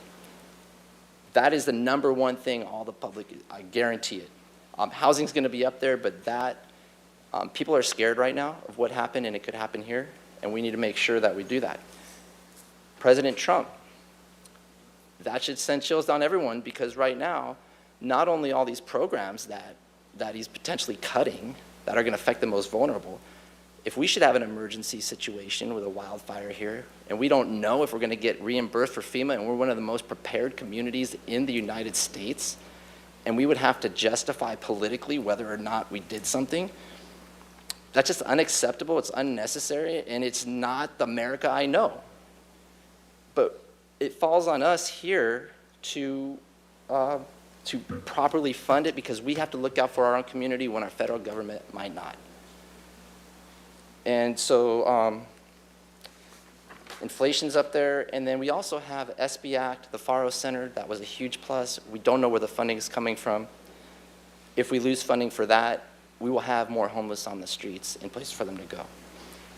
State Street Master Plan implementation, that's a priority for us. Ms. Miller from the Chamber talked about economic development. That's a key to economic development. And we need to be able to look long-term at that. So again, I'm supportive of what the staff is proposing as a starting point. I'm not committing that that's where I'm going to be in April. I have to see all the numbers. The one other caveat I just want to make clear is that it's not a surplus of Measure I. It's a surplus of the city as a whole, because that's what the reserve policy is. And the reason that's important, as Mr. DiMartini said earlier, the sales tax has been flat. It's under projection. TOT is a little bit up. But if we ran into a situation where, say, Measure I came in over, but our TOT was way under, and we were in a deficit situation, and we were focusing just on Measure I, it would present a lot of different challenges. So in the end, I'll say, we need to understand, we need to look at public safety, we need to look at services that people use every day. Building a proper city is housing and all the services that it's required. And if we say the services will come later, we know what's going to happen. They're not going to come later. You're not going to plan for them properly.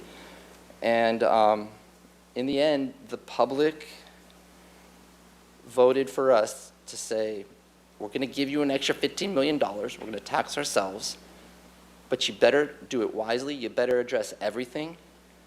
And we don't want deficits. And if we go into a situation where we have spent it wrong and we're back in the same deficits that we were before the 15 million, that's where we lose the public trust. And I don't want to be in a deficit situation with an extra $15 million. That's the same deficit that we were before we had it. So we have a lot to think about. That's where I'm at. And see you on April on the budget. Mr. Gutierrez. Thank you, Mr. Mayor. I've been listening to my colleagues and thinking about some of the experiences I've had being on council since first elected. And I was thinking about when this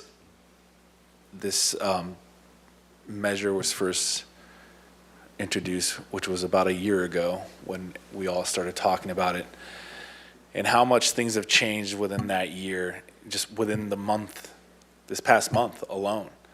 The people are asking us whether or not we're ready for certain disasters via staff or infrastructure. And that reminds me of the situation on Lower West Side, downtown, the Mission Creek Bridge. At the time when that was planned out, leadership at that time thought this is adequate enough for what we experience. But we had two major storms where people lost property and even experienced a death because of it.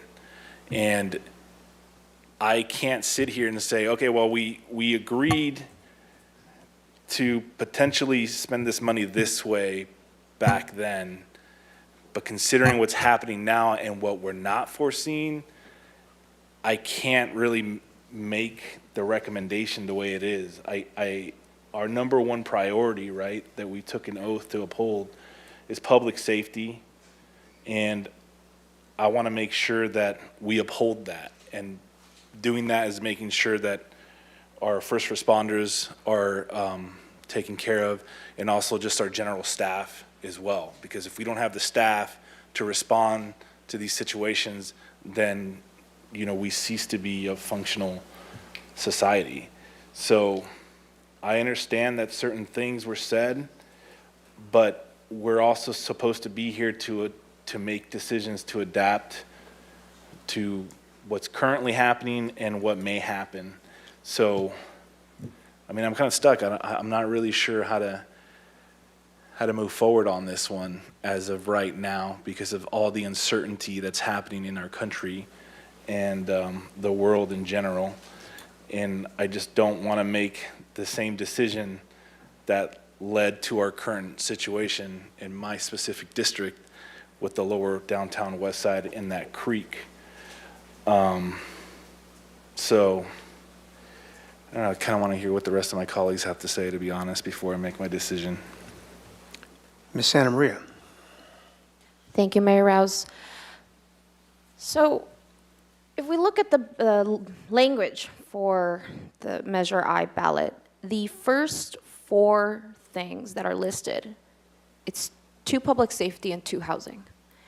And my recommendations on how we should prioritize this funding come from A, reading this language, but B, also from the conversations I had directly with hundreds of voters in this last year.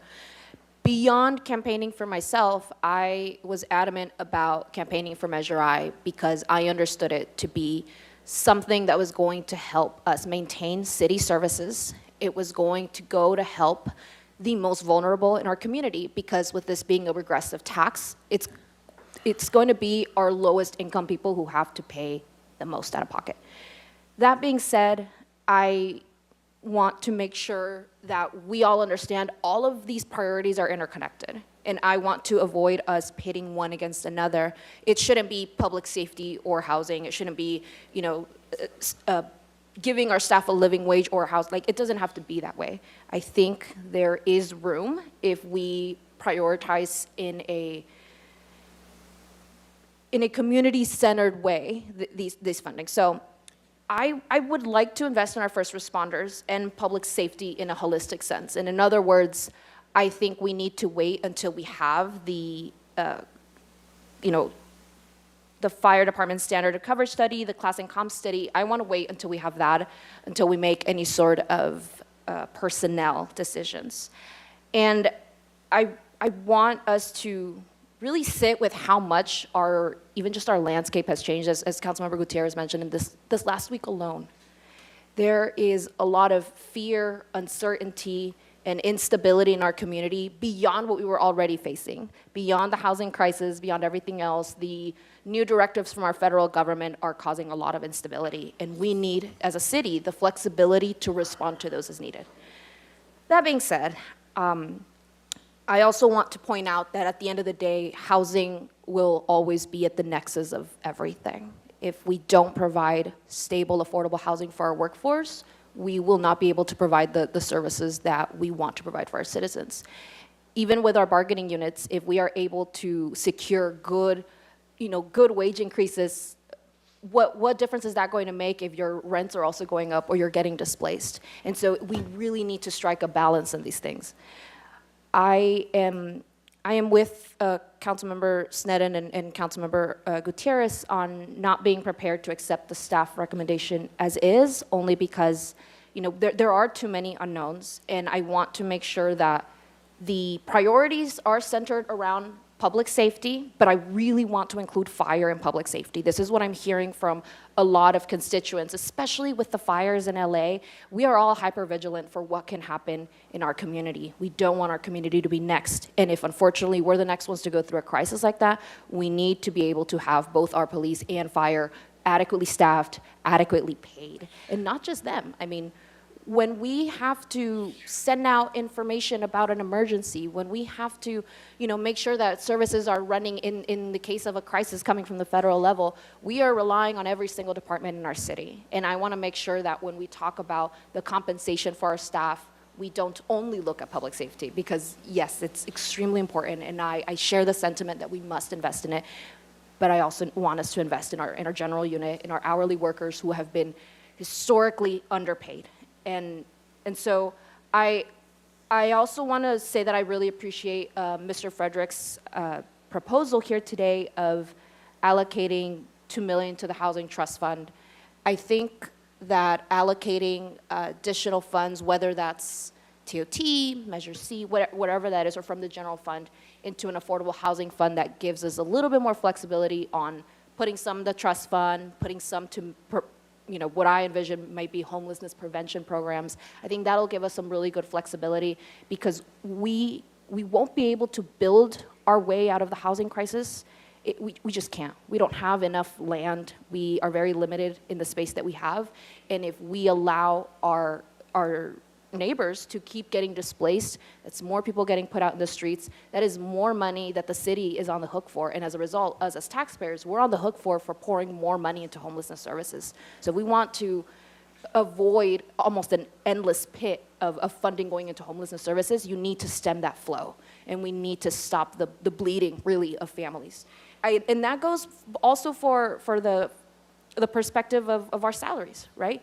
Because we are bleeding staff as well when we don't pay them well, when they are forced to relocate to places that are more affordable, and they'll probably find another job like this there. So I would love to first off thank our city staff. You've all put together a very comprehensive report, and it's totally not your fault that so many numbers are unknown.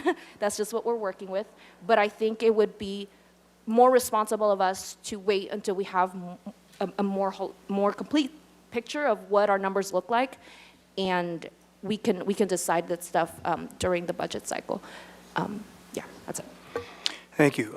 Ms. Harmon, let's chime in. Thank you, Mr. Mayor. Wow, yeah, a lot has been said already, and it's clear that we're not working, I think, with sufficient information, as all of our colleagues have said. There's just so many unknowns, and even trying to sort of sort through what each of our colleagues' position is. That in and of itself has been a little bit difficult, which I think is indicative of the fact that we're all sort of trying to triangulate from a lot of missing information, and that's just what it is. It's nobody's fault, but it's certainly a challenge. I would say that I think from what I've heard in terms of excuse me, recommendations for today, I'm probably most aligned with where Councilmember Friedman is, and specifically, I do agree with his articulation for why it's critical that we allocate $2 million specifically and directly into the trust fund as capital fund support for building affordable housing in our community. Agreed that there are many, many other worthy opportunities, worthy programs. This, to me, though, is a central element of the conversation, and I think he articulated it well. I won't repeat that. But I also want to say that I strongly support the direction for us to bring back the reserve policy, to consider committing surplus monies to this fund as well. I think that's a really useful and important exercise, and one that many of you know I've been committed to thinking and talking about for a long time now, and I think it's an important opportunity for us to continue that conversation. So I appreciate that framework that was put forward and really support us thinking about it through the budget process. Honestly, though, I think for me, the most important point that I can make moving forward, and the thing that I keep coming back to as I'm listening to the public comments, excuse me, and listening to our colleagues speak, is that Measure I is to me one component of a well-funded general fund. It is not siloed money. It's not special money. It is part of the general fund from which we can go forth and build a budget holistically. And I think that's what I'm struggling with here. That is what's missing. Measure I, it's a general tax, which means general fund dollars, and I really feel that we have the obligation to be faithful to that by thinking about it in the context of a full general fund budget.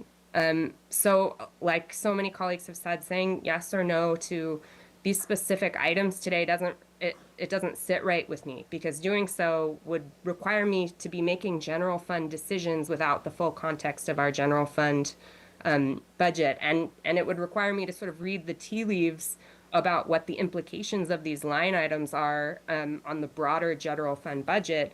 And I just am not comfortable, and frankly I don't have sufficient information at this time to do so. But I would just, again, reiterate and make the point that Measure I is not separate. Measure I is general fund money, and my hope is when this comes back to us in April, we think of it that way. And it's not a switch that we can toggle on and off. It's not separate. It's general fund money. And I hope that we think about our budget in a holistic way that incorporates Measure I and doesn't separate it. So I think that's the extent of the lack of direction that I can provide today. Thank you, Mr. Mayor. Thank you. Well, good Lord, I agree with Ms. Harmon. I have to write this date down today. So, very, very briefly, I was on the outreach team, and I went to all 25 of the ones that Mr. Martini talked about. Plus, I did a bunch of different ones with the different bargaining units. So I know what was said and what wasn't said, what was promised and what was not promised, all the above. And so it's been convoluted back and forth about what its intention was and whatnot. Its main intention was to backfill our structural deficit. And at the time, our deficit was identified at a little over $7 million, maybe $8 million, and since then it's actually grown slightly.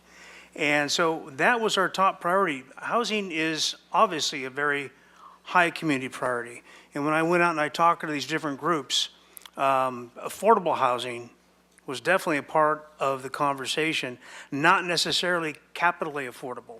It was affordable thinking about workforce, thinking about teachers, thinking about policemen. Well, that's not exactly what we get from tax credit financing. However, our housing authority has been highly functional over these years. We make fabulous projects that are super well maintained. So I've always been a big fan of that. And to that end, we've always worked, and I don't recall any time in my history we've ever denied the housing authority cooperative, monies, efforts, legal services like we just did at Hope Avenue, 821 State Street, what we did over in Coda Street, what we're doing currently on the Creo Community Lot. We are interested in that program and that housing and supporting it. But we're also interested in Habitat for Humanity and other things that provide places for seniors to be able to stay in their homes, for people to be able to maintain whatever they can. Can we provide that really needed workforce housing? That's the elusive one. That's the one that's hardest to get to. And like Ms. McAdoo said, we don't build housing. Cities don't build housing. We can try to support programs and ideas and concepts that do. So we have to remember that. So Ms. Harmon's exactly right. This is a general fund thing, and our primary thing is to provide those services that are expected by our citizens. And as I said, right now, everybody's a little sensitive about public safety, and for good reason. And these other things will be done. We are in a better zone right now. But let's not get too tied up in the details, because we don't have the details. We project $15 million solid dollars. We project that. We don't know. Sales tax has been really flat. We've been expecting growth. But we also, like Mr. Friedman said, got $1 million out of the, coming up out of the Garden Street project, and potentially other kinds of funding that we will dedicate, because it's pretty clear from this council, we're interested in the Affordable Housing Trust Fund. But what this council also needs is the ultimate in flexibility, to be able to move, to be able to be flexible, to be able to move and not overcommit to one thing or another. Let's get this thing done. Let's run the city first. So we have a whole budget season coming up. We're just going to get to tweak all this stuff into just grindingly abysmal detail. But it's important that we do this. So for right now, I think what staff has provided for us is a reasonable direction. So I'm going to support that as of right now. But we're not taking a vote tonight. It's just direction. It's just comment. And I appreciate everybody staying here for as long as you did, and my colleagues as well. We still have another couple more items to go. But with that, that's it for this item. Yeah, I just want to thank the council. I know you feel like you didn't give direction, but it actually was super helpful in terms of just framing the conversation as we enter the budget process. And I really just want to appreciate and amplify the comments about trying not to pit one thing versus the other, because there are so many community needs and so many things that we have to do, and we have to be able to have a productive conversation together. So I just want to thank the council for your leadership on that conversation. All right, thanks very much. And with that, Madam Clerk, would you read in the next item, please? Yes, next item is item 12, update on State Street Action Plan. All right, very good. So we'll get the staff presentation, we have some public comments, and then, council questions, comments, but really council questions, comments blended together. This doesn't have to be an extended, because there's no action tonight. So if we could just keep that in mind as you speak, kind of combine those two if you would. We have a few speakers as well. And with that, take it away, I guess, Ms. Clark or Ms. Harris? Who's leading off the team here? Ms. Clark will be leading All right, the very good. presentation. Thank you. Good evening, Mayor and council members. My name is Sarah Clark. I'm the city's downtown team manager in the Public Works Department. And I am here today to give you an update on progress that's been made towards the action items outlined in the State Street Short-Term Action Plan that you saw back in September. So I have a relatively brief presentation today. I'm going to try to keep it short because I know that it's been a long day, but happy to give you an update and hear your questions. So the recommendation today, again, is just for an update on the progress towards these action items. You'll recall that we had identified, I believe, 11 focus areas that those action items were concentrated under. So we wanted to obviously see through the completion of the State Street Master Plan. We considered the making changes to the roadway configuration, and actually the possibility of reopening a few of the blocks to vehicle traffic, but council at the time declined to, or directed us not to pursue that particular item. We want to be sure to address safety. We've got a few items related to sidewalks and outdoor dining, bringing new amenities to the State Street Promenade. A big topic of conversation is always shuttle service and assisted mobility, our ability to provide transportation services through the corridor, economic development, sustainability, cleanliness and maintenance, and activations. So I'm just going to go through the items that we have made some progress on. These are the ones that had a shorter time frame that were identified. Not going to really get into the things that are on a longer term. I just want to give you an update on where we're at. Sarah, let me interrupt you just for one Certainly. second. I'd like to announce for those speakers that are either in the House or online, we'll accept requests to speak up until a quarter of. All right, so then we're going to cut it off at then. So if you're online and you want to speak, please raise your hand. Thank you. Go ahead. No problem. Thank you. So the State Street Master Plan progress continues on that. Right now, staff is in the process of reviewing the draft with the consultants and sort of going back and forth and refining that draft. Once that's complete, we expect to release the draft for public comment in spring and summer. During that public comment period, all of the relevant city committees will have the opportunity to review that draft plan and provide comments. So we will have another meeting of the State Street Advisory Committee, and the plan will also make the rounds of the Planning Commission, the Access Advisory Committee, Downtown Parking, the Historic Landmarks Commission, the Transportation Circulation Committee, and the Santa Barbara Youth Council. And we're expecting to bring the plan to City Council for adoption by the end of 2025. So moving on to safety, e-bike safety, of course, is a big topic of conversation and of concern from the community. A draft ordinance that would further regulate e-bikes in the city of Santa Barbara and give us the ability to enforce some safety restrictions on e-bikes and e-bike users went to Ordinance Committee on October 15th. We received lots of comments at the Ordinance Committee. We also received comments from various stakeholders and have made updates and changes to the ordinance accordingly, and right now we're scheduled to bring that back to full council for consideration on February 25th. Another item that we were able to complete fairly quickly was the elimination of concrete barriers on State Street. So we had concrete barriers on the 400 block that we were able to remove. We replaced those with large planters to continue to direct the traffic flow there. We were unable to remove the water barriers that are at the entrance to the 500 block.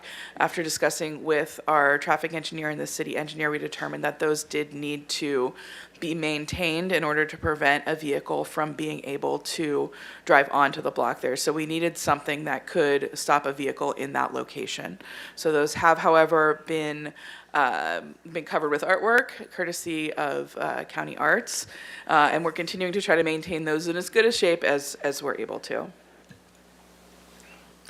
Moving on to sidewalks, one of the items that we had included in the action plan was to pilot an idea that had been sort of kicking around for a while to reduce the size of the planters on one block in order to make additional space available for outdoor dining. So we've chosen the 1200 block as our pilot location. We have been working with a contractor to develop a scope of work for that. We have also gone to HLC and worked with members of our HLC subcommittee to develop the sort of basic design parameters of that. HLC reviewed and made favorable comments to the concept. We are currently including this in a project, a larger brick sidewalk maintenance and repair project that will be moving forward in the late winter, early spring.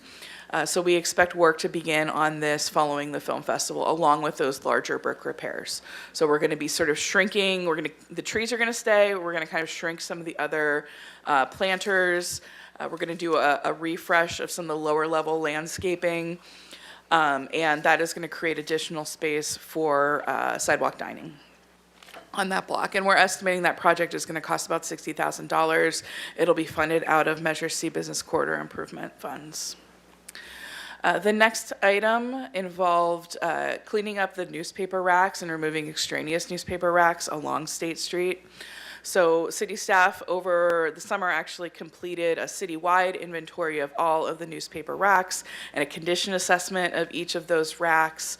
So our next step is going to be to reach out to all the publishers to confirm who is actually using which rack.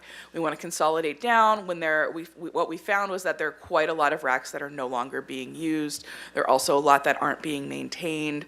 So we want to consolidate down where we've got spaces that aren't being used. We want to make sure we get updated user agreements on file so that we can make sure that the publishers are keeping up with the maintenance and upkeeps of the news racks, which is actually their responsibility because it's their property.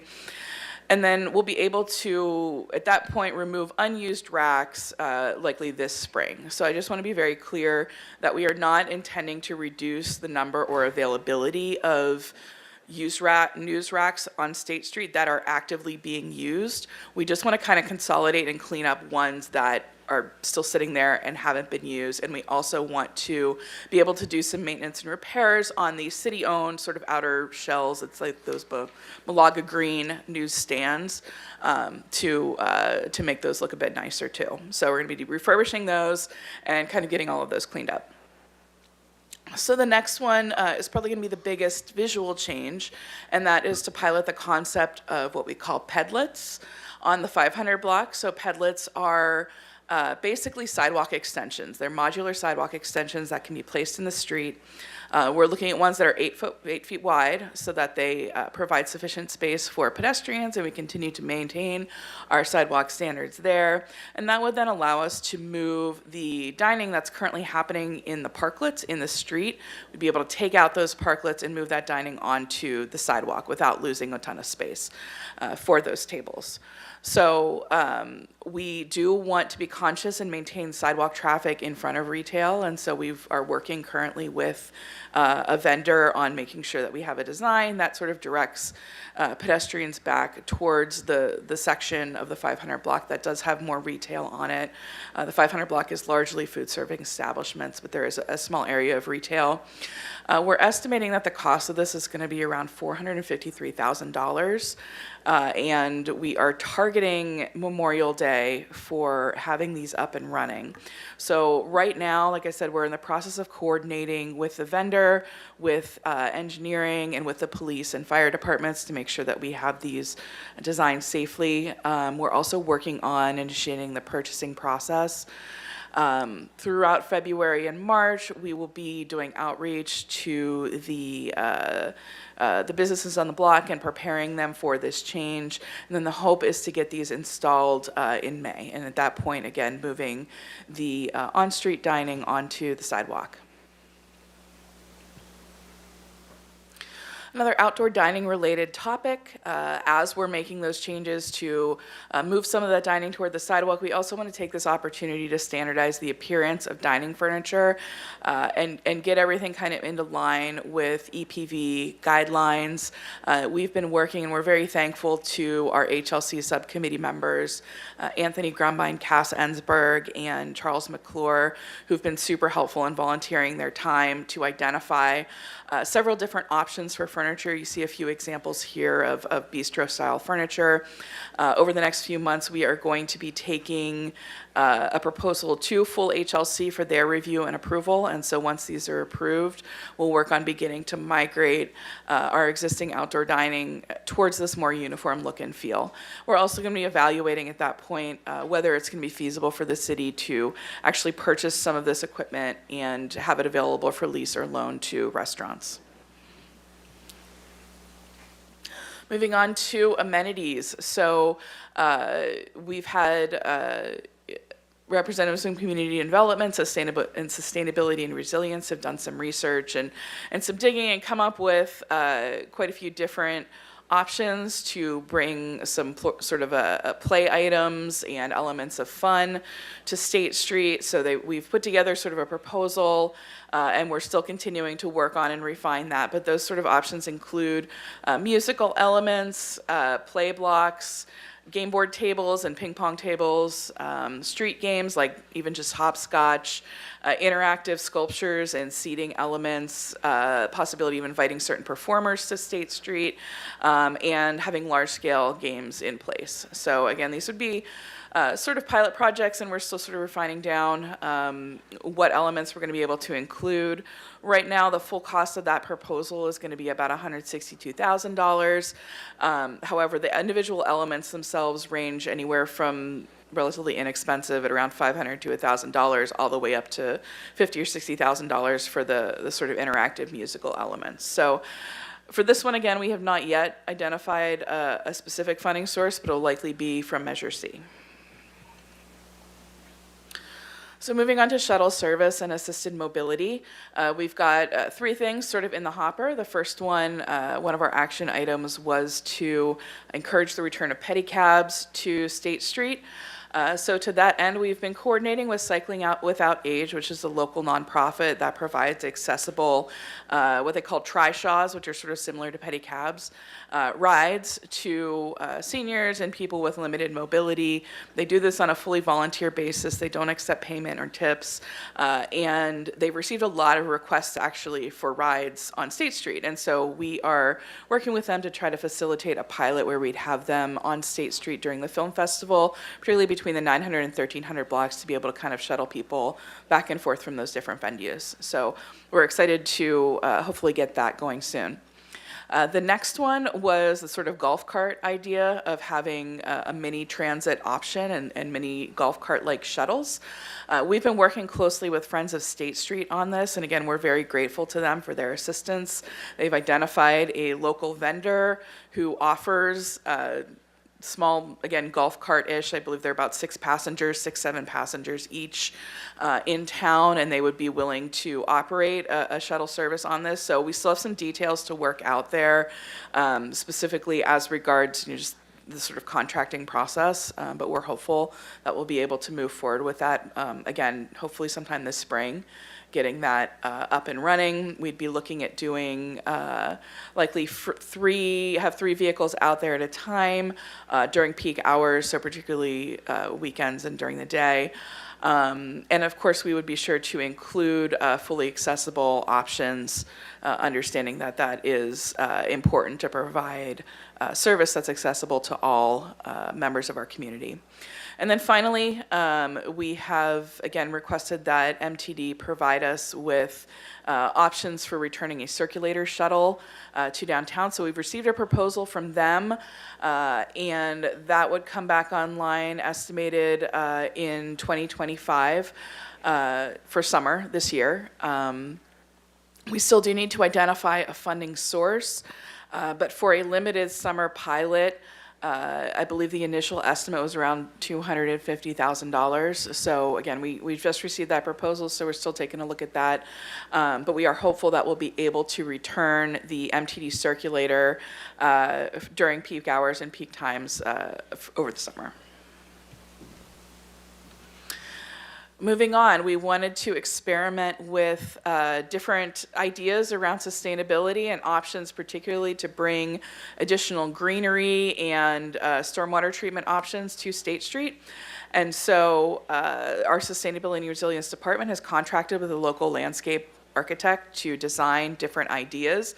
That's not what you're seeing in these photos. These are just sort of samples, so this isn't what the final thing would look like, but it gives you sort of a general idea, looking at additional walking surfaces that could be provided, planters that could fit up to 36-inch box trees, adding shrubbery, adding new seating options, and again, stormwater demonstrations. So as we look forward to the future of the master plan, sort of testing out different ideas and different ways that we could incorporate stormwater mitigation, as well as potentially offering sort of banked stormwater mitigation for people who are doing redevelopment, in particular downtown. Cleanliness and maintenance, of course, is a big priority for everybody downtown, and we continue to ensure regular pressure washing throughout the downtown corridor. In addition, we've had the CBID, the Downtown Business Improvement Association, which is now forming itself, and we are working with them to define our baseline services and coordinate services that we're going to offer going forward so that we're not duplicating each other's efforts and we're making the best use of the resources that we have. And now that we're coming into the FY 26-27 budget process, we're going to be taking a much closer look at what funds we have available for cleaning, what we're going to need going forward in order to maintain the service levels that we have been providing. So that's all I have right now. We do have a member of the Access Advisory Committee, Chair Jim Marston here, who is going to speak. Unfortunately, members from the Historic Landmarks Commission were not able to make it today, but they do wish to convey that they continue to enthusiastically participate in this whole effort. So, Mr. Marston. Mr. Marston wants to.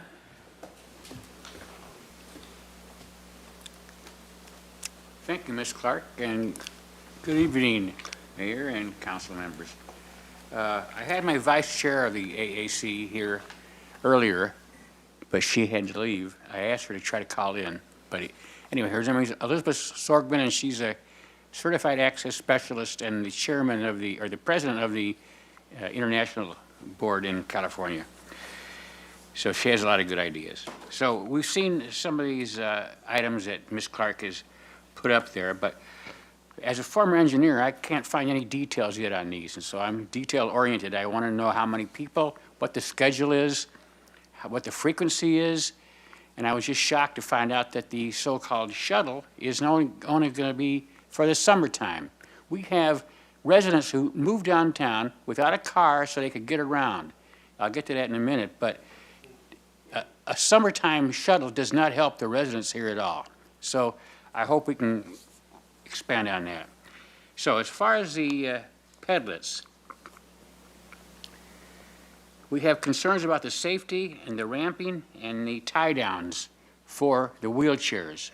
And Sarah doesn't know of anything yet being done, but the people who provide that must have a accessible, safe thing. If you ride the bus at all, you'll find out that they have required tie-downs and trained drivers. So I'm afraid that these volunteers might not be able to keep our people safe. And the real question is liability.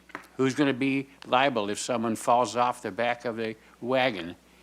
Is it the company who's all volunteers, or is it the city again? So I hope that this council could look into that, and Sarah, I hope you would think about just the liability of that. And what kind of training will they get? Will they have insurance, liability insurance?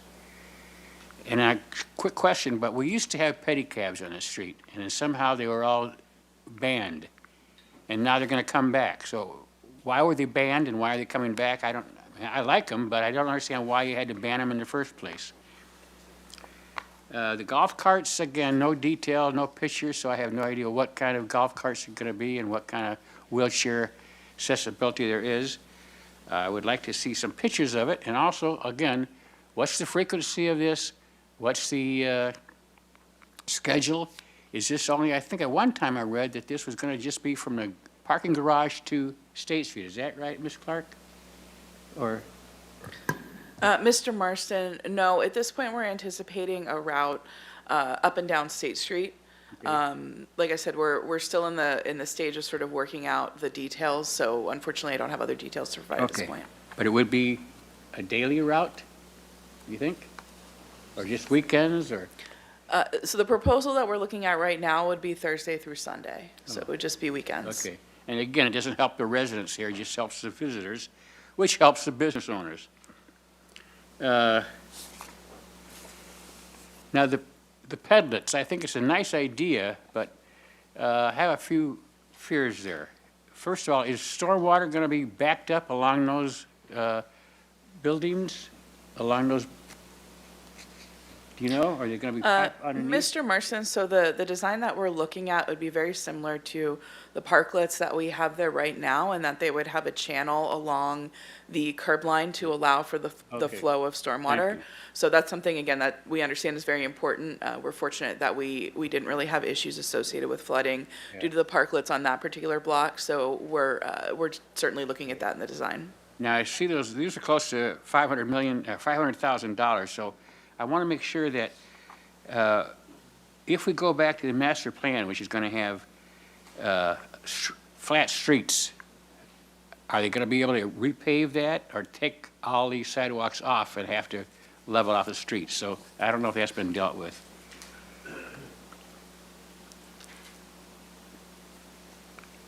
So we're going to use taxpayer money to build these pedlets, and then we're going to lose the parklet income from all our rents. Is that correct? Mr. Marston, so the pedlets, and I just want to clarify, they're a modular removable surface, so it's not something that would be a permanent change to the pavement. It's something that could be moved around. The parklets do generate some rent in the street that would change when they moved onto the sidewalk. However, we do have an outdoor dining license agreement program, and those would be they would enter into that program, and there are then fees that are associated with that program. Yes, but that's a much less money than the rents on the parklets, correct? That is a lower fee, yes. So we're using taxpayer money to get more income for the business owners, okay. Now, as far as the MTD goes, I guess I want to read this out. For many years, the city had a totally accessible shuttle system on State Street and the waterfront. The council canceled that contract, leaving many people who live here with no access to downtown, the Amtrak, or the waterfront. Most of these fully accessible and clean shuttles are now in storage. I still do not understand why it has taken so long to get the shuttle to come back. I also do not understand why and who decided that the shuttle cannot run on State Street. When was this codified? I thought that I've seen master plans that show a shuttle down State Street. I don't think going on the collector side is going to be helpful for visitors at all. If you come to a new town and you hear there's a place called Downtown Promenade, but you can't drive there and you can't walk there because it's a mile or two, and you take the shuttle around Chapala and Anacapa, you're not going to see State Street. When I had visitors come out here, I always took them on the shuttle up and down the street, and they loved it. You could see what was there, and you could plan your trip for the night or something. And I used to ride the shuttle 2 or 3 times a week for shopping and groceries and stuff and errands, and sometimes it was filled up with standing room only, and I would talk to visitors and show them all stuff around. They could see what was available. If you cannot have a viable downtown without having some kind of viable transit. Now, the city talks about bringing in many new residents to downtown with no cars, and they've eliminated required parking on new developments, which makes sense. That's a good idea. We have learned from many residents who live downtown and do not drive, and how much they have been neglected by the cancellation of the shuttle.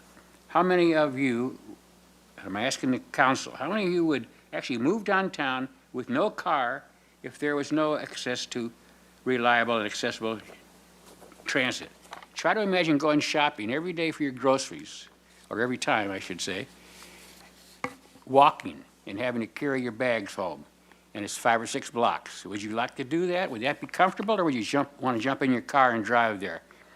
So I don't see how we can attract a whole bunch of people to come downtown and leave their cars someplace else down, not bring a car or not have a car, unless you have a good shuttle system.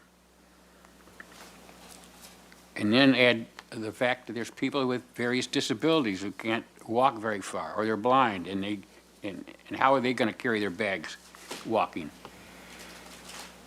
Today, visitors in the beachfront hotels might walk to the funk zone, but they're not going to walk 1 or 2 miles up to the promenade. So how do we get those people to the businesses that we want to support? And I would just say, I would like you to talk to the MTD and see if they could have a proposal for having year-round shuttle service and maybe charge full fares, but with transfers to all the other lines in town. We have a great MTD system, but right now they're not connected with a transfer system. Thank you. Thank you. All right, we'll move on to public comment now, and then we'll come back, we'll finish up with council comments. The person online that had a special dispensation because of her medical thing, we'll give her 2 minutes, if you can get her on right now, and then I'll move on with the Very good. in-person ones. Very good. Marilyn Loperfido. Marilyn Loperfido, you can go ahead and speak.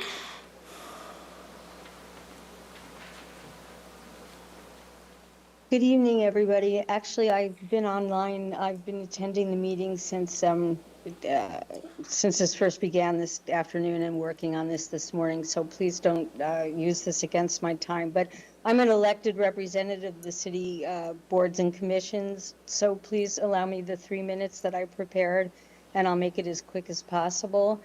And now I'd like to begin. Hello, everybody. My name is Marilyn Loperfido. I'm a proud 45-year member of the Santa Barbara Arts and Crafts Show, and this year we will be celebrating our 60th anniversary. Yes, our 60th, exclamation mark, exclamation mark. Born out of the same era as the Environmental Defense Center and later the Farmers Market, we seem to have become forgotten. I'm an elected representative of the City Advisory Committee. I've also attended every reInvent State Street meeting and have spoken on behalf of yours and our show every time. Why I'm speaking to everyone today is in response to this project, which we support in concept, but unfortunate unintended consequences of the closure of State Street has left us very isolated and, quite frankly, very alone.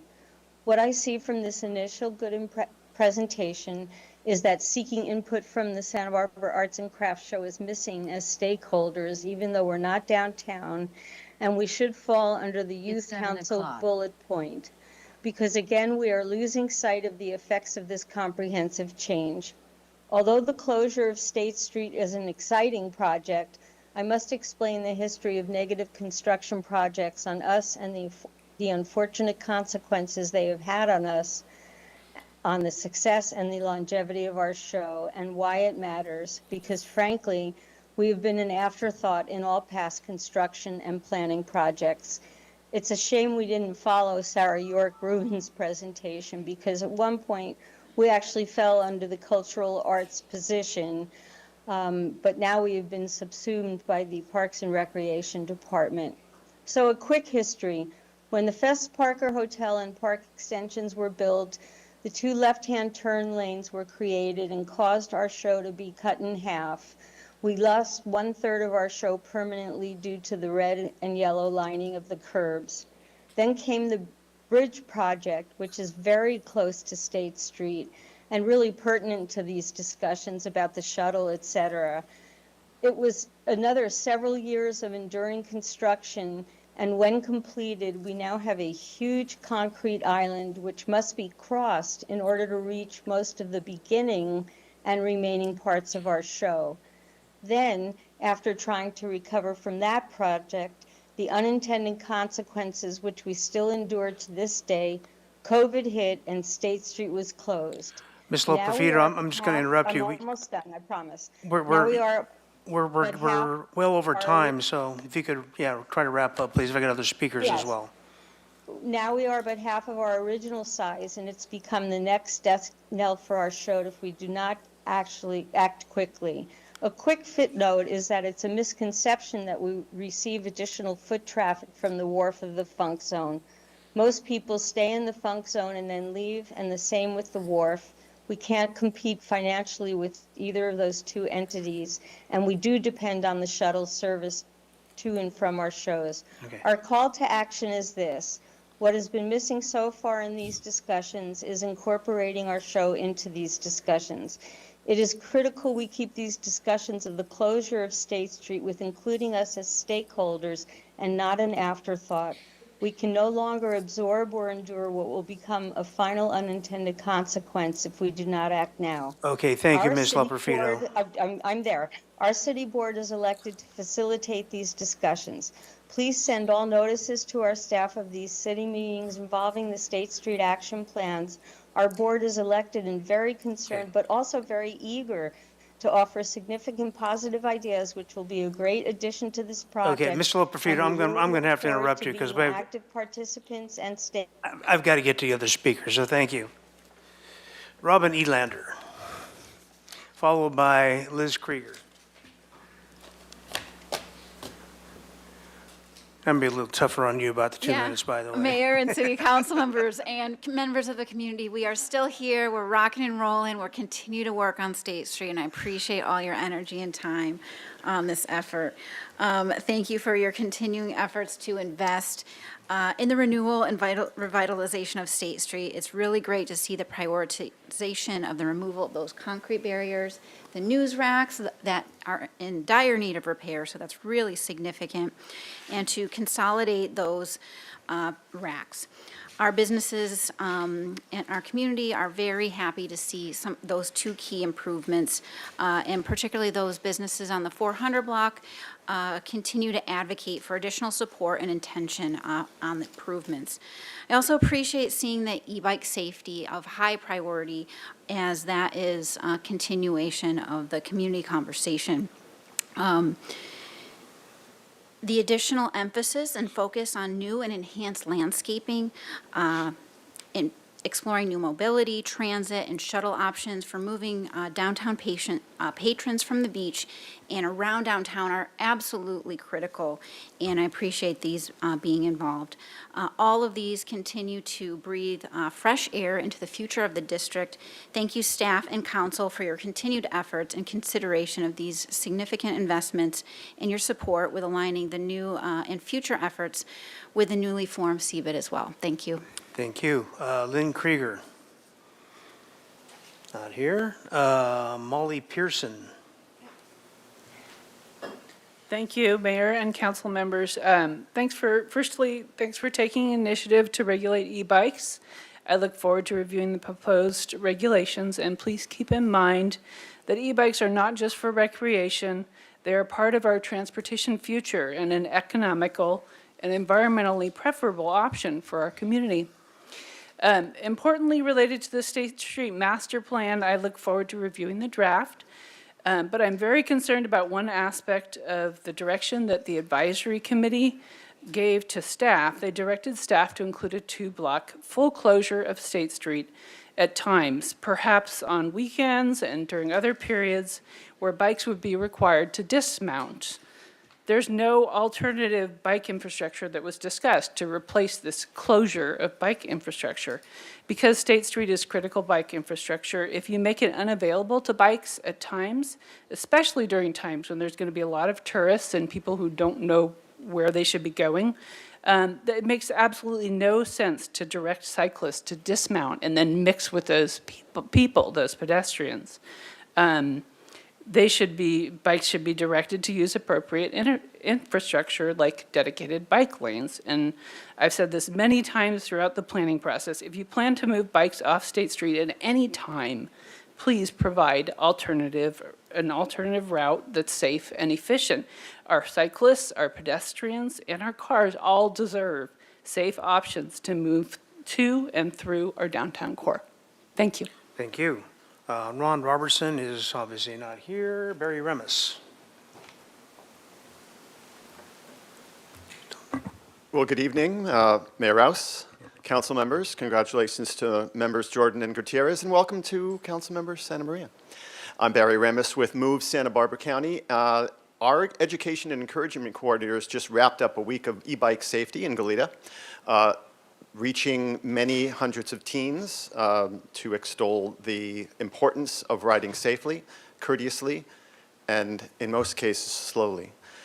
We look forward to being able to do that and partner with the transportation team and Kelly Gordon's Santa Barbara PD for National Bike Month, which is coming around the corner in May, for Cycle Mania, for activities in Santa Barbara as well.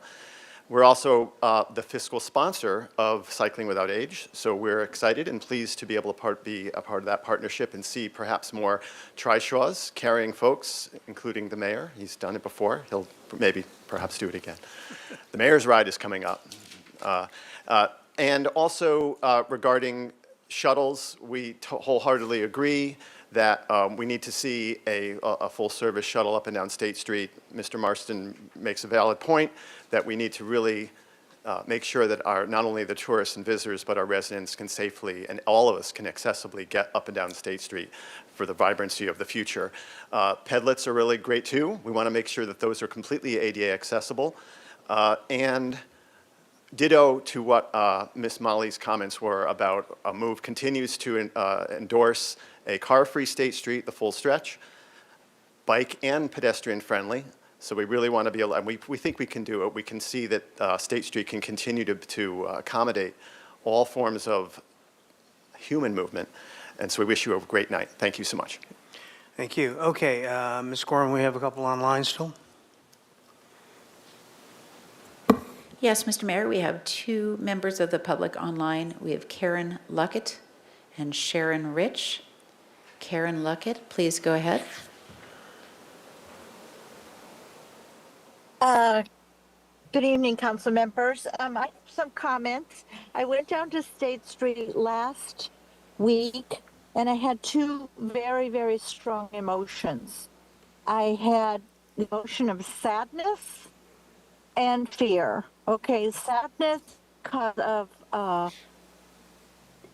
all the loss of our retail, and fear because I was with my dog and I was crossing Canon Perdido, and I feared because there were two young guys on bikes doing wheelies at night, and I just fear for my safety and I fear for my life. And this bike thing has to be solved. I think if we can do two smaller lanes on each side of the street like it used to be when there were cars, that would help the speed element. The other thing I have to say, let me get my notes here, is if we can license the bikes so the police can send the offender a ticket, you know, because I have not seen any police citation or police presence to control these bikes. There has to be control. People don't want to come down there in fear for their safety because of those bikes going so fast. And teaching young kids, it doesn't matter. They're not going to always listen. Okay, the next thing I have to say is dining. As a member of the Access Advisory Committee, there's supposed to be a 7-foot clearance that is a straight line to make it accessible. Okay, the sidewalk has to have 7 feet clearance. I would like to see benches facing each other so families can sit down and talk to each other or friends, not just sort of a bench isolated by itself. And I don't want to see standardization of parklets chairs because each restaurant has their own character. Okay, thank you. And, That's your time, ma'am. Are we done? Yeah, that's time. Okay, Thank thank you you. for listening. I hope we can do something. Next speaker, please. Our final speaker is Sharon Rich. Sharon Rich, please go ahead.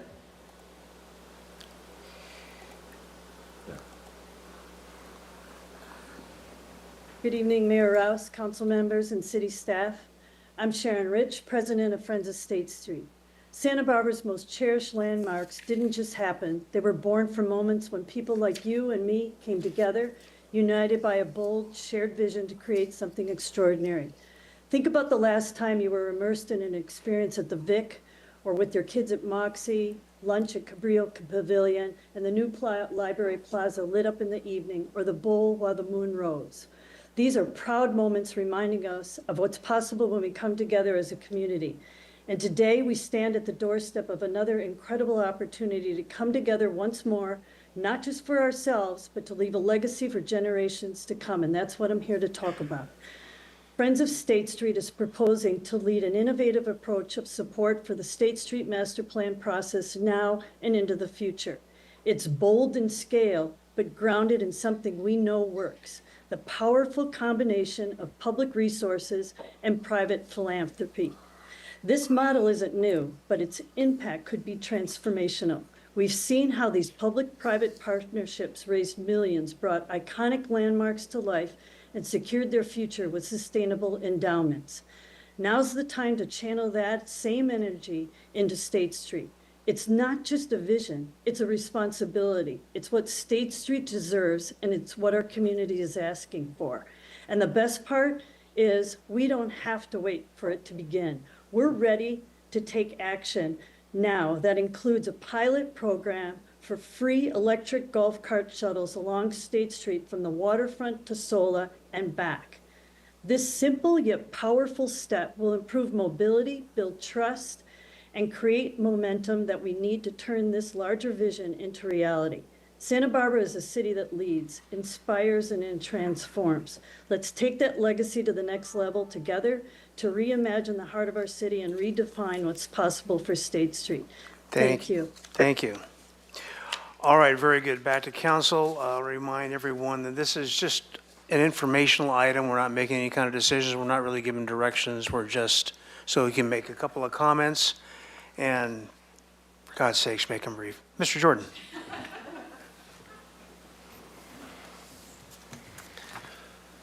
Just several comments. Oh, good. No, get out of here quick. I think it's pretty clear in the world today you need to better prioritize real barriers at the intersections, specifically if for ongoing events that you know about, like Farmers Market, and for any special events. I'm really shocked. I swear I saw those flip things once before, and then when you just showed the picture of them on the street, they look a lot smaller than the ones I saw before. Maybe they have different sizes, but next to a vehicle, they might stop it, they might go with the vehicle 20 feet, but I think we're to the point where, particularly with Farmers Market, that we need to get something in the ground that can be put in, taken out, that type of thing, and will stop a vehicle clearly.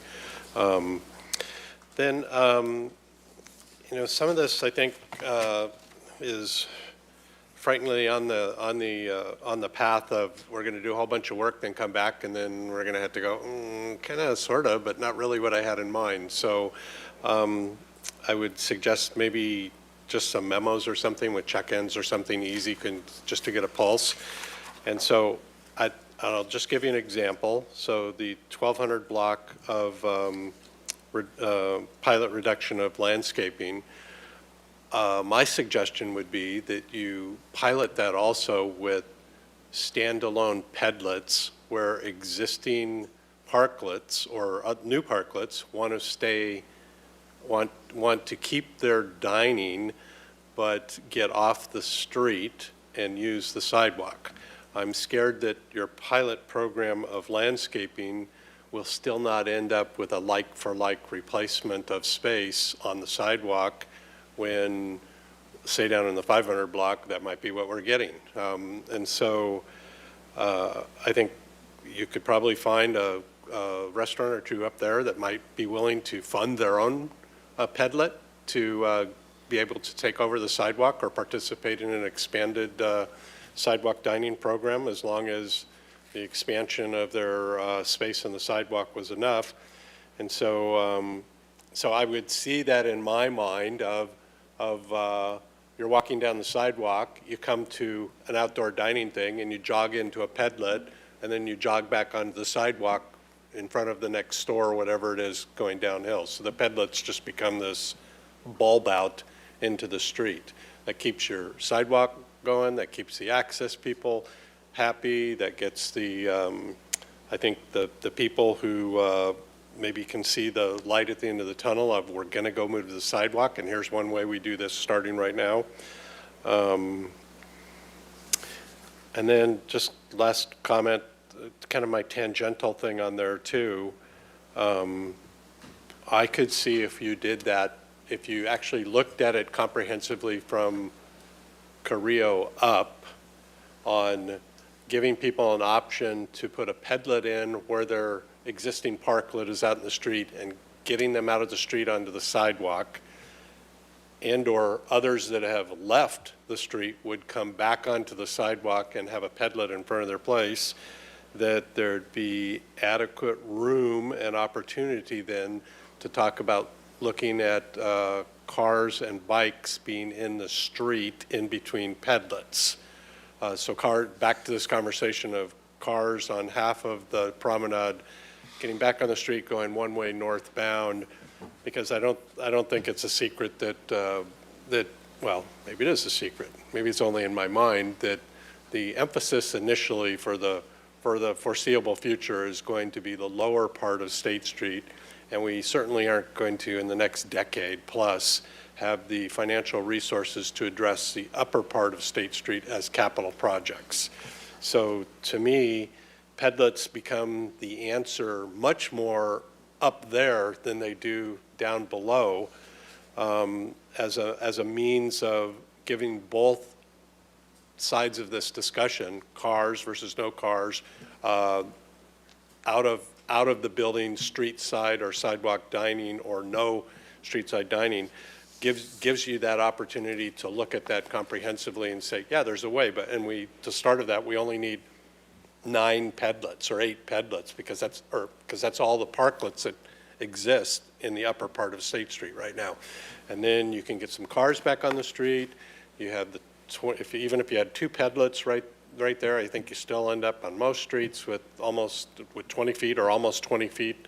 20 feet in the middle there, and that can serve as a dedicated up and down bikeway, and then it has plenty of space also for a one car lane of traffic, until you tell me it doesn't and I'm short a foot or two. But that's the kind of looking forward I would like to see, is one, how you resolve this stagnancy that we're going to have because of an inability to act on the upper part of the street, but we still look for opportunities soon, like before summer, to I'll just name, to keep Arigato outdoor dining experience there. I don't remember who else is out there. Anderson's used to be out there. I don't know if they're out there anymore. Chase is still out there, I think. But they could move back on the sidewalk. You'd put a pedlet in, just even if you only had 1 or 2 pedlets per block, and then you could talk about that discussion again and getting cars back on the street to activate from cars. It also solves the problem with the theater district, having cars to be able to go up there and not have that goofy kind of thing now where people don't know that we've changed to having cars coming right at them in a block where they weren't on all the other blocks. So that's my only input on this, but happy to, if you want more information on what's tormenting me, I'll happy to talk to you. Thank you, Mr. Friedman. Thanks. I have just a question for if you could give an update on the parades. Sure, yeah, we actually had a very productive meeting. I think someone mentioned it might have been one of the first times that most of the parade organizers were in the same room together having a conversation. So it was the police chief, Parks and Rec director, and myself, organizers from Fiesta, Veterans, 4th of July, Solstice, and the downtown organization, talking about developing sort of 2 to 3 consistent parade routes in the city that could be utilized. We're going to be convening an internal conversation with the sort of staff team to start mapping out what those look like, and kind of, because what that would basically do is we'd create sort of size, sort of participant requirement, like, so there would be with each route, like, this is who could go here, this is what could happen. And I think, trying to work with that group to see if we could try to pilot something. I don't know if we'll be able to get it done for the summer, and the group was realistic about that, but looking at maybe the Veterans Day Parade is sort of the first one that we could pilot and do something back on State Street potentially. So that's, I think the pedlet conversation goes along with that, the parade conversation, and I will say, Councilmember Jordan, once we have the contract with the vendor, it is easier for us to add additional pedlet units. So I think we're getting close to that point now, and so I think that'll be really helpful going forward if we want to sort of add additional pedlets or pilot on other blocks as well. So that's the update on parades. We're meeting with them, and I think it was a productive first conversation. Perfect. And so that would be perhaps Veterans and the holiday parade later this Correct. year. And then we are working with the restaurants that have some of the parklets in the street that might not be movable, so they have enough notice on what we're doing, whether it's these new pedlets or any movable that we need. That would be part of the conversation. And then also, as part of that conversation, a very important point is as we're planning the routes and what's not on the safety issues that Mr. Jordan or Councilmember Jordan raised, would probably want to get that up front so we have all that as well. And then just to my comments, supportive of trying all these. I think it's innovative. And we will have something that will be successes, and we'll have some things that we're not going to do again, but that's all part of learning. And it's better to do these on a pilot and learn what works and what doesn't. So I'm perfectly fine with some things might not work, and we've made a small investment to keep us from making a larger investment later and find out it doesn't work. And then the last thing, I'll probably reference it more because I'm in the middle of reading it, is the book Happy City, which is great. It was the 2023 UCSB reads, and it gets a lot into the urban planning, cities, and a lot of what we're doing on State Street makes a lot more sense. But one of the things that has been brought up here before at the council is on certain blocks, even going back to the 80s, Copenhagen was an example. They looked at certain types of businesses, and in particular banks was one, and it says that if you have banks on your main streets, they don't contribute to the vitality because after certain hours and on weekends they're not open, so they've taken measures to limit the number of banks. And then also long facades of buildings, some of the properties down there where there's nothing there, it's just a big long blank wall. They've prohibited that so that every like 25, 30 feet, you have like a new doorway, and they also don't allow like standard practice is not allow for rent signs, and if you do have a vacant property, you have to put some type of nice facade. So maybe as part of these, we can look at those types of things, especially if you have a vacant thing, you have to put in some type of art or something that makes it look like the lighting and everything, so it makes it look nice, if for anything, and no for rent signs. Those types of little things that would go a long way architecturally and visually. So thank you. Just Sneddon. Oh, sorry, Mayor, if you don't mind. Just on the pilot concept and going back to the pedlet, Ms. Clark didn't mention it, but we are looking at an option to rent those instead of purchasing them, which would lend itself to the pilot idea versus having to put out a larger capital investment up front. So we just recently got that proposal, but haven't had a chance to really vet that in time for this meeting, so. Okay, thank you. Ms. Sneddon. Thank you, Mayor Rouse. The first thing I want to say is thank you, thank you, thank you. It's now that there is sort of genuine enthusiasm and proactive movement toward trying things and a sort of genuine spirit of experimentation and reiteration, I personally feel less anxiety about needing to put forward every single recommendation and to second-guess recommendations. And I'm perfectly happy to see that there are things here that we hadn't thought of and to see how they're unfolding and that we're genuinely going to be able to learn from these pilots and be flexible and adjust. So just overarching, very much thank you for this this type of update of things that are happening and are underway. I also want to say to one of the public commenters, and we've heard this before about police presence on State Street with e-bikes. I can say, and Chief Gordon can attest to this, that, I don't know, close to 90 or 100% of the times I've been on State Street, I have encountered cheerful, actually, peace officers interacting, engaging with youth about their helmets, about their speeds. I've come across this accidentally several times. I've taken photographs because it's such a pleasure to see, actually, the proactive presence. And I think what we're hearing is that everybody would love more of that. And then, of course, we were just talking about staffing issues. So that is one area that does go in line with, I think, the recommendations in general, that for a variety of reasons and through a variety of funding measures, we need to prioritize that. We've never heard we need fewer eyes on the street. So, but I do want to say that I've personally just at different times of day come across these very sort of almost jovial interactions with youth. So I appreciate that. Councilmember Friedman, I'm so happy you're reading Happy City. That was one of my most formative books when we read it, and things like that, like public art centrally and getting community art and people involved, and that you can't just close things and not have reasons for people to come together, and the long stretches of road, and I'm sure our staff also have read that, and I think it's a great, if anybody hasn't read it yet, it's a great sort of unifying vision of things that work in different places. The e-bike safety.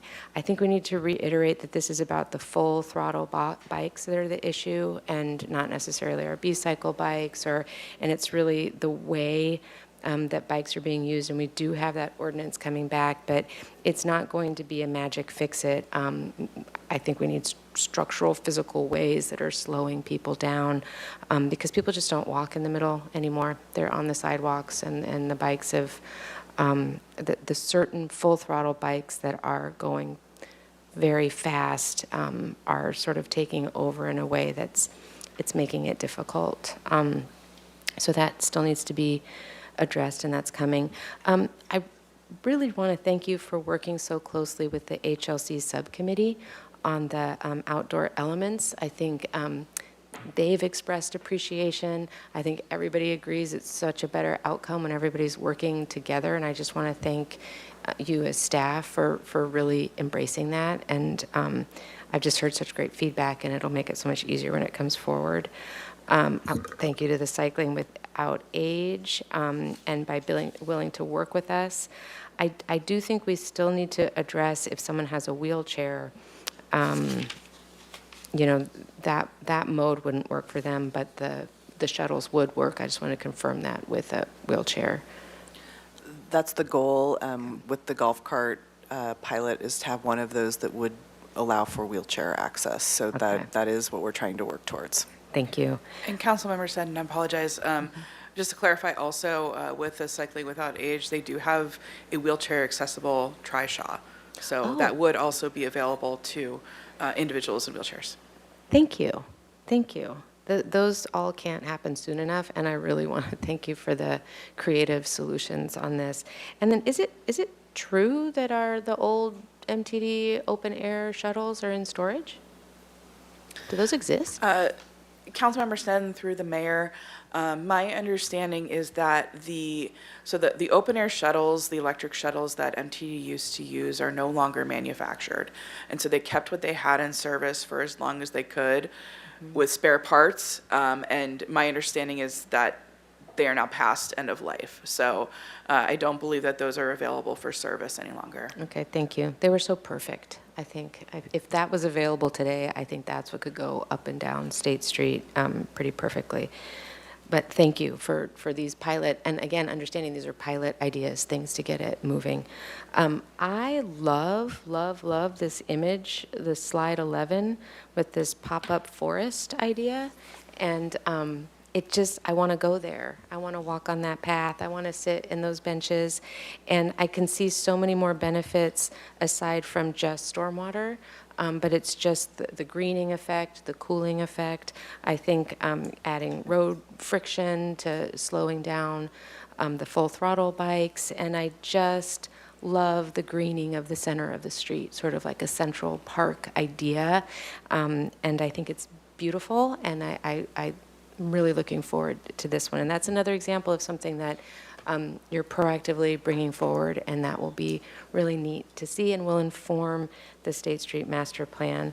Also, thank you for working out parades. I still think there's a way, and that you had everybody in the same room, so I think that's fantastic. And you answered the question about the pedlets being movable. Okay, and then obviously, maybe not obviously, but to Jim Marston's comments that of course they need to be wheelchair accessible, handle the tie-down questions, and, we don't want to make the same mistakes we made because we were acting hastily for the original parklets, and I'm sure, I think it doesn't even need to be said, except for he made comments, and I just want to. Yeah, and I think Yeah. we'll, as we get more details, we will absolutely engage with Mr. Marston and other members of the Accessibility Committee on the sort of final proposals. I think that is absolutely intended. Right now, we're still in preliminary stages, and I know there was also an email earlier that was received about the newspaper racks. The next step is to actually talk to and notice the different newspaper providers and let them know which ones we think are underutilized and get confirmation. So we're not at a point where we're going to go out tomorrow and remove them, or the council is making a decision. We're just updating on progress, and the next step is to continue that conversation. Well, thank you, because we've gotten many emails and comments about the the unused newspaper rack. So thank you for that. And just the amenities sound fun, the different things. But I think this is what I think we many of us envisioned, that we'd be trying things and have reasons to go down and see, well, what's new happening on State Street. So just thank you. All right, very good. Well, I just have a few things. I can point out the things I do like. That'll be the short part of it. But it's I like the idea of the finally doing the project on the 1200 block we've talked about for so long. Removing the planters, taking out the bushes, leaving the trees, putting the flat freewheels down. That's something I've talked about for many, many parts of State Street. And of course, the newspaper racks are a mess, and they're just now with free weeklies. There's no more paid papers, I don't think, are anywhere. And then, of course, standardizing the outdoor dining. They do that in Boulder as opposed to charging rent. They charge the people leases on the furnishings, and I think that is potentially an idea we could go with.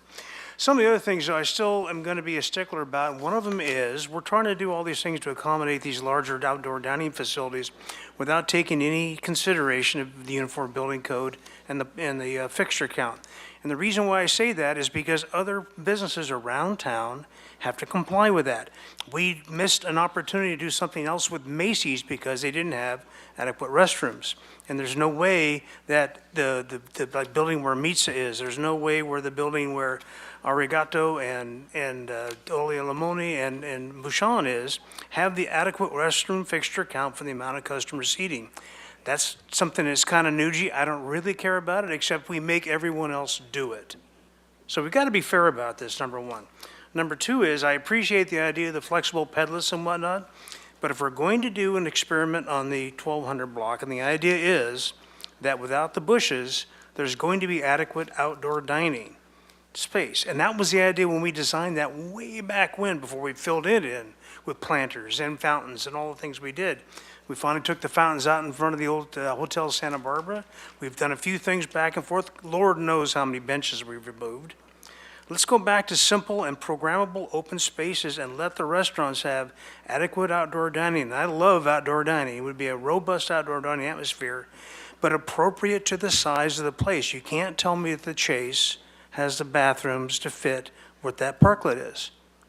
And so, and as a matter of fact, I think the fire department had to use the hook and ladder to get over the parklet to put out that fire, but that's another thing. But that's my last main point. My last main point is public safety. All over town, as we've done things, whether there's a bike lane and a chicane, or whether it's closing down a street or doing the thing, we compromise somebody's egress route. And boy, has that become ever clearer since what we just went through down in LA. I mean, I backed and I championed both the Cliff Drive restriping and the Milpa Street reduction on lanes, but that was only paint. And that was the point. The paint is there, but you can still use it in an emergency for excess road capacity. I'm still passionate about that. I think the people in this community are really passionate about it right now. So public safety, I think, public safety is compromised by closing off a State Street. I'm sorry, it just is. We don't get to roll a black and white down to 500 block. We're there, but we don't really see us. When a fire department has to respond, they still have to take the time to figure out how to get through the flower pots or whatever to do it. So I think all those things, you guys have moved along with some experimentation. I think that's great, but I think there's major considerations that aren't happening. First of all, is equity among all of the businesses. We're giving away public right-of-way at an unbelievably cheap price. Okay, fine with that. But we're also violating our own state's uniform building code while we're enforcing it elsewhere. That just isn't the way it's supposed to be. So let's make a decision about what we're going to be doing before we go off and spend extra money doing it. I'm just begging you for that, because that's been something that's been irritating all along. Let's make it fair for every other business in town that's ever had to apply for a license or go through this onerous process to get open, and yet they look at what we're doing on State Street, and because we want to do this, we want this something else to happen, we're allowing things to happen we don't let other people do. So I'd like to get kind of back to where we're doing the same way for everyone all the time. And I'd like to maximize our public safety capacity to move people in or out of an area as quickly as possible. And that means all roads, should be as open and free as they possibly can be. So that's all I've got to say. And with that, I think we'll close this item because there's no other things to talk about there. We have council member engagements. Mr. Gutierrez. Thank you, Mr. Mayor. There's quite a few events that I engaged with, so I'll try to make it quick. I attended Doss Williams' somewhat retirement party, and it was nice to see all these people come out for him and thank him for his service. I attended the Food and Beverage Committee meeting, and city staff was there, and were able to talk to the business owners about their needs with State Street and such. Attended the Boys and Girls Club judging competition with the mayor and other people from the community to pick the Boys and Girls Club Member of the Year. It got really contentious at one point. It was really fascinating to be a part of that. Then I participated in the People's March at De La Guerra Plaza, and then attended the Sister Cities Miraflores meeting, and they have a fun trip planned for this year. Attended the Martin Luther King Day march and event at the Arlington. Let's see. Attended the Fire and Police Commission meeting. Went to the Missions Candlelight Mass, which was really cool. And also attended the Planned Parenthood fundraiser. Then I attended La Casa's meeting that they had to inform people about their rights when it comes to immigration. And I have some questions. I guess I'll ask you off the record. Then I attended, that's it. Mr. Friedman. Attended the Coastal Commission Local Government Working Group that I'm a member of. We're just kind of looking ahead to plan for our work plan for the year. And then also the Blue Economy Summit, really well attended, focusing on ocean-related business economic development, some guest speakers hosted by CEC at the CEC, and commercial fishermen. And it's an emerging industry for us. We have City College coming online with a lot of the programming, so we were really going to be able to build up the educational and base here, as well as the experience base here, to really get that going. And we have such a wealth of resources here, so it was really exciting. And then also attended the De La Guerra portion of the Martin Luther King Jr. Day, and I want to really thank the Dr. Martin Luther King Jr. Committee of Santa Barbara and their volunteers that put this on every year. It was one of the more well-attended ones that they've put on, and it was great to see all the community out there celebrating the life and legacy of Dr. King. And thank you to the committee. Ms. Nedden. Thank you, Mayor Rouse. I attended I was a panelist in the Upward Mobility Summit this last Friday with other elected officials, and it was sponsored mainly by Communify, and thank you to Barbara Anderson and to City Administrator Kelly McAdoo and Sarah Connect also for really reminding me of all the things that we've done as a city in focusing on poverty and alleviating poverty. Expect to hear more about this. They're starting a 2-year initiative, sort of countywide, and different agencies working together to really address poverty in our community. Also attended the Martin Luther King Jr. Program and march and ceremony at the Arlington. It was very well attended and inspiring. Attended with you, Mayor Rouse, the Habitat for Humanity tribute to Jimmy Carter, and reminder there about life of service, and that was an important reminder. And then also attended the Trust for Historic Preservation Awards, and congratulations to those recipients. Ms. Santa Maria? Thank you, Mayor Rouse. I'll keep this brief. I attended a lot of the same events that my colleagues did, but I guess starting in order, met with some of the East Side business owners regarding some concerns around street vending. Also participated in the MLK Junior Unity March and the program at the Arlington Theater. I also attended the monthly or Santa Barbara County Action Network Roundtable, where we've been discussing a lot of, the ongoing issues around affordability and cost of living in our city.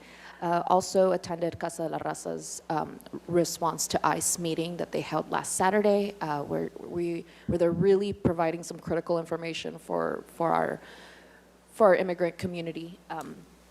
And then let's see which other one. That brings us today. That's it. All right, very good.